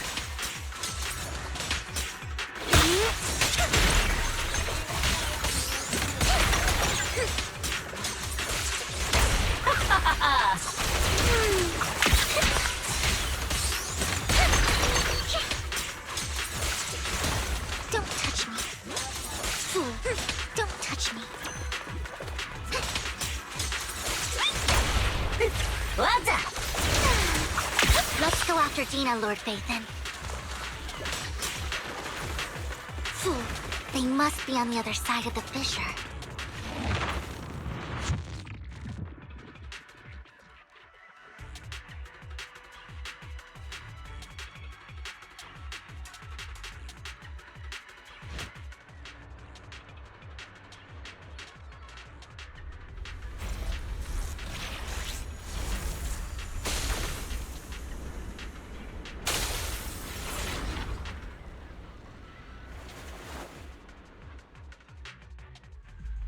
Are you satisfied now, Vivian?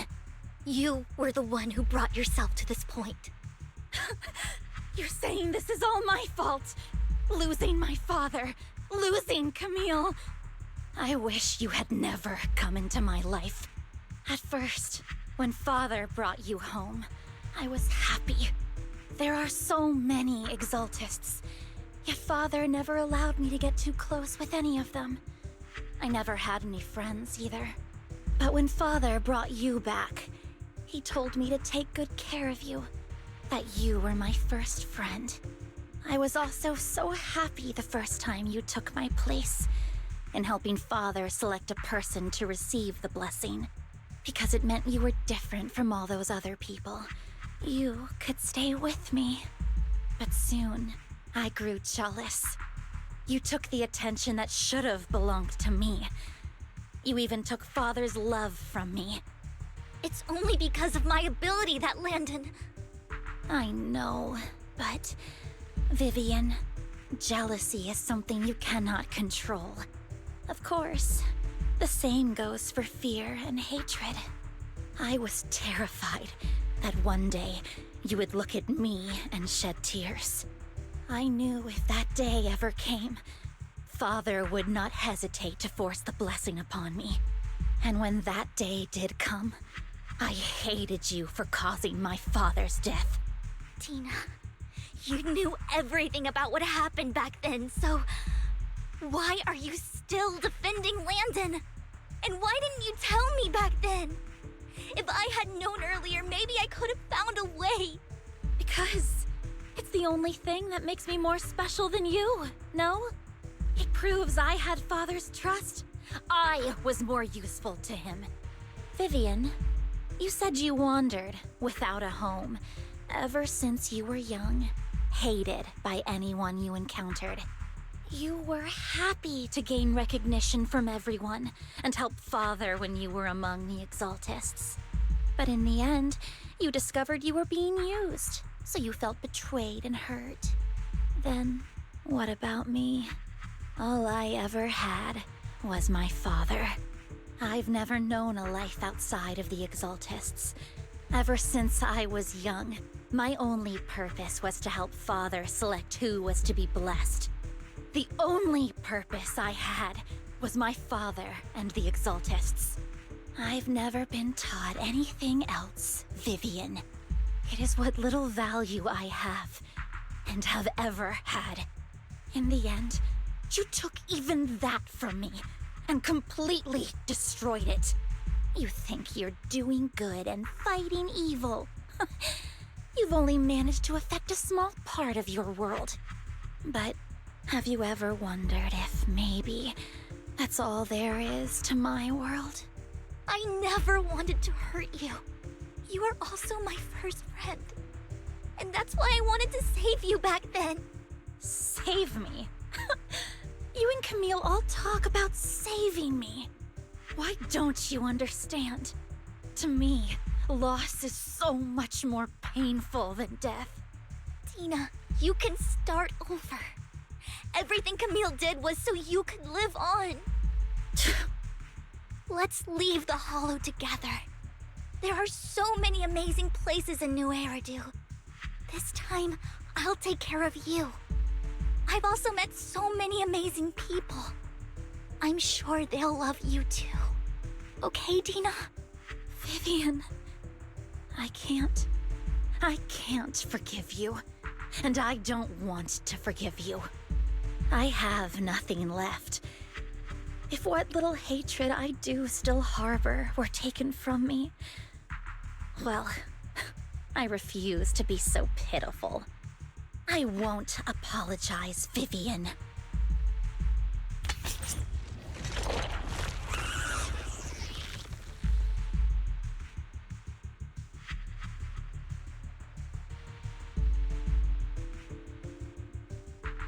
I don't want to hate myself, so I can only hate you for killing my father, and hate Camille for leaving me.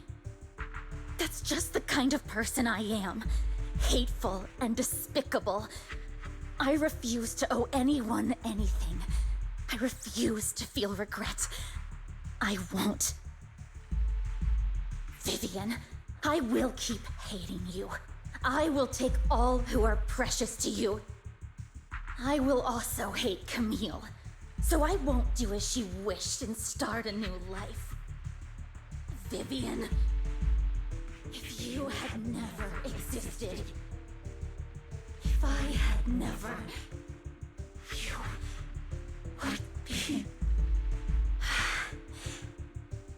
Lord Phaethon, please do not interfere.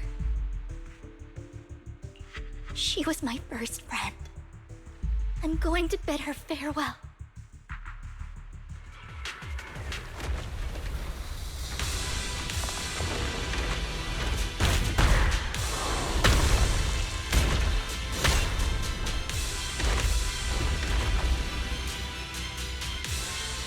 Tina, soon the pain will be over. Lord Phaethon, don't come any closer!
dares get between me and Lord Satan?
Vivian, behind you!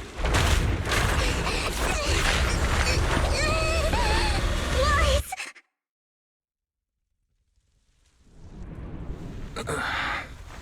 What happened? What the...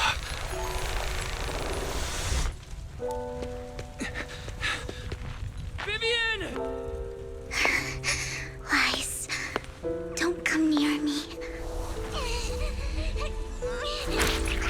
This is my own choice.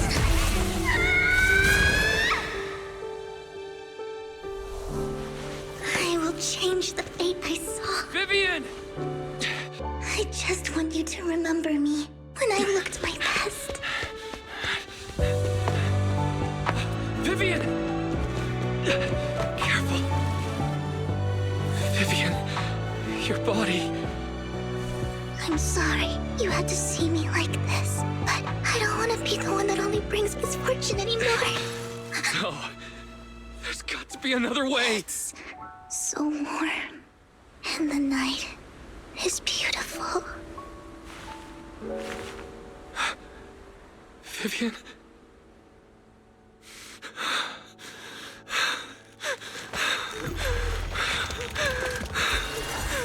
No. It can't end like this.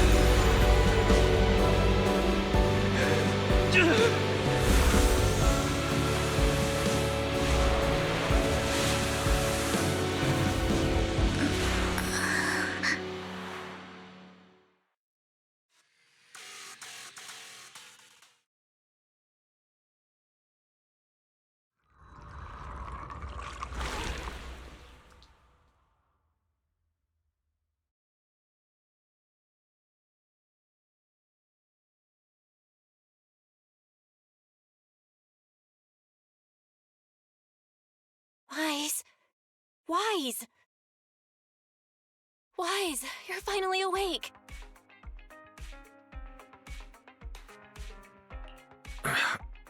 I'm at the store? I remember I was with Vivian. Wait, she injected herself with Landon's serum. Is she okay? Hugo and Lycon brought you out of the hollow. You scared me to death.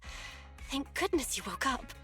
And you said Vivian used the serum on herself?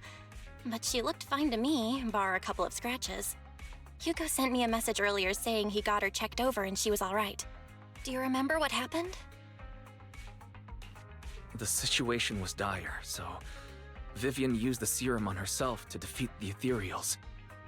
I saw the crystallization process starting to occur. I can't describe exactly what happened. I saw something blurry, but I just wanted to stop Vivian's corruption process. I don't know exactly what I did, but then I lost consciousness. What happened after that? When I let Hugo and Lycon there, it was just you and Vivian lying there on the ground. We couldn't wake either of you. Let's put that aside for now.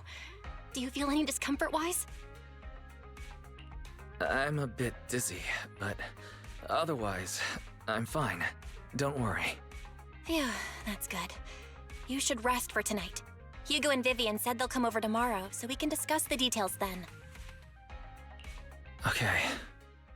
Sorry for worrying you, Belle. Good night.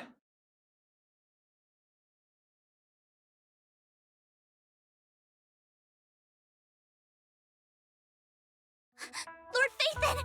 How are you feeling? No headaches? Leg pains? Heart palpitations? Loss of appetite? Vivian? I was just so worried. Sorry. Anyway, Lord Phaethon, I'm so glad you're okay. What happened this time was all my fault. Things were dire, and you did what you had to. Plus, if it weren't for you, we wouldn't be here now. So what happened? Wise said he saw the crystallization process start. But I didn't see anything through EOS. Hugo? Lycon? Did either of you guys see it? Allow me to explain. Miss Vivian told us what happened after she awoke, and the mayor arranged a full medical checkup for her. Based on the results, Miss Vivian indeed shows mild corruption sequelae.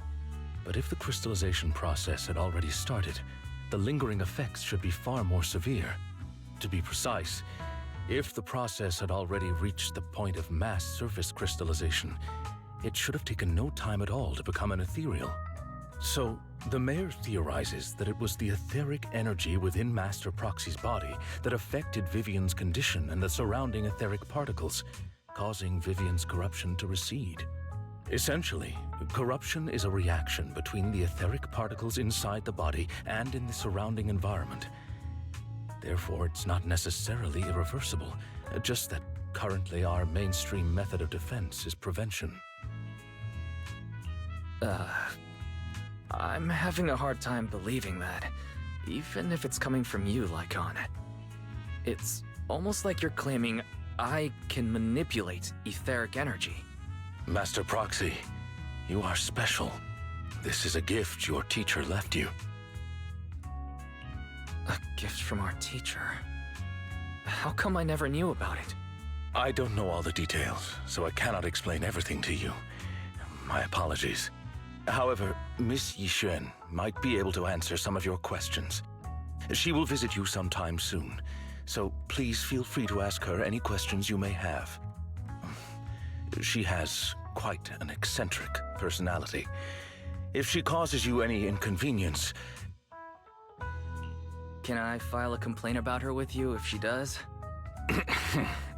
Master Proxy, you have always been a people person, so I trust you will handle things just fine. The way you said that just makes me more worried. In any case, the mayor has asked me to give everyone his most sincere gratitude. Unfortunately, the mayor could not come personally, but has promised everyone a favor. Provided it's within his means, he will offer his unconditional assistance once. There is no time limit on this favor. Unconditional, What if I wanted his position as mayor? If that is what you desire, then the mayor and his subordinates will be first in line to vote for you in the next election. As for the other votes, you'll have to work for them on your own. But should you assume office, I hope you take full responsibility for handling all day-to-day matters and lead by example. By sheer happenstance, the mayor has provided you with a copy of his current assignment, the City Waste Sorting and Processing proposal. Old fox. Well, can I request Lord Phaethon's... The mayor imagined you might ask.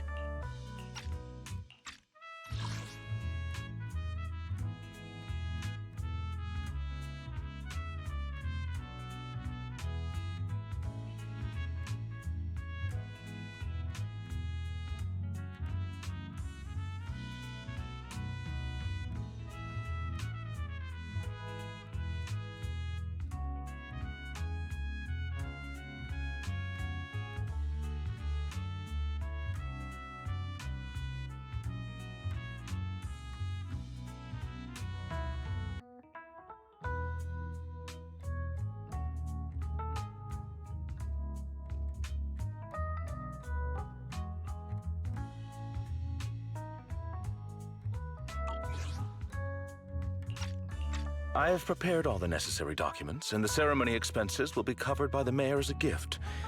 As long as Master Proxy agrees, we can sign and process the documents immediately. But this matter requires mutual consent and cannot involve coercion, confinement, or one party's lack of consciousness. Stop! I would never do that to Lord Phaethon! Probably. At least not today. As for you, Master Proxies, the mayor has some sense of what you desire.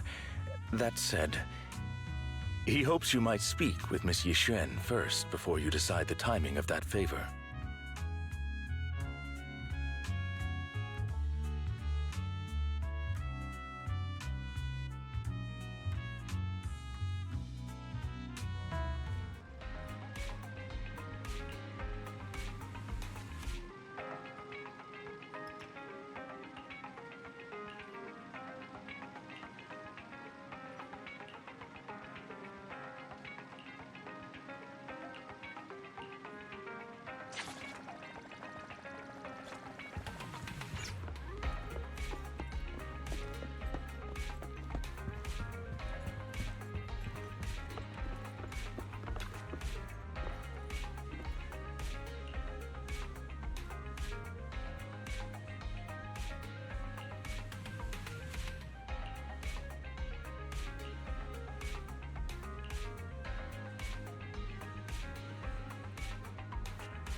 I did not expect that such a spiritual entity would exist here.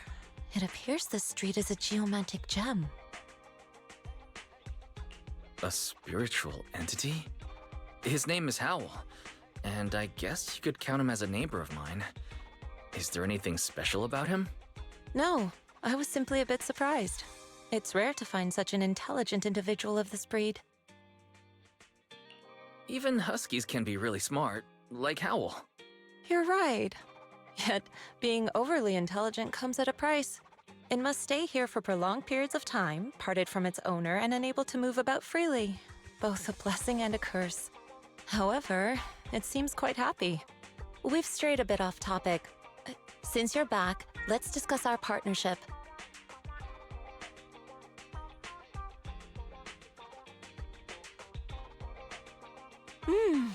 Nice job. Good air circulation, excellent layout. Very suitable for a business. Your bamboo here are also very energetic. It seems your fortune is good when it comes to wealth. Huh. You even know feng shui? I'm happy to hear that. But who exactly are you? I suppose this is our first official meeting since parting ways in the Hollow. Now that both of you are present, allow me to reintroduce myself. My name is Yi Xuan, a mystic from Yunquei Summit.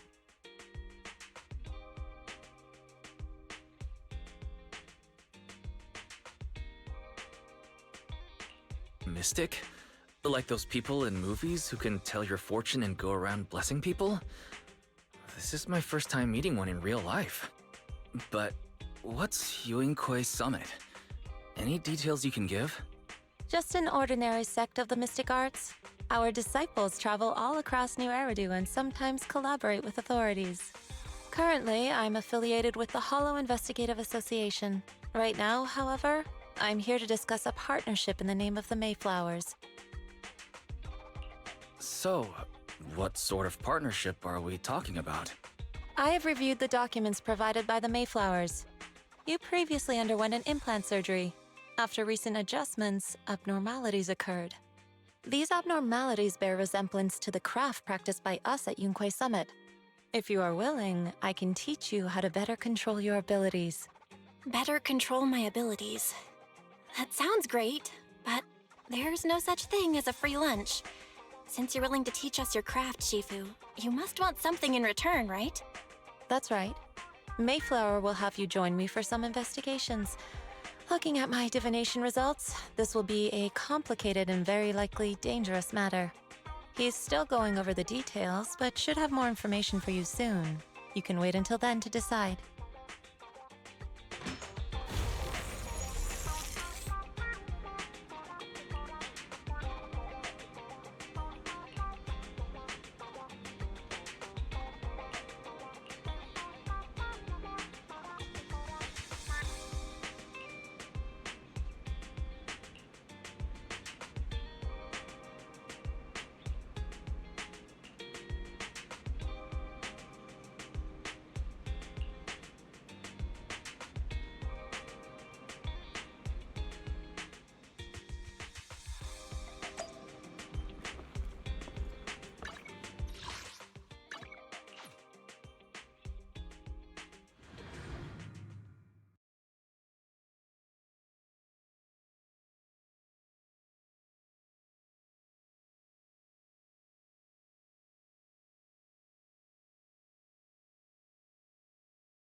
Please, help me check my fortune! Here's my pop. Look, doesn't this thick wealth line mean I'm about to strike it rich? I've looked it over, and your fortune is decent. Huh? You barely looked at it, and you're already done? You have good fortune. What? You don't believe me? I do. Thank you so much. Next, it's my turn. Hey, wait, hey, quit cutting in line. So this is where you were. Who are all these people? You're here, Wise? I decided to take a break. I didn't expect so many people to come seeking my divination services. Don't worry, I need no more than a simple spell to solve this matter. Fortune-telling services is 10,000 dennies per session.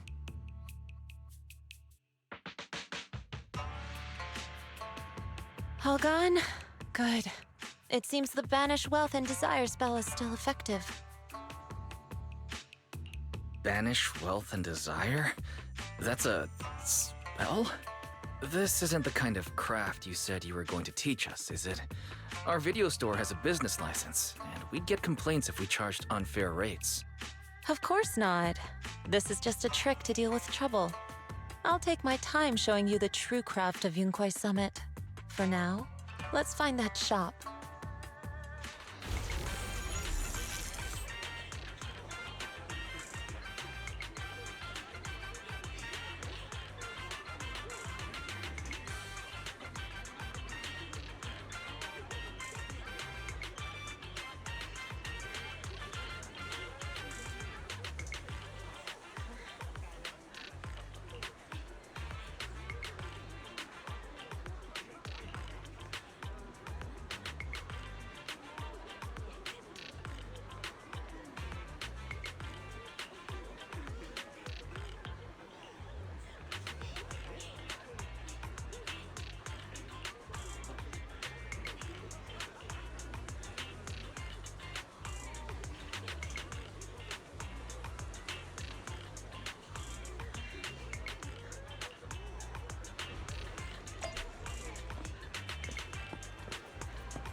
Yishuan Shifu. The store is right up ahead. Yes, this is the place.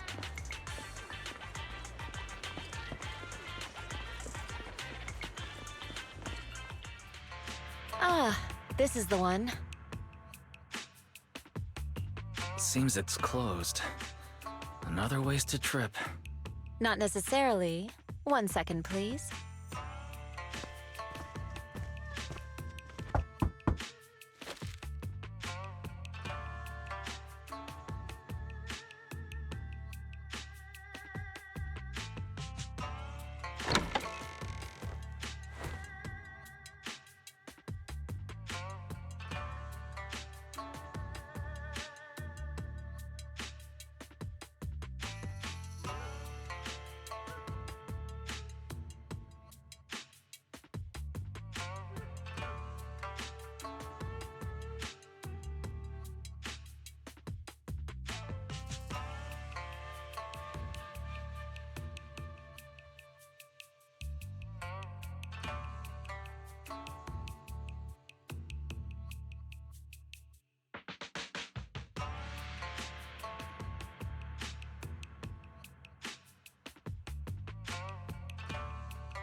Huh?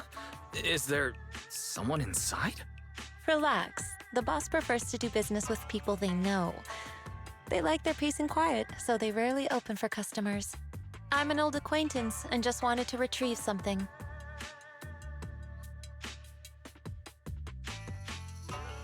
What a strange private business. Shifu, what exactly are you retrieving? Just some things needed for our future investigations.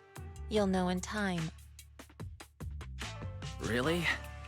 Shifu, I feel like you're always so mysterious. Rest assured, I'm not hiding anything from you. It's simply because the correct time has not yet arrived, so there is no need to rush. Since we've already obtained what we came for, let's part ways here. There will be plenty of time in the future. We will certainly meet again.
picture of me?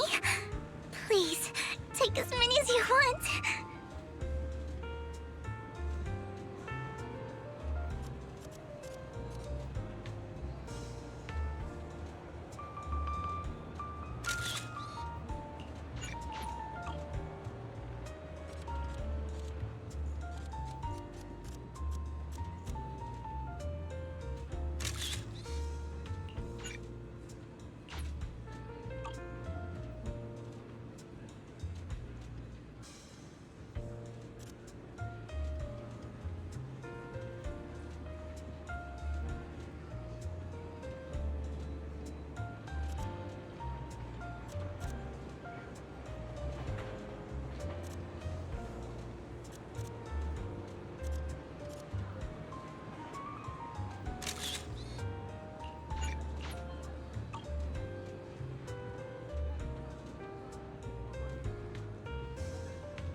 A picture of...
Take your time and look around.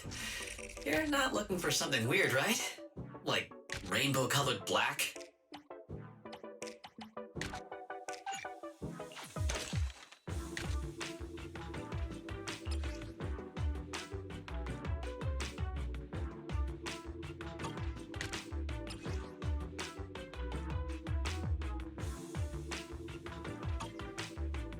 Got something fun in mind?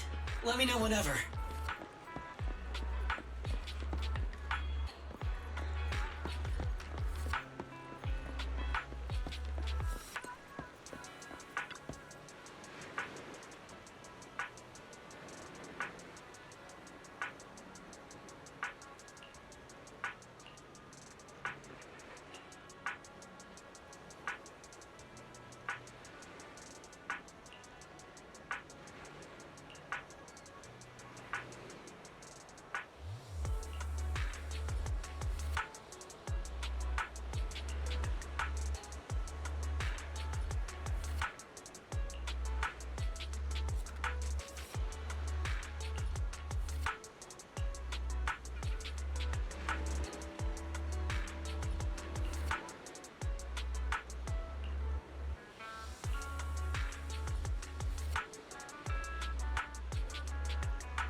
Okay, so what does this person you want me to sculpt look like?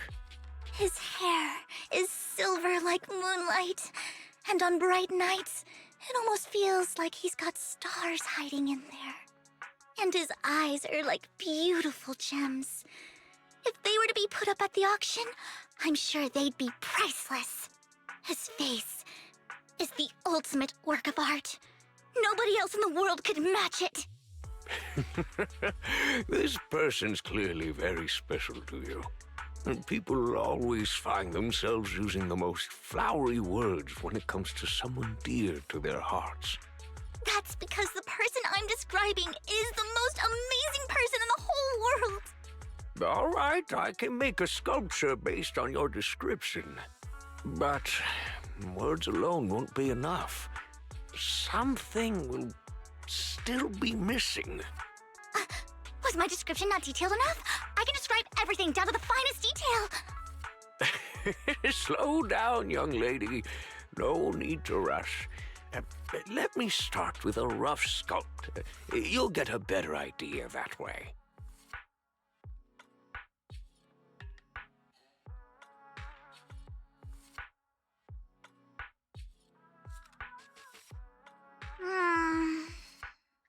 It feels like it's missing something. Vivian, what are you doing here? Lord Nathan! I'm just chatting with this gentleman here. Young lady, is this the person you care so much about? No, I mean, I'll come find you again tomorrow.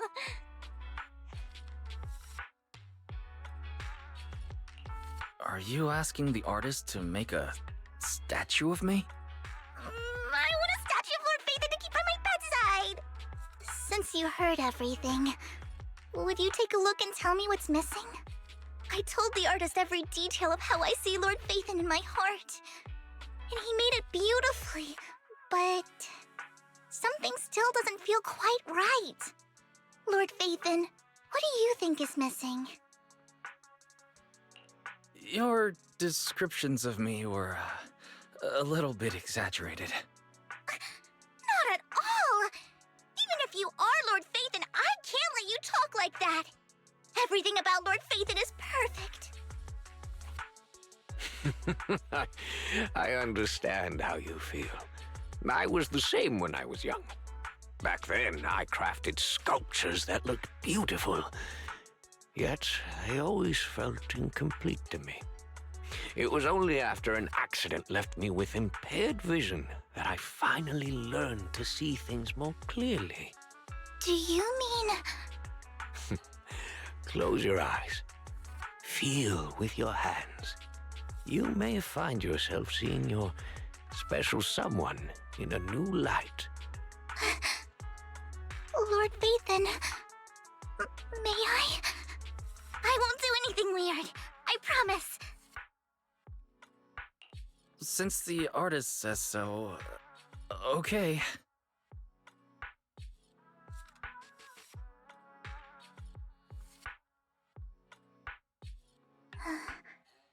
Lord Phaethon's forehead.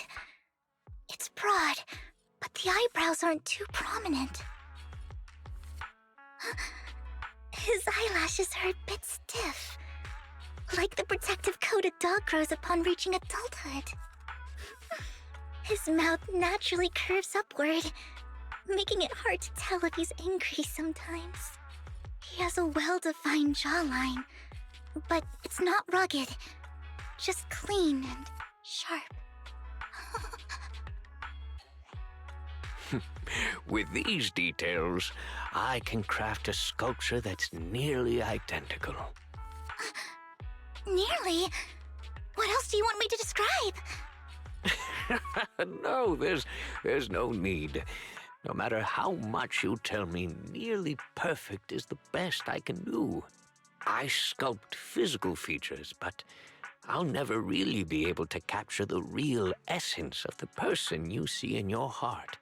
A sculpture can serve as a token of memory or to help alleviate someone's longing. But when it comes to someone truly important to you, always take the time to experience everything about this person for yourself, to understand this person as they really are. I get it now. I will. I'll mail the sculpture to you when I finish it. Now, you two should go and enjoy your time together. Lord Phaethon, I feel like I've gotten to know you a little better. The image of you in my mind is clearer than ever now. That's great. At least now the image of me in your mind sounds a lot more... normal. Nevertheless, I'd still like to see you more often, Lord Phaethon. No statue or memory could ever compare to seeing you in person. So, next time, you have to ask me out. Sure. Next time I'm free, I'll ask if you want to go anywhere.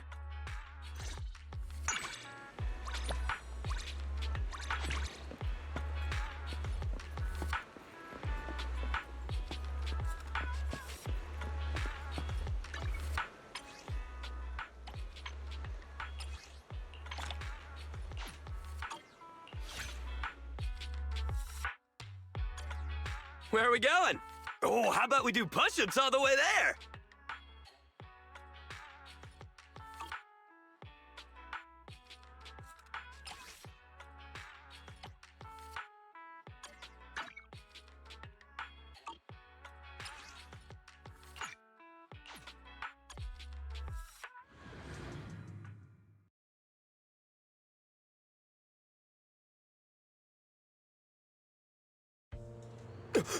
The engine in my heart is revving up! Oh, the remodeling shop must be nearby.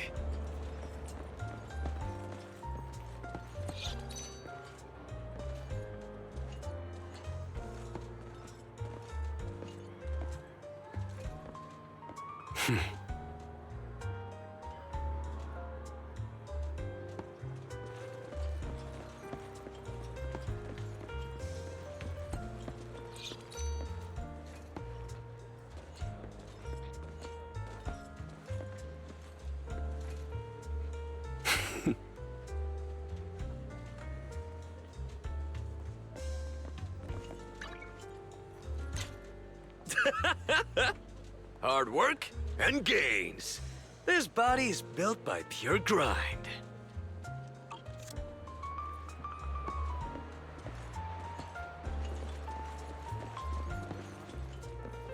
Ah!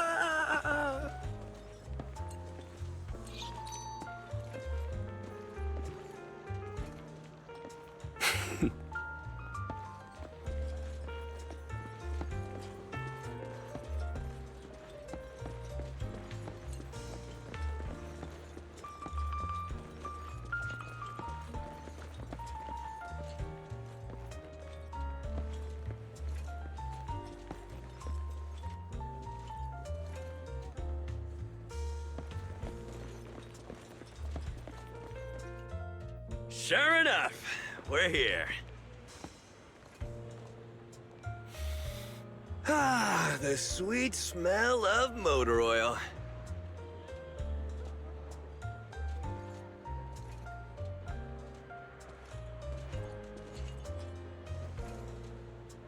Yo, should I get some modifications? Like, an engine that makes it so I never get tired, or a hand that doubles as a jack!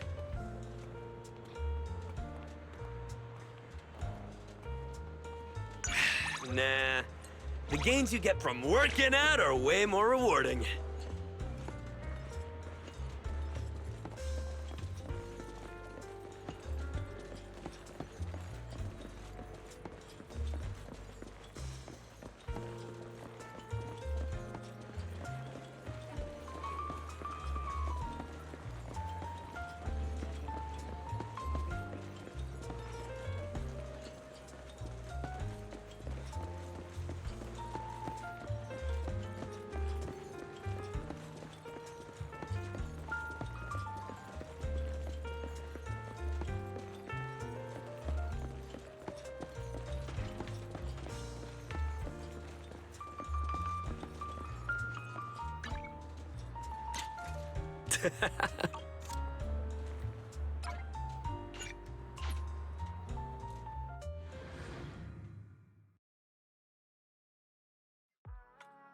I can't wait! Let's get going!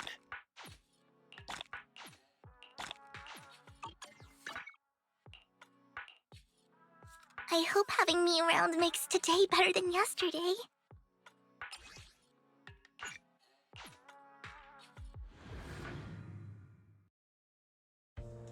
Good day, Lord Vathan.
Morning. Want to start this beautiful day with a win?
Oops! I slipped up.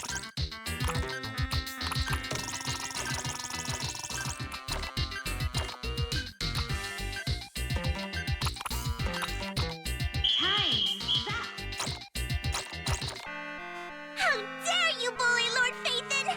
Just you wait!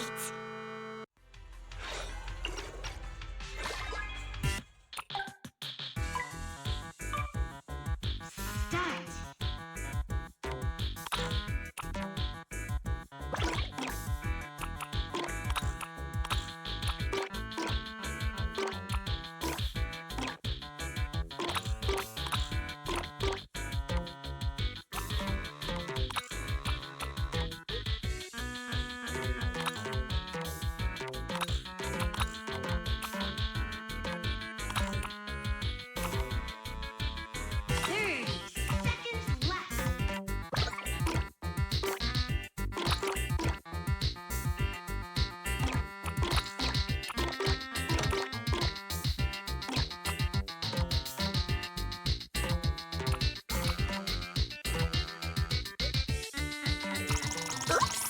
I slipped up.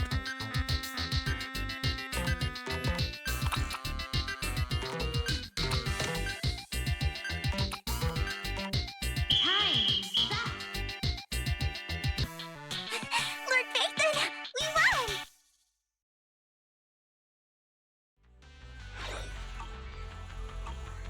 Thanks for coming. Hope you had a great time.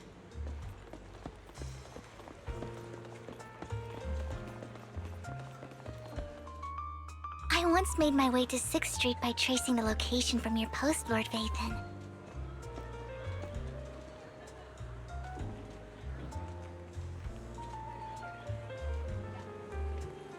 And that's where I came across a black cat.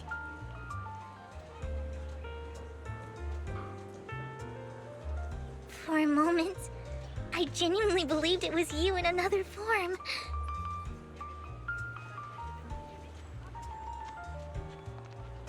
I even tried having a full conversation with her, but she just lounged there, staring at me.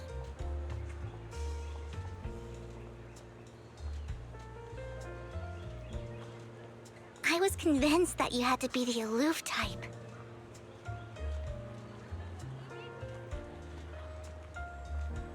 I kept praising her while taking pictures.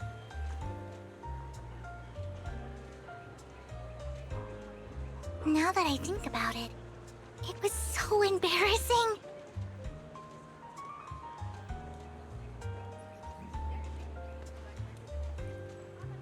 But coming back here today feels different. To think your store was just around the corner all this time.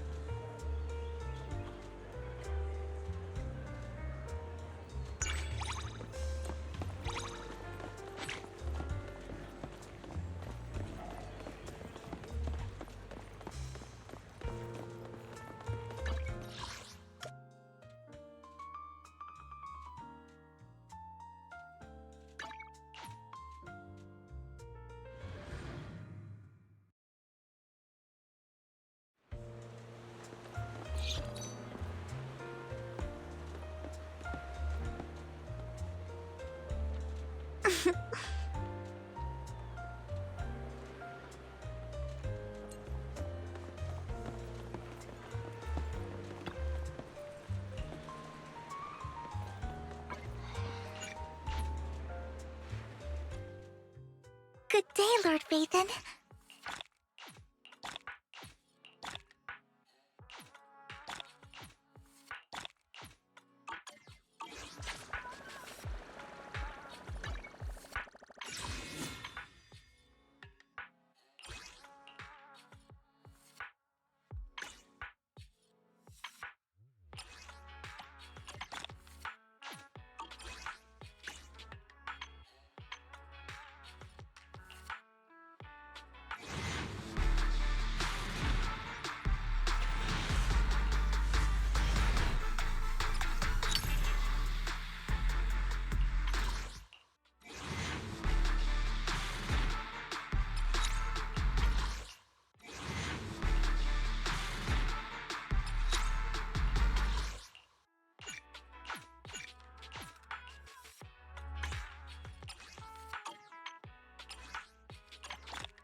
stride, chin up, and yourself confined.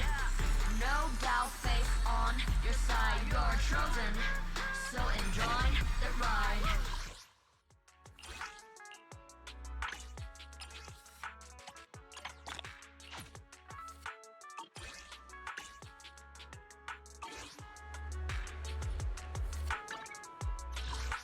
This is the path I follow.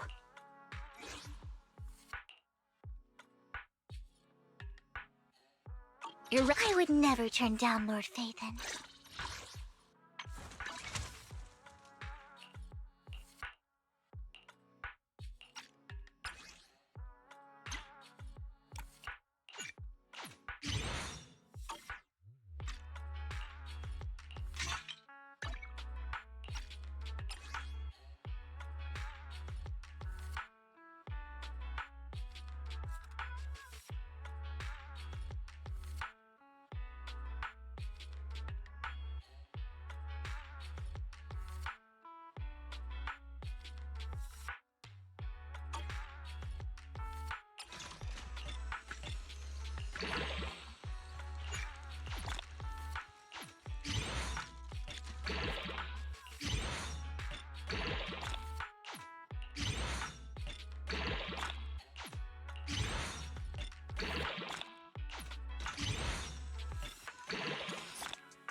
Good day, Lord Phaethon.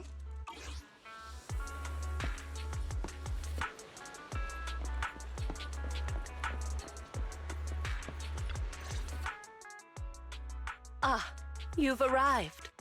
I wanted to ask you some questions about store management. Actually, Belle's the one who's been managing the video store for the most part. But go ahead. I'll answer to the best of my ability. Customers have always loved purchasing carefully arranged bouquets. The flowers glistening with morning dew add beauty to their lives, and that, in itself, is fulfilling for me. Yet lately, a customer mentioned that rather than buying bouquets in full bloom, he wants to spend time with his flowers. However, simple potted plants don't quite have the same aesthetic charm. So, I was thinking, perhaps I could create custom...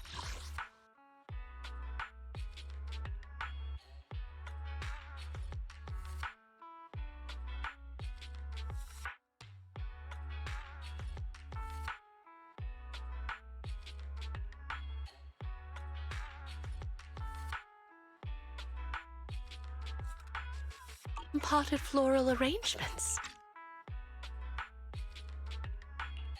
Good idea. And potted floral arrangements perfectly suit Dew Gardening's vibe. Since you agree, could I have the honor of inviting you to be our part-time manager and special floral designer for the next few days? Wait, you mean you want me to do floral arrangements for customers for a few days? Yes. Spring is here. No self-respecting connoisseur of flowers would dare to miss this season. I plan to travel for a few days and find novel flora for my shop. But the floral arrangement project is just getting started.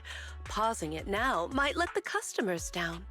As an experienced store manager, you must understand my concerns. So... I'd love to help, but arranging flowers, it's not exactly my forte. Maybe you could teach me a technique or two? As a floral designer, you first need to understand why your customers want flowers and what qualities they're looking for. Some customers may already have a specific flower in mind. If you can guess it correctly, it'll make them even more satisfied. Well, it's a bit hard to explain. Let's do a practice round. I'll pretend to be the customer.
The warm wooden base feels like the embrace of the earth.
The warm wooden base feels like the embrace of the earth.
It is both intention and courage.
Sunflowers always follow the sun, just like a loyal heart that never leaves.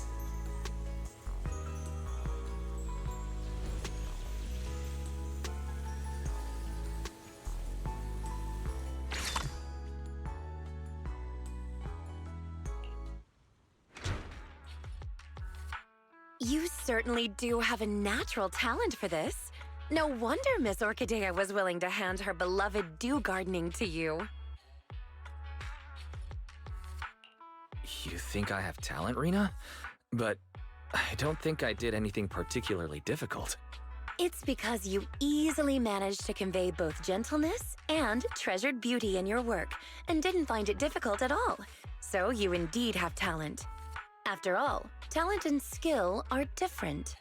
What you accomplished can be considered communication with flowers. Just as Orchidea wrote in her notes, a floral designer must feel the qualities and personality of each flower and arrangement in accordance with their own understanding, allowing each flower to radiate its own charm. This potted arrangement has achieved that. So, if you're free, I'd love to hear your understanding of different flowers. I've brought snacks. Oh, don't worry. I've already experimented on everyone at Victoria Housekeeping. All thanks to your guidance, Rena. And about the qualities and personality you mentioned, I'll practice getting a feel for that.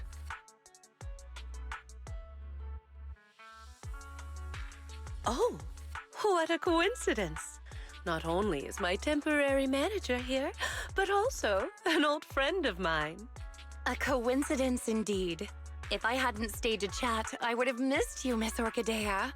Oh, is my previous request causing you trouble? It is a little difficult, yes. I've visited several old friends in search of the flowers you mentioned.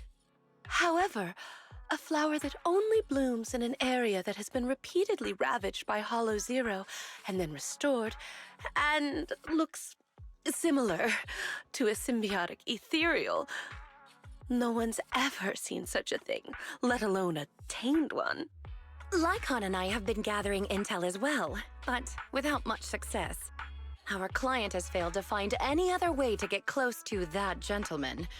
We can only place our hopes on his favored flower miraculously appearing. There's only 2 days until the banquet. I hope this doesn't become a regret of both Victoria Housekeeping and our client. As expected of Victoria Housekeeping, you're so dedicated to every commission you get.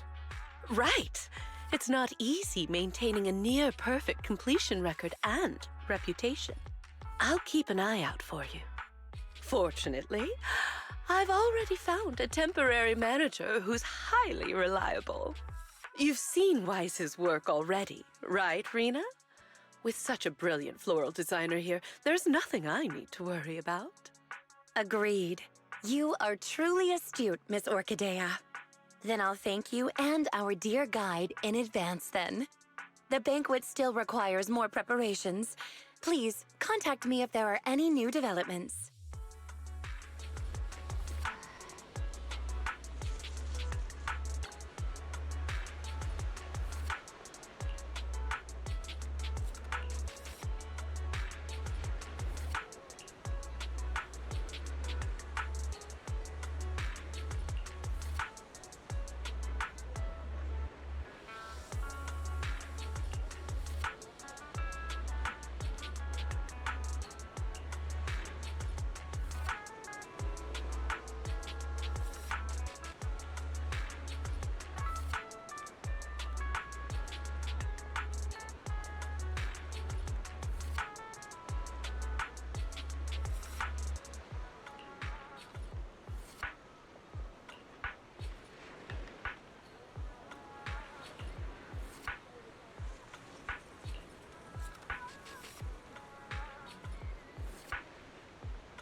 Welcome to Do Gardening.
The bellflower represents unwavering faith, which evokes resilience and protection.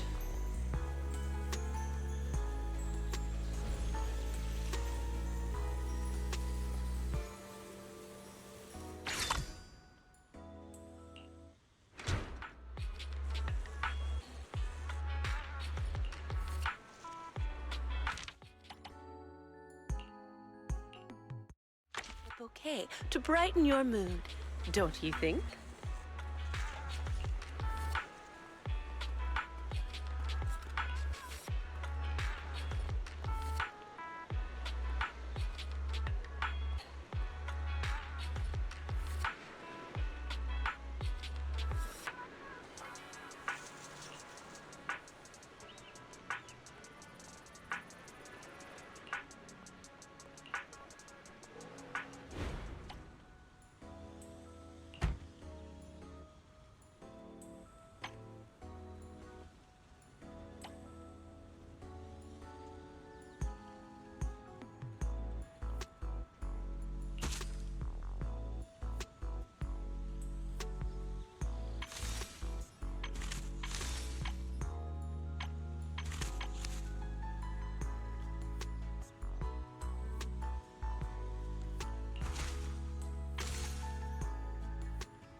The simple blue-green hue depicts the tranquility and elegance of time.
Sunflowers always follow the sun, just like a loyal heart that never leaves.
Daisies always carry the morning dew, innocent and fresh.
All disturbances will fade away with the moonlight.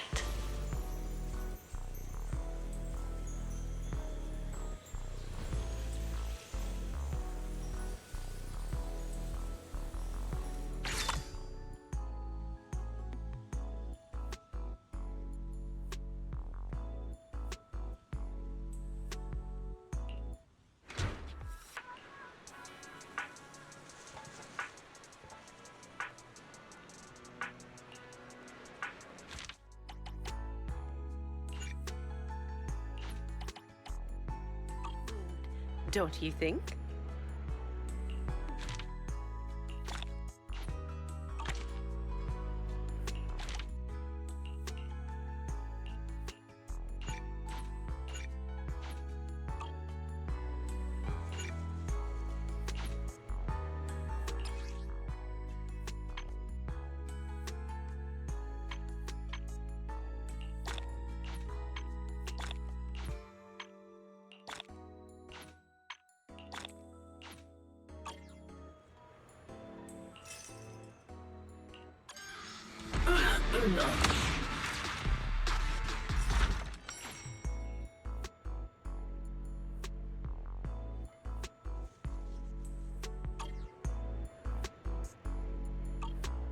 You're welcome to come back anytime to hear more stories of flowers.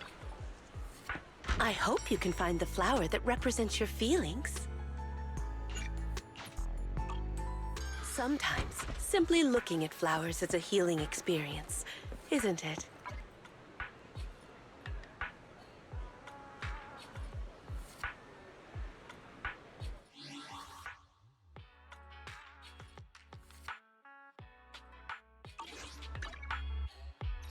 Eradicate all evil. Good day, Lord Phaeton.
Take my dress skirt and you'll pay.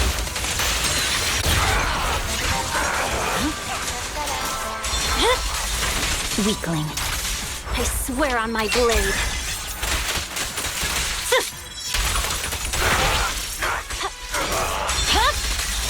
My blade is already sheathed.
This is the path I follow. I'm at your disposal. Is it work time? Eradicate all evil.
My blade is already sheathed.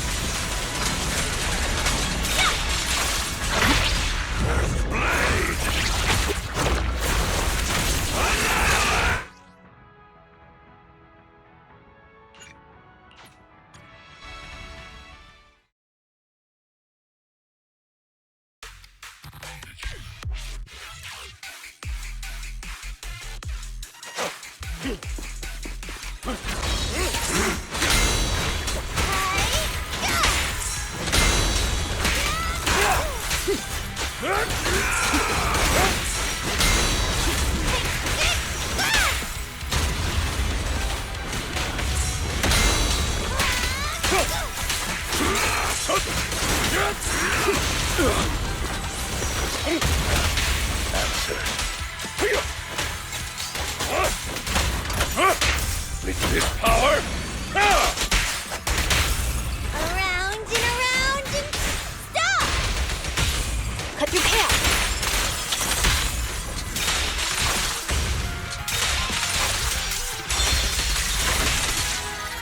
I swear on my blade.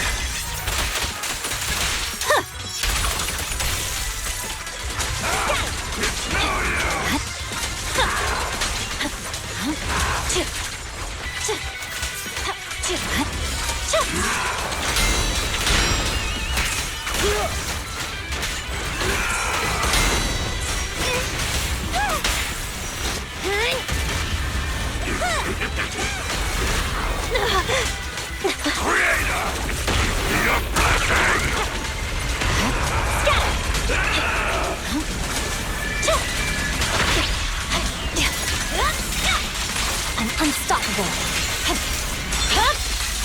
It's over.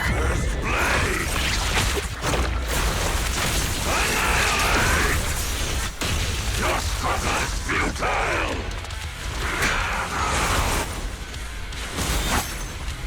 You can't stop me! Ending refinement!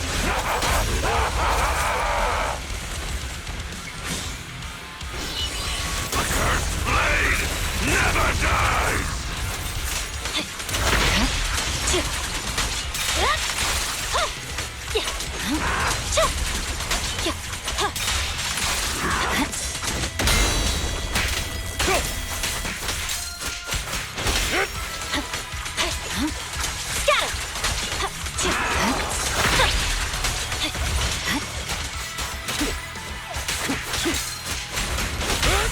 How about this? Yeah! Restore order. Time to end!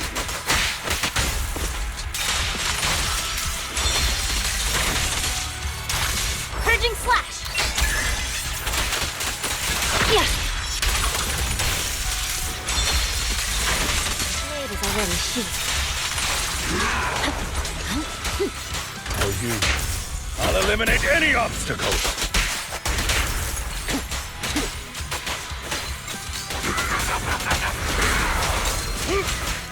Creator! I can also become an Asura!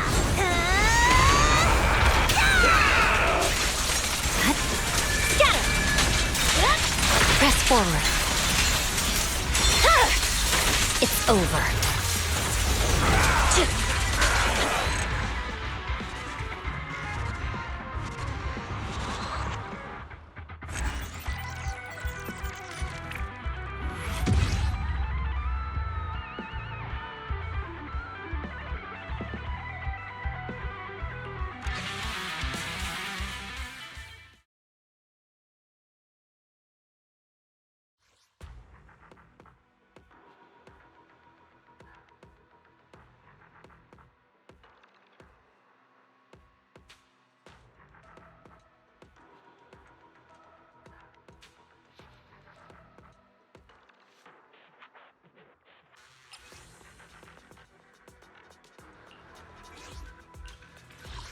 Want to see the red scarf?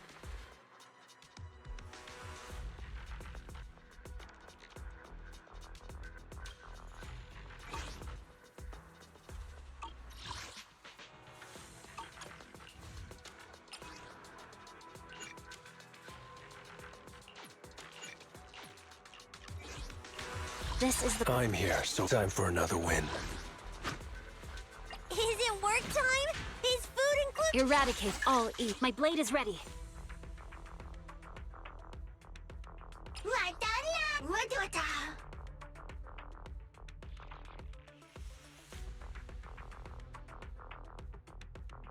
I'm here, so we're good.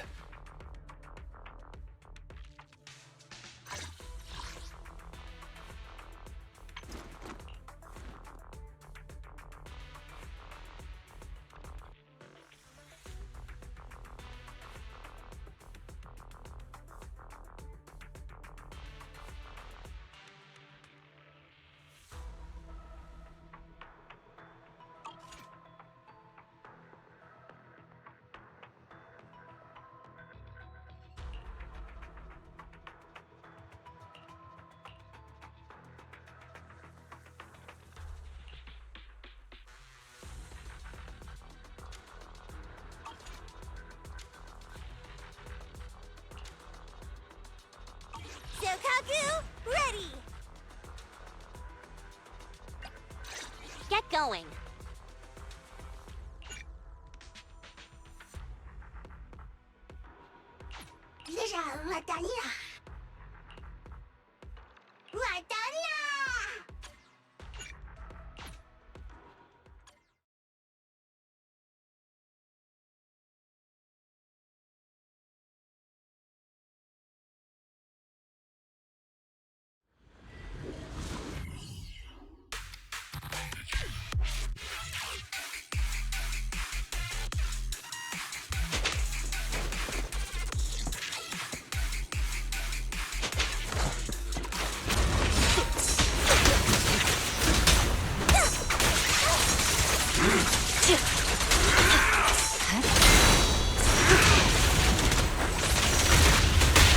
Gotcha!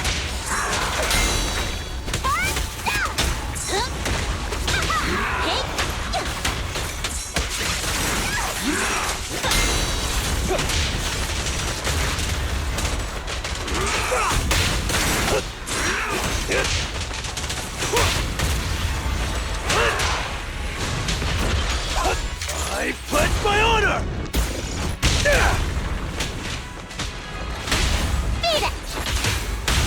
Feeling fired up? No forgiveness!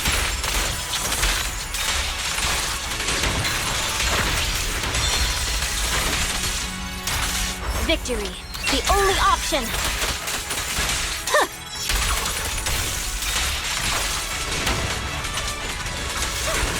That's all you got! Let's off!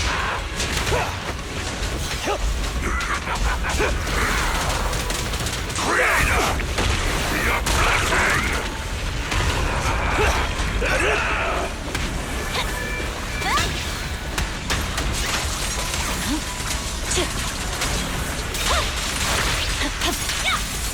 Cursed blade! Annihilate! Your struggle is futile!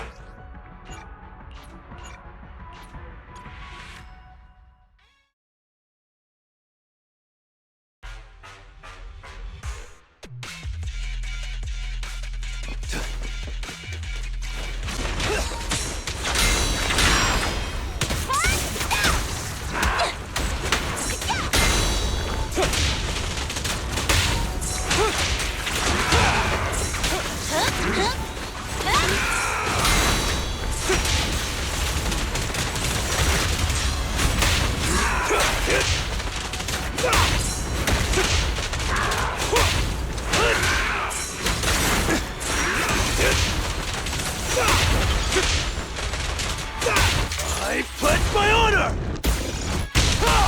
Backdown! Feeling fired up? No forgiveness!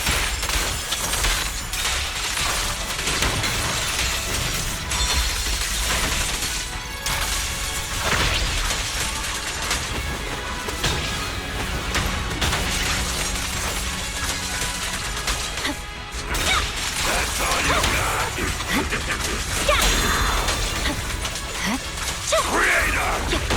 Your blessing!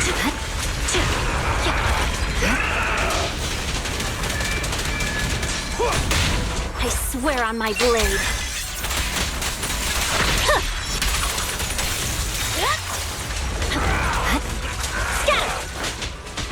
Creator! Watch over me! My creator! Please find me!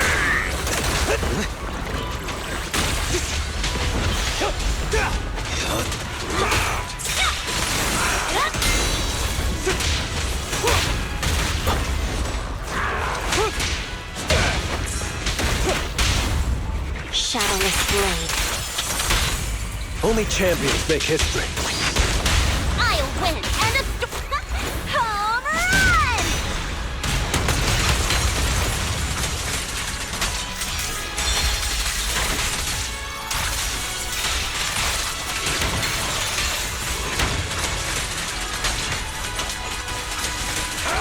It's no use!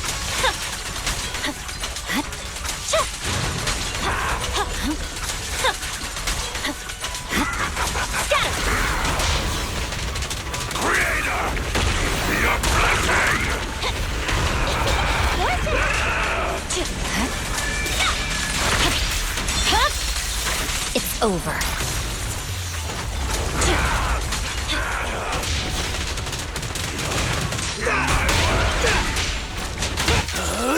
I'm unstoppable! Go. The cold is silent. Feeling fired up? I'll win. End of story.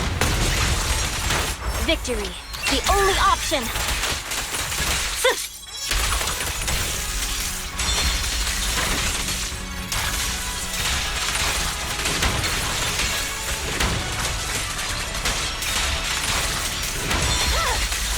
Weakling.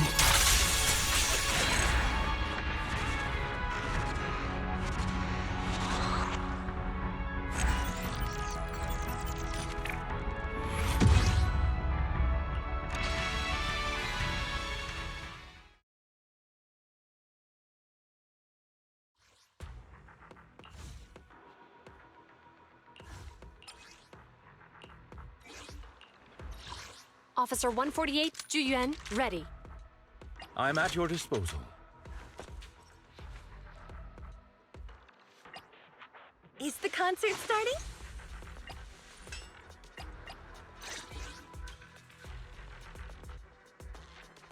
Ooh, we really harmonize.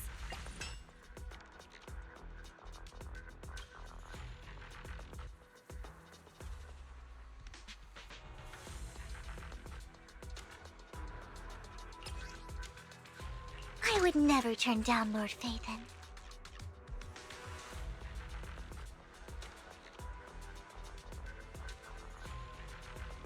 Is it work time? Let's hurry! I want to be back by dinner!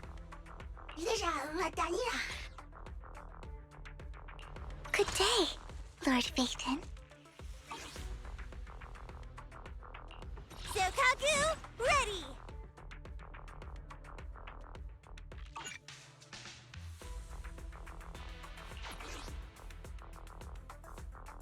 Is it work time? Is food included? Ooh, I'm at your disposal. Is the concert starting?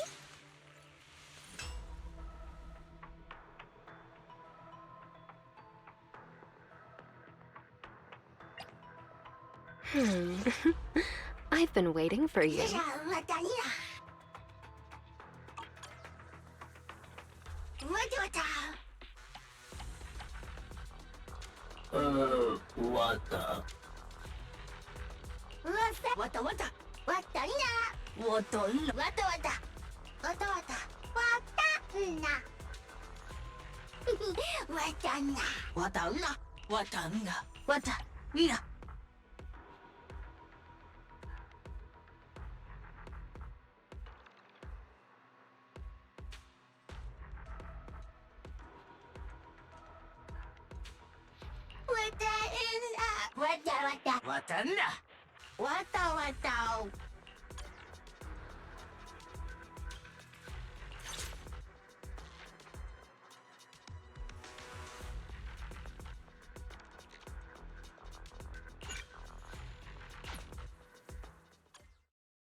Heads up.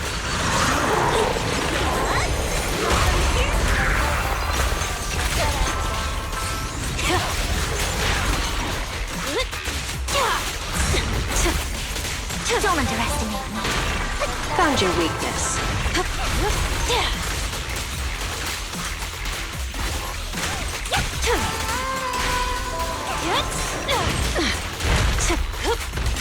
Let's make this quick.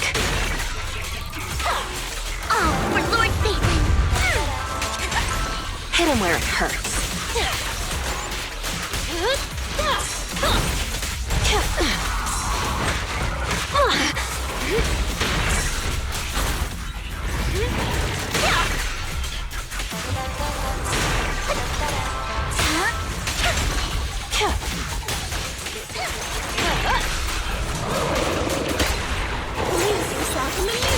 It won't hurt for long, I promise.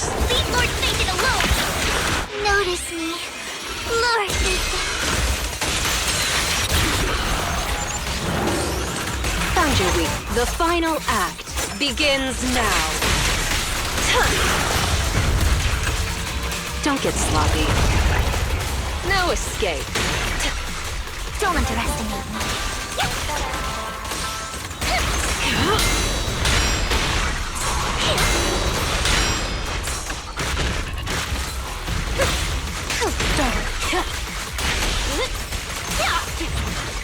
This song is dedicated to the world. Careful. I bite.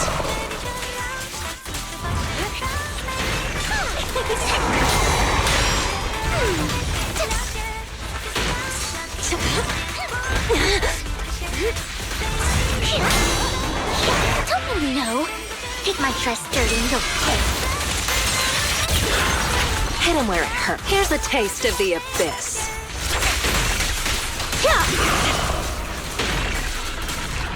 Oh, for Lord Satan!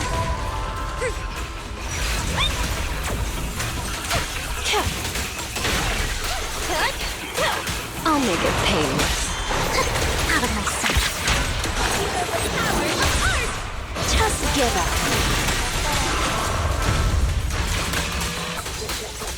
Perfect opportunity. Catch him off guard.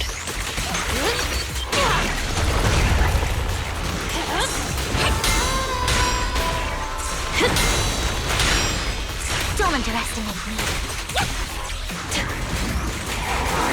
Now, you're the prey.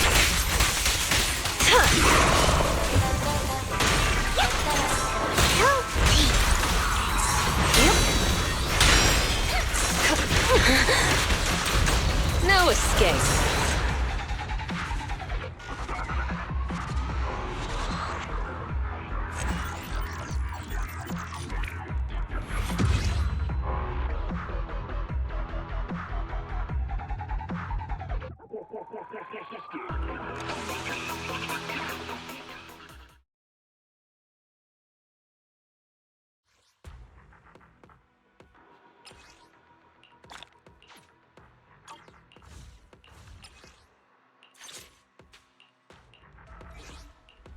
Huh?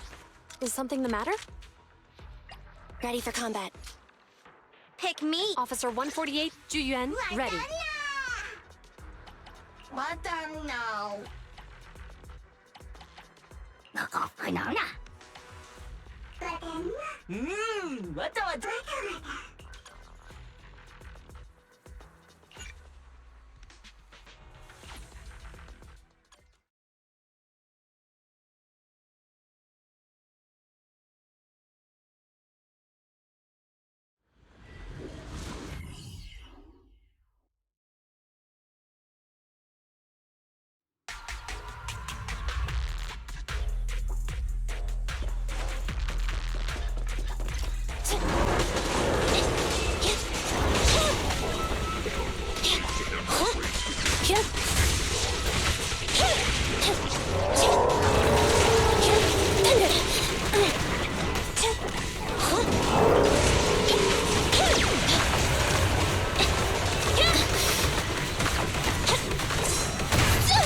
I want a bonus for this! Behave yourself!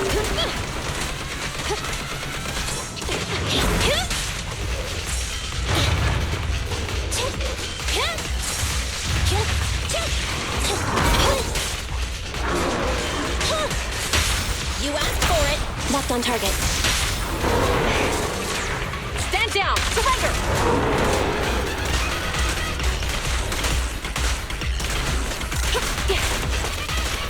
Suppressor K-22!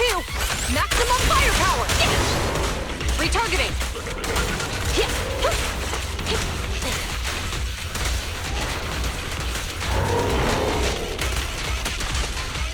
Locking in.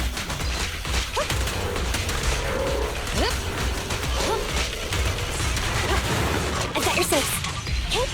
Back off! Thunder! Neutralize!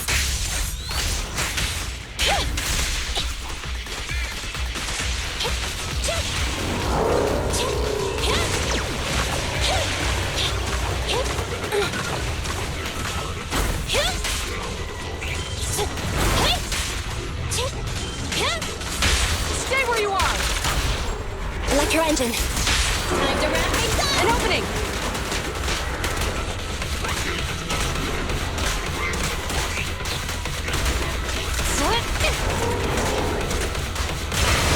No restrictions!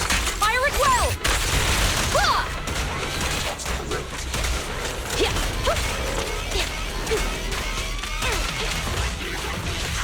Be gone!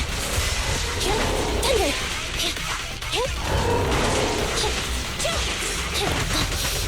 Just leave it to me!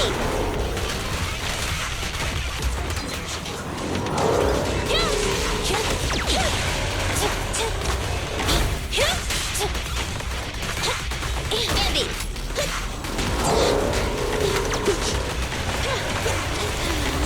Off the button!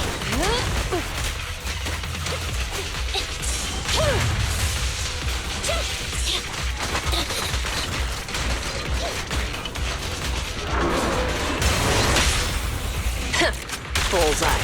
No point routed! Low power! Catch you in the next life! Taking the shot.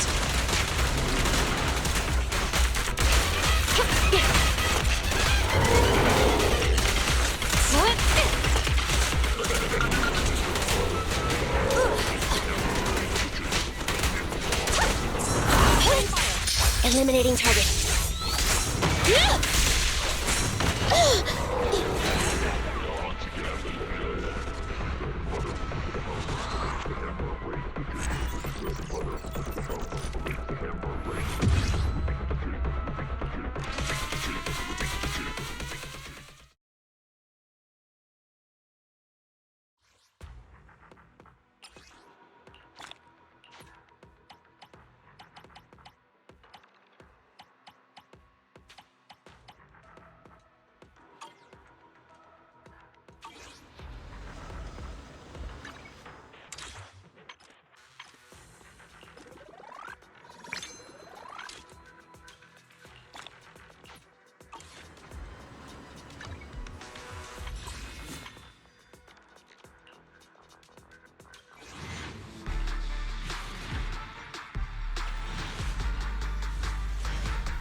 Wata wata.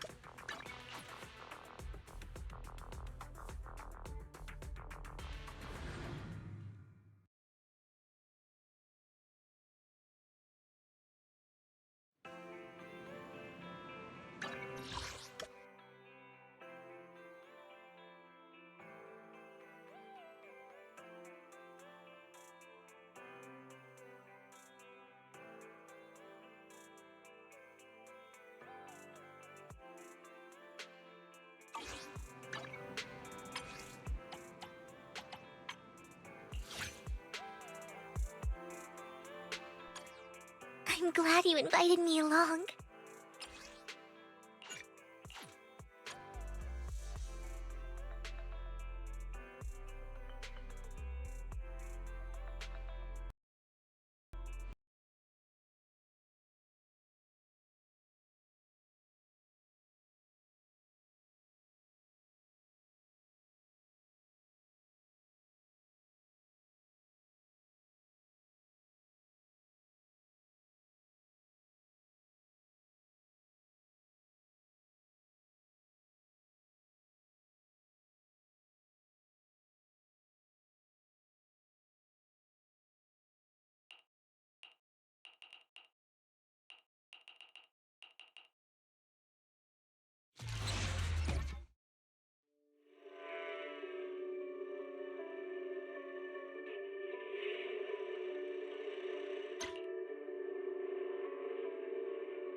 I'm glad you invited me along.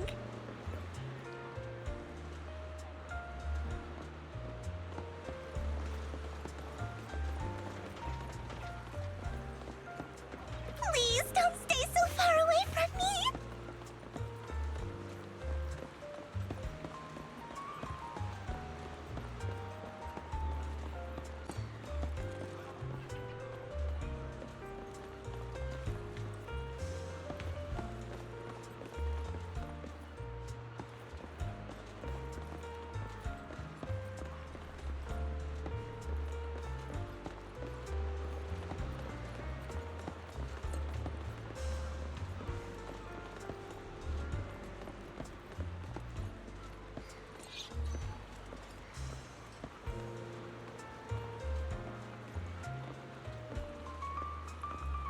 Huh?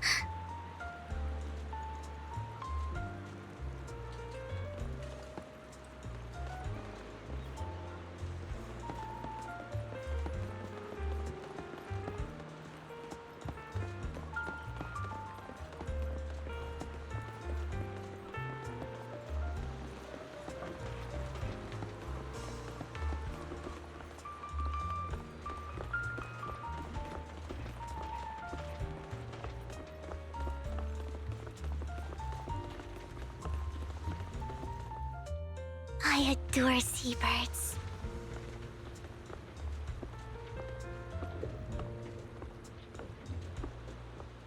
They're so light and delicate, yet carry such strength.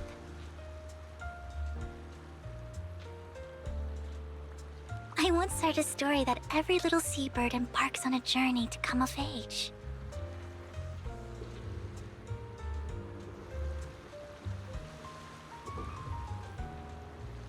From the shores where it was born, it takes flight across the vast ocean.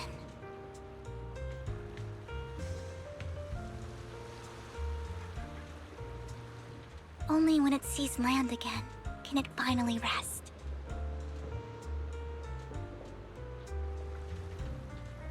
Where it lands becomes its new home. No two seabirds share the same path.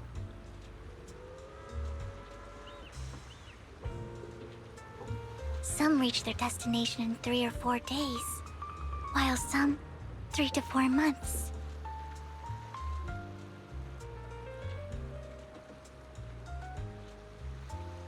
Yet, none of these fletchlings ever complain.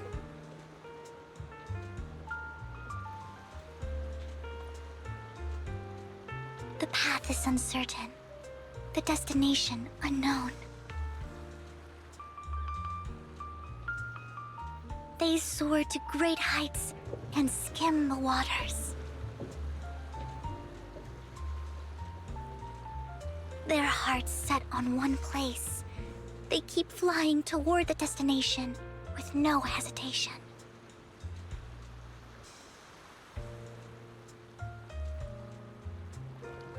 And now, I'm happy to say, I found my destination too.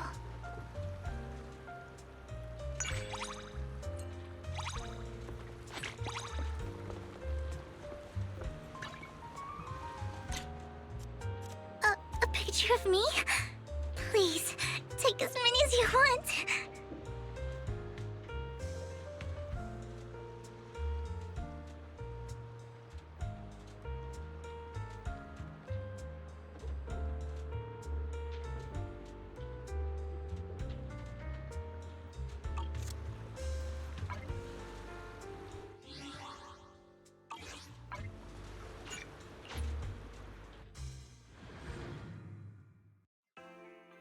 I'm glad you invited me along.